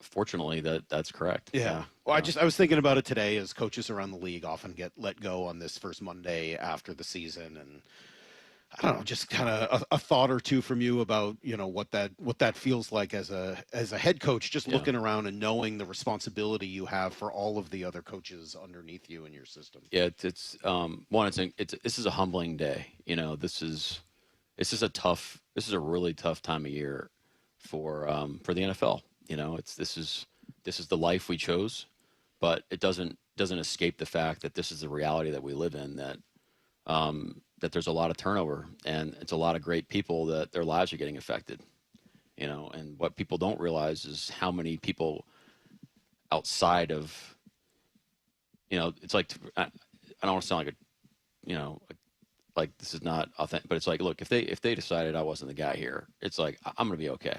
Like, it's going to suck. I want to be here for 30 years, but like, there's a lot of people that I've asked to come move their families to Seattle and buy into this thing that we're trying to create. And it takes a lot of investment, you know, and there's a lot of people affected. And so if we don't get the job done, like, that's what hurts, you know, that's what really hurts. And I know the rest of the head coaches, they feel the same way. Mm-hmm. And so that's what you're thinking about on a day like today, you know, that it's a tough day. It really is. It's a tough part of the year. But it also makes you very, very, very thankful and grateful for what we have here and the opportunity we have, and that we still have this, that we get to come to work a day at a place like this and go try to make this thing happen. We're supposed to be done. We got to get out of here and turn it over to the show after ours. But I do have to ask this before we go. John Schneider should be Executive of the Year, right? I mean, I think the question is it unanimous or not, or is it who's going to be the one man or woman to vote against him? I'll have beef with that person. Okay. Give me the number one reason why. Man.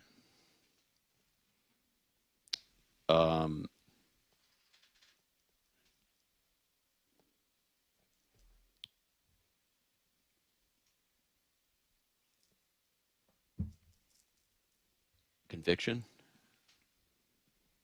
His conviction in his decision making in his vision. Yep, it's pretty cool.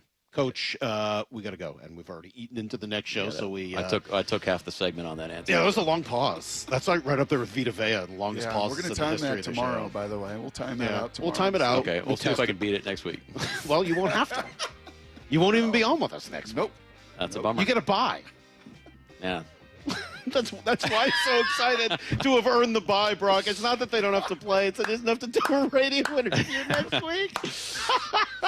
Bob and Stacy coming up next. Congratulations, right, Coach. We'll see you in 2 weeks. I do enjoy this. No, I can tell. Yeah, you guys are great. We'll see you in 2 weeks following the division round, which will be played right here at home and Lumen Field. Brock, until tomorrow. The hay.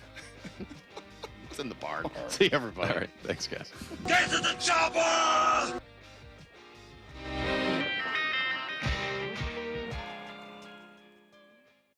$2025. What a ride. The Seahawks win 38-37. It's Sauber with the 2-point conversion catch. Holy cow. So glad we can get done at home in front of the 12s. 2026, you have some big shoes to fill, and we can't wait. The road to the Super Bowl runs through Lumen Field in Seattle. This is where you hear it happen. We've won so many different ways all year. Happy New Year from Seattle Sports. 1-877 Cars for Kids. KARS Cars for Kids. 1-877 Cars for Kids. Donate your car today. Donate today at carsforkids.org. That's cars with a K. Your car can be picked up as soon as the next day. Receive a tax deduction and vacation voucher. 1-877 Cars for Kids. Donate your card today. Now accepting donations of land, homes, buildings, or any kind of real estate. For over 50 years, Bucky's Complete Auto Repair has been the one locals trust for fast, friendly service with guaranteed repairs. With 16 family-owned locations and a Carfax preferred badge, Bucky's makes it easy with same-day service and available financing. Visit buckys.com. Endless hours of research, seeking referrals, dozens of calls. Hiring the right attorney can be a challenging process during an already difficult time. JP Pendergast with Pendergast Law explains. In Washington State, Tom, there are thousands of attorneys to choose from. Referrals and online research can be helpful, but discovering the right attorney requires a conversation. It can be hard to identify integrity and authenticity without that interaction. So, what do you recommend? We encourage anyone looking for personal injury representation to call for a free consultation with our team before making a decision simply based on referrals or online research. Accident victims need an attorney that listens, demonstrates honesty, and is genuinely understanding of their unique circumstances. The care, attention, and preparation that our firm provides throughout the case mirrors the effort involved when taking on the insurance companies. Save time and avoid mistakes after an injury. Contact the caring and compassionate team at Pendergast Law. If you or a loved one has been injured in a car accident, call Pendergast Law. We can help. Do you get sinus infections, congestion, sinus pressure and pain, sinus headaches? You've gone to the doctor. You visit urgent care over and over again. And it's always the same thing, right? Oh, I know. Let's try antibiotics and some nasal sprays. But they just keep coming back. You may suffer with chronic sinus infections. The good news? Relief is possible. How? A minimally invasive procedure called the Sinusoft procedure, available only at the Modern Nose Clinic. Imagine a procedure so delicate there are no narcotics. Less cutting means less bleeding, so no packing, and no operating room. The Sinusoft procedure is designed for the clinic. If you suffer with chronic sinus infections, facial pain, pressure, and congestion, find out if the Sinusoft procedure, available only at